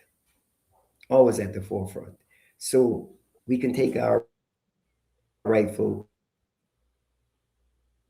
And what are the only way? And that's my prayer, my hope. Mr. Ramsey, the only way for we to fix our healthcare is for the citizens of this country to take care of their health. And that's the only way we will fix our healthcare. Uncle Tommy, like Brother Ramsey phone giving internet giving some problem. The only way for we to take care of our healthcare system. I'm hearing some. You hearing good over there now? I'm hearing it's coming in fragmented, but I get the gist of what you said. Once we take care of our healthcare system will be fixed. Exactly. But we have to return the old ways, make it new again.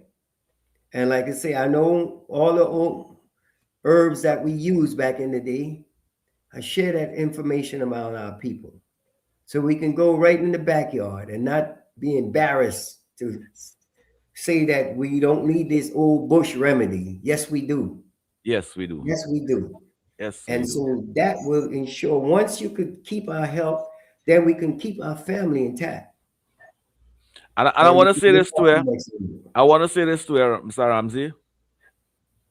It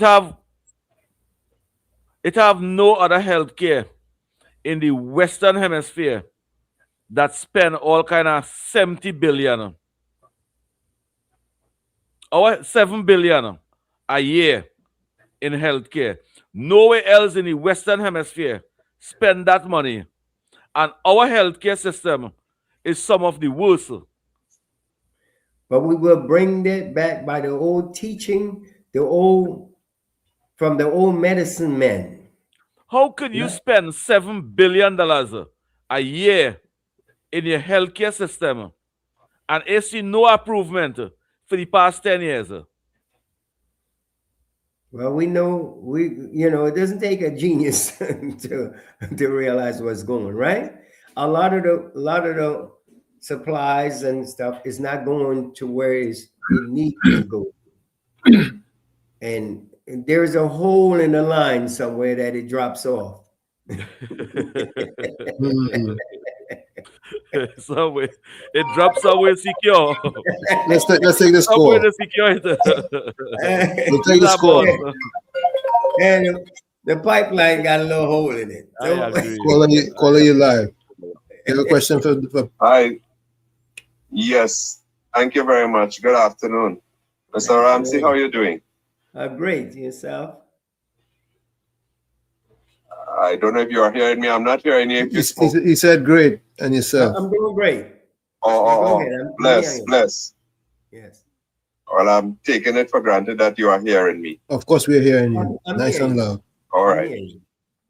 Okay. I don't know what age he would have left Trinidad and Tobago if he was still under his parent care. He was 15 when he left. He was 15, 50 years ago when he left. Wow.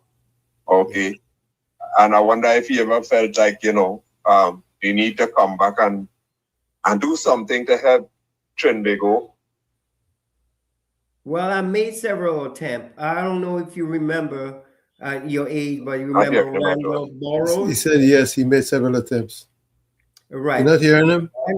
Randolph Burroughs and my grand uncle Joshua Gordon, who was the all right. Well, I'll just General throw out some questions, and then I will go back to the old format where I'll be able to hear him. All right. Okay. All right. So I find that is good because I always look forward to people who would have left, because they left this place in a certain kind of state. And if they could come back and make a contribution, help change it, because there are things that Trinbago had to deal with under every government that we've had. And how much we had? 5, 6, how many different governments? And there are things that we had to deal with. Crime is one of them. Crime is one of them. All right. And also to get his views on what is happening on world news in that, there are people in the Congress in America, and they are saying that what the leader is doing is not legal, it is not proper, it is not healthy. And he wants to get the Nobel Prize for peace. But look what he is doing, all right? And we have people in Trinidad and Tobago who are supposed to be lawyers and supporting killing people without due process. So I would like to hear Mr. Ramsey's view on these things, please. Thank you and have a blessed evening. Thank you. All right. Like you say, a lot of what's happening, a lot of people doesn't really understand the complexity of it. Like you say, there's a lot of propaganda in all places, right? In Trinidad has their levels of propaganda. America have their level of propaganda. On most of the things that are being said about Trump is not true. Take, for instance, when they say that he had an insurrection. All right? The president of the United States did not have an insurrection. And when he asked the people to go, he gave an executive order to go. During that time, Kamala and Biden is the one with attempted an insurrection by calling the National Guards in to help. That's why they was not permitted to get to the Oval Office. They had to feed them under the bridge because the president gave an executive order. Now, if there was such a thing of an insurrection by Trump, he could have never been the president again. Never. Impossible. The president of the United States can start a war on his own accord. He cannot sustain it. The Supreme Court and the House of Representatives will see that it doesn't happen, right? But there is no insurrection. If he would, what happened in Iran? There is orders to Trump to do such, and Venezuela. Knowing what's at stake. So propaganda is created so the people who's not privy to these intricate details of information will believe that there was wrongdoing, but it's not. you have your general orders. And in that first general order, the people there at the site, and it states, I will guard everything within the limits of my post and quit my post only when properly relieved. He is the commander in chief. The general orders was from him. Mr. Ramsey, I want to answer him too. I want to answer him too. That Yes. betrayal, So those that things- betrayal, But that most betrayal. people don't know that. And it's the American pledge to American Legion. It says, I will protect this nation against all enemy, foreign and domestic. And at that time, by Biden and Kamala calling for the National Guard, while Trump still had 14 days of power as the president of the United States, they called the National Guard. So the colonel who was in charge of the National Guard broke his own oath that he took to defend America. But this is not known by the general public. They have no military experience. They pledge no oath. So they believe what is being said by CNN News and others that does not know what it takes. From the believing what the feminine boy is saying and what the masculine girl is saying. That is what Right. they believe in. That's what it is. And the third general order, what it says, I will report anything not covered in my instruction to who? The commander of the relief. And if you listen, if you listen to the question he asked, I want to ask him this thing, Maloney. In the Republic of Trinidad and Tobago under Keith Rowley administration, them hire commissioner of police. And the commissioner of police call the criminals and them cockroach. And he come up with this thing, one shot, one kill. Yeah. And people die off of that one shot, one kill. Why all they didn't speak against that gun? All they didn't know they was killing innocent people. Now all they know, Trump killing innocent people in international waters. Trump, even though Trump killed 100 people in international waters, that is not Trinidad and Tobago business. You might be concerned, but you didn't concern when Russia was killing millions of people in Ukraine. No. In international place too.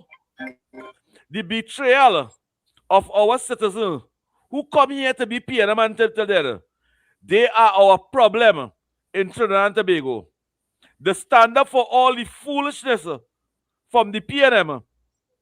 The stand up for all the foolishness. Keep a blind eye and ask PIA questions when the United National Congress in office and governing. That's what they do. But it's okay. That's why we are here to fill in the blanks for it.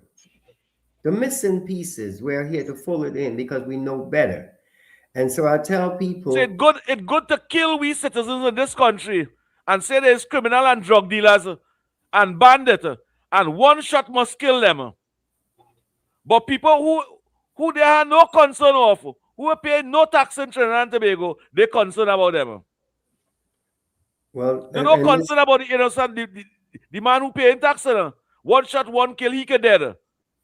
But they're concerned about the white man who bringing in the drugs in the country. He dead. They're concerned about that. God will take that.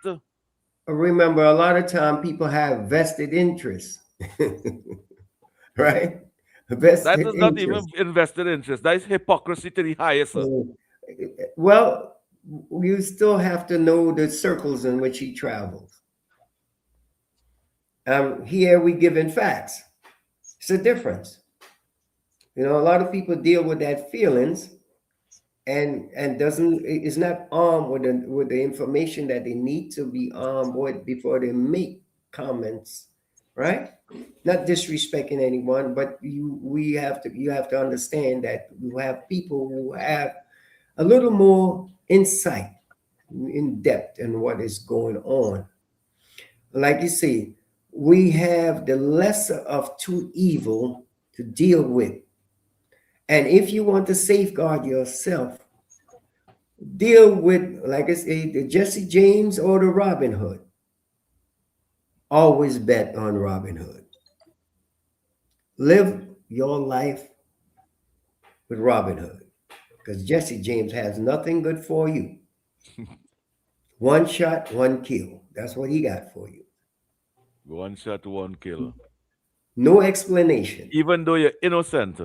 Even though you're innocent. And you So cross this is his what I'm path. saying. Once you cross his path, one shot, one kill. Right. I don't think Robin Hood would do that, but I know Jesse James would. So I will always side with Not Robin even Hood. Billy the Kid would have to do that. Exactly. You know.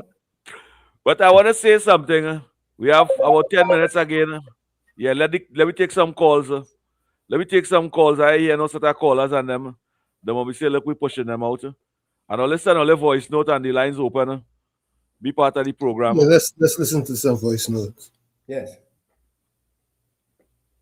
Mr. Kunji, sir. Many Good people evening in to you. Trinidad and Tobago spoke against that, calling human beings cockroach and so on. And maybe that is why the UNC did not support him. They did not support him. But when they were pulling together a coalition, all right, the kind where cars that meet at our four roads and crash, he was part of it. He was part of it. But many people did not support it. And I am asking this question about the killing with the boats in the context of people saying that the man is right. People who supposed to know law, and in law they tell you everything must have a due process. Even though a man kill a man and go in the station and say, look, I just kill a man, it still had a due process, Mr. Kunji. The laws of Trinidad and Tobago, Jaijin, Gangachana, the laws of Trinidad and Tobago and the laws of the United States of America is two different set of laws. Gangachana, and you all was supporting, you can remember the Julia Davis show, one shot, one kill. You all was supporting that. Why is we was condemning it? Why is we were condemning it? All you was supporting that. Jaijin Joseph. So don't play talking innocent now. All you was supporting innocent people getting killed in Trinidad and Tobago. You can remember when the three of them get killed by the police in Lavantil? Why is we was condemning that? All you was calling them criminals. You can remember when they were saying Arima is a dump penny constituency in Kwanapo somebody was a dumping ground for dead bodies. When we was condemning that, all you was making excuse and supporting people to die in this country and playing hypocrite now. Why is the UNC in government? Jaijin Joseph. It is the facts. You cannot be good when the PNM in power and playing hypocrite when the UNC in power.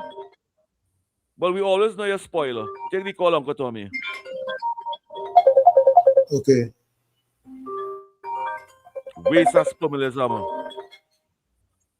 Caller, you live.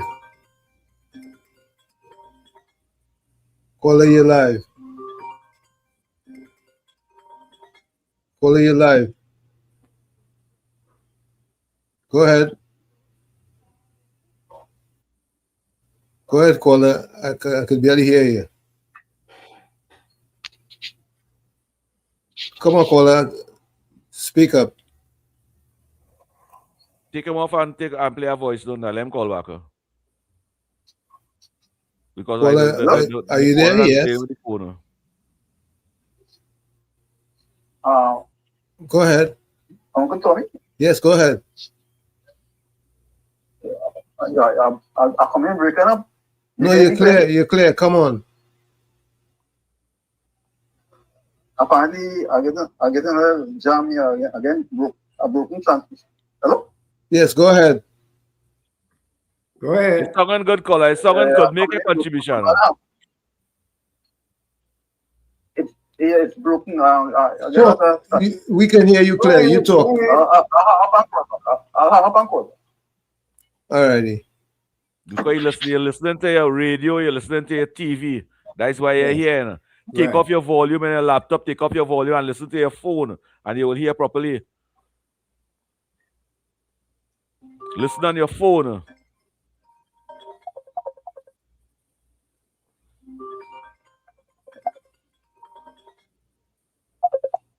Caller, you live.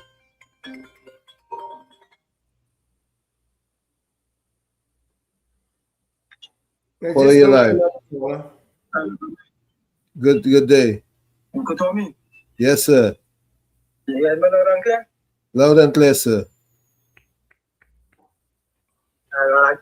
Again, I will break up in me because anyhow, I will see what I have to say. Yes, speak.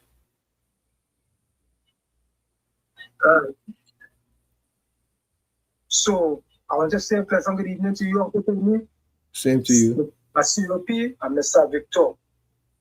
And Trinidad and Tobago, pleasant good evening. Good evening to you. I just want to remind, we always reiterate and say that Gordon Joseph is out one from day one. Because remember, this would Ben Thomas would have kidnapped in Barbados and in the PNM in jail. Nobody didn't have a problem with that kidnapping. Because the PNM, the kid who only dancing from the looking at the road, all of a sudden they killed. But they didn't care when Death was doing the kidnapping, you know. Trinidad and Tobago, please understand what people want here today. The people in Tobago are fully working and they understand the evil that the PNM was doing to them over the years. And they realize why it's time to move on. It's time to come out of that dark ages thinking, that box drain thinking. You understand? So Gordon Joseph, what want to do for 2026? Just don't say nothing, just listen. Not on listening. Thank you, point 14. Thank you, point 14. They really need to just sit down and listen. Go ahead, Mr. Victor. No, I say Point Forte, my home. That's where I was born. Do you believe in the Republic of Trinidad and Tobago? Point 14 supposed to be developed because most of our oil and gas and income from Point 14. Exactly. You know, like I say, and I watched a lot of things like that. The refinery there in Point Forte, most of it is closed off. They need to revitalize that whole because area. Rowley tell himself he mother and father. Rowley tell himself he mother and father and grandmother and father, grandmother and grandfather. Give him them business. The refinery in Marabella, the oil industry in this country. He tell himself he parents and them leave that and he will. So when he become prime minister, he do whatever he want with it. You could tell me, we have an oil industry and an oil refinery for over 120 years in the Republic of Trinidad and Tobago. And Keith Rowley shut down that. And we have nothing to show. We have $500 billion and say, well, look, this will be profit from that. I understand. Yeah. And that was one of my main concerns. Like you say, we have there, and in Point, where the refinery is, all the way to Egypt and Labrador, I had told one of the former mayor in Point, I told him it was important that they have trees planted, at least 1 million trees planted all through there.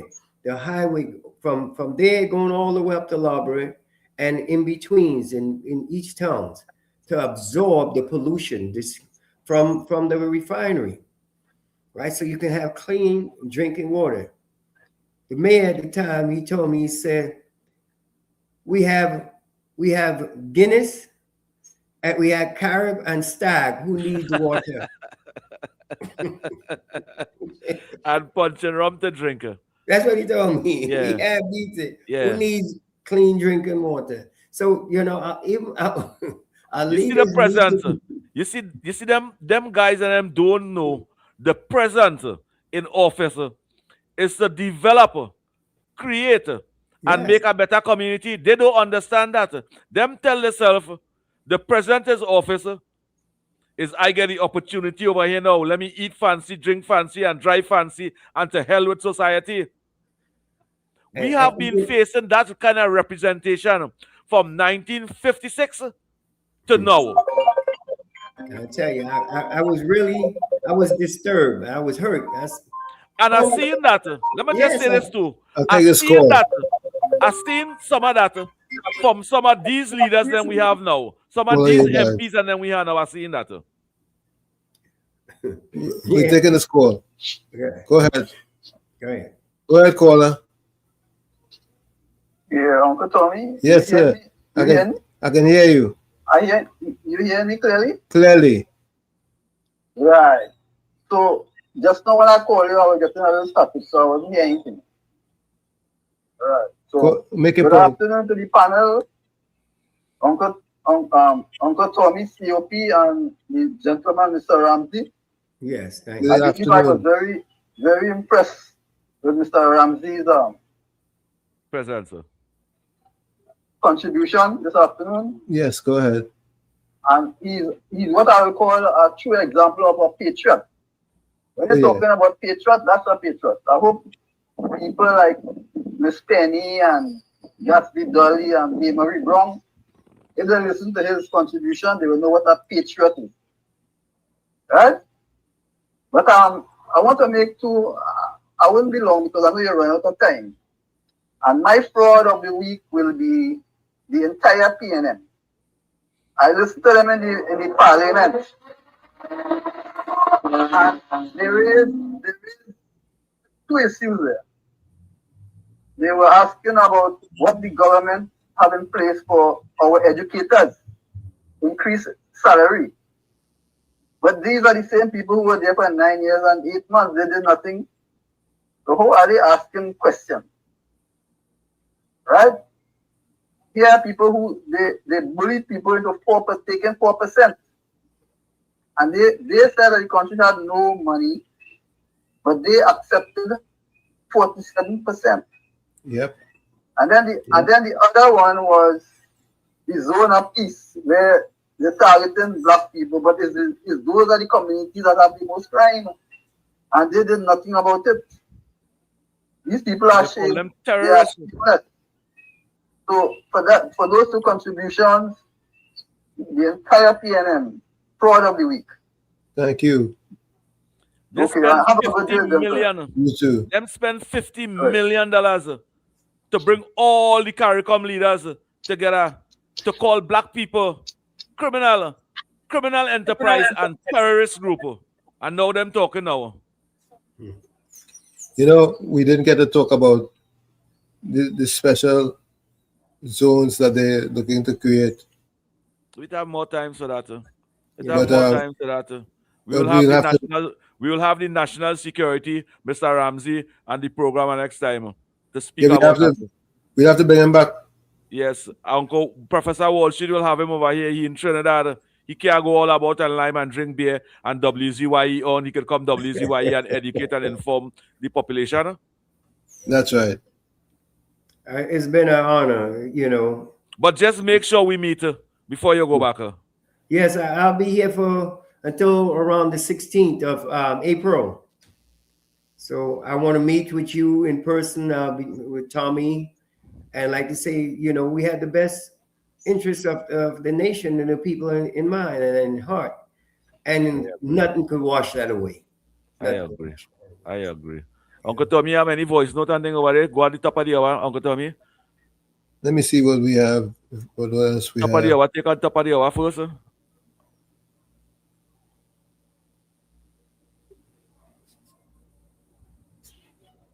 No voice notes right just yet. Yeah, well, it's 4 o'clock. It's 4 o'clock. Take the top of the hour. Yeah, you can put your closing voice notes in the chat. Let me see. This is WZYE. It's now 4 o'clock. And we thank you for... You're listening to WZYE 95.9 FM. You are listening to WZYE 95.9 FM. The most influential name in Caribbean radio in the tri-state area. Broadcasting from East Orange, New Jersey. The most influential name in Caribbean radio. WZYE 95.9 FM. Welcome to WZYE TV 95.9 FM. We come to you every Monday, Tuesday, and Thursday from 7 to 10 p.m. And on Sunday from 1 to 4 p.m. on Let's Talk Politics. Like, share and subscribe to keep up to date with reality affecting your life, and as we always say, we bring the truth, the whole truth and nothing but the truth. Yes, see you back at WZYE 95.9 FM. This is our Sunday politics program where we are about to wrap up. Well, Uncle Tommy, because I need to go and do what I have to do. I have my closing comment. Trinidad and Tobago, think positive, don't be negative. Be cool, calm, and collective. Mr. Ramsey, your presence on WZYE today, it was a professional presence. I believe the future of this country will benefit from your presence, especially your advice on healthcare, educating the people to be healthy. I give you 10 out of 10 for that. Citizens of Trinidad and Tobago, the only way we will become independent is for you all to change all your nasty ways. Think positive and don't be negative. Be cool, calm, and collective. And care for the senior citizen. Show interest, broaden your horizon, and show interest into the poor and the needy, the underprivileged, and the senior citizen. And I want to also say, the young ministers and them that we have today, do not get greedy. Do not let power go into all your head. Do not tell yourself you're eating fancy and you're drinking fancy and you're driving fancy and you're living a luxury life. Always remember, it's the people and them that put the ink, put the finger in the ink, give you that privilege to represent them in a transparent way, not for your benefit. Thank you. Yep. Yeah. And thank you to the listeners. Thank you to the panel. Like I say, always remember that life is about people and relationship.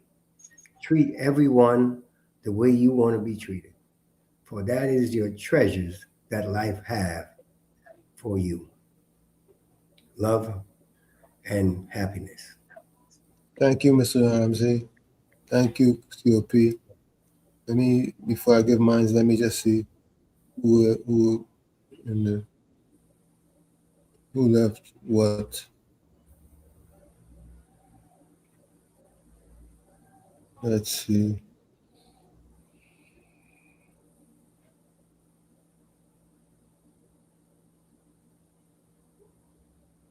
Yeah, my closing comments is first, if it is my true McCann friend gone in some race or something, I hope that he do better than third, better than second, better than first, that he will actually establish a record. For some athletes, they don't look forward to coming first or no. They look forward to setting a record or setting a new record. And I'm sure I'm not the only one, look forward to seeing what his times are. Stop keeping it a secret, Let us know what your times are. The 400, the 800, the 15. I think those are your main events, subject to correction.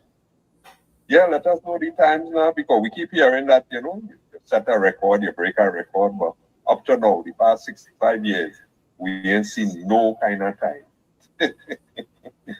And people, have a good evening. Remember, talk to God, talk to man. Let me see how we could fix this. Let me see if we could put aside the we versus them and get somewhere productive and prosperous. All right? But it have to be based on truth. God bless. Why you just always had to make a sarcastic closing remark and then laugh? Why you just always had to be sarcastic? Why you don't be human and be a big man and make nation building contribution? God.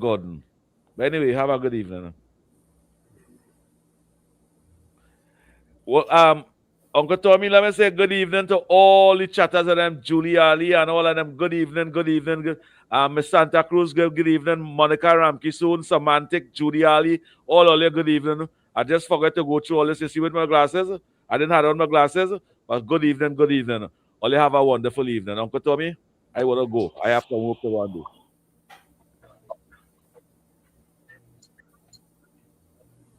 Okay, thank you, COP, and a pleasant evening to you. I have some voice notes here that I can't seem to play. They're not loading. They will play tomorrow. Good evening. I want to go. I have to go. I have my business outside there. Abandon. Okay, well.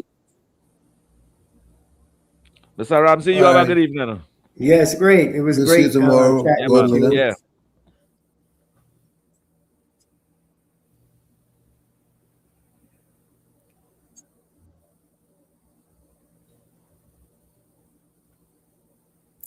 Yeah, let me wrap up. Ambition is the path to success. Persistence is the vehicle it arrives in. This is from Bill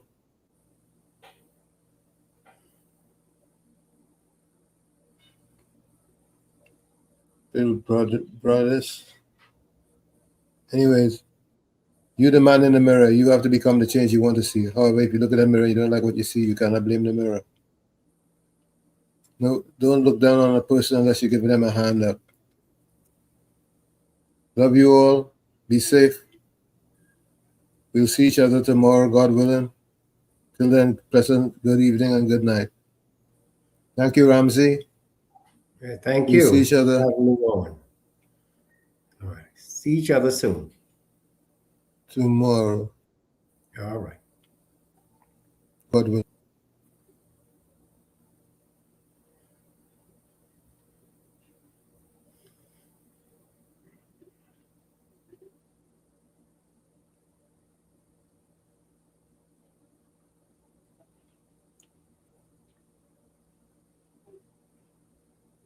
God would cover me because we need to.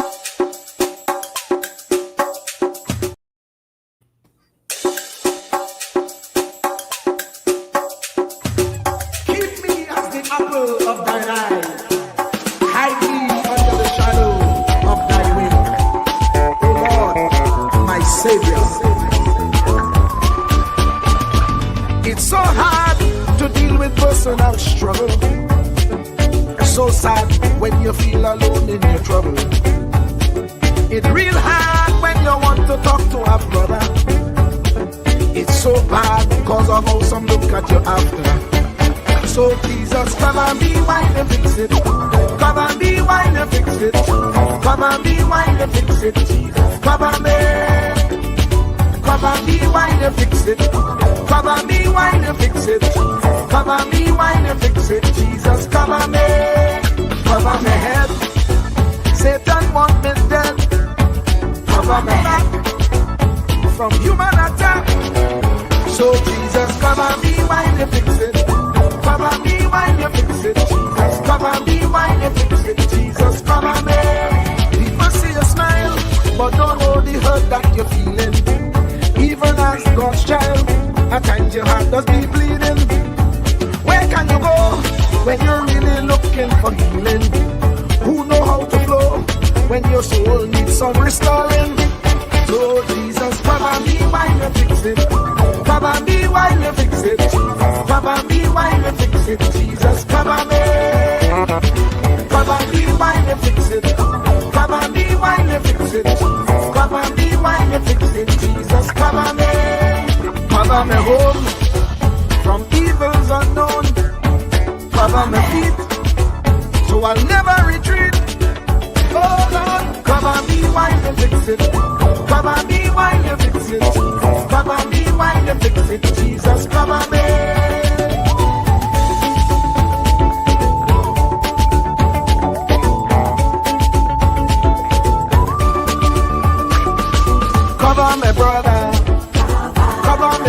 pastor, them who under pressure.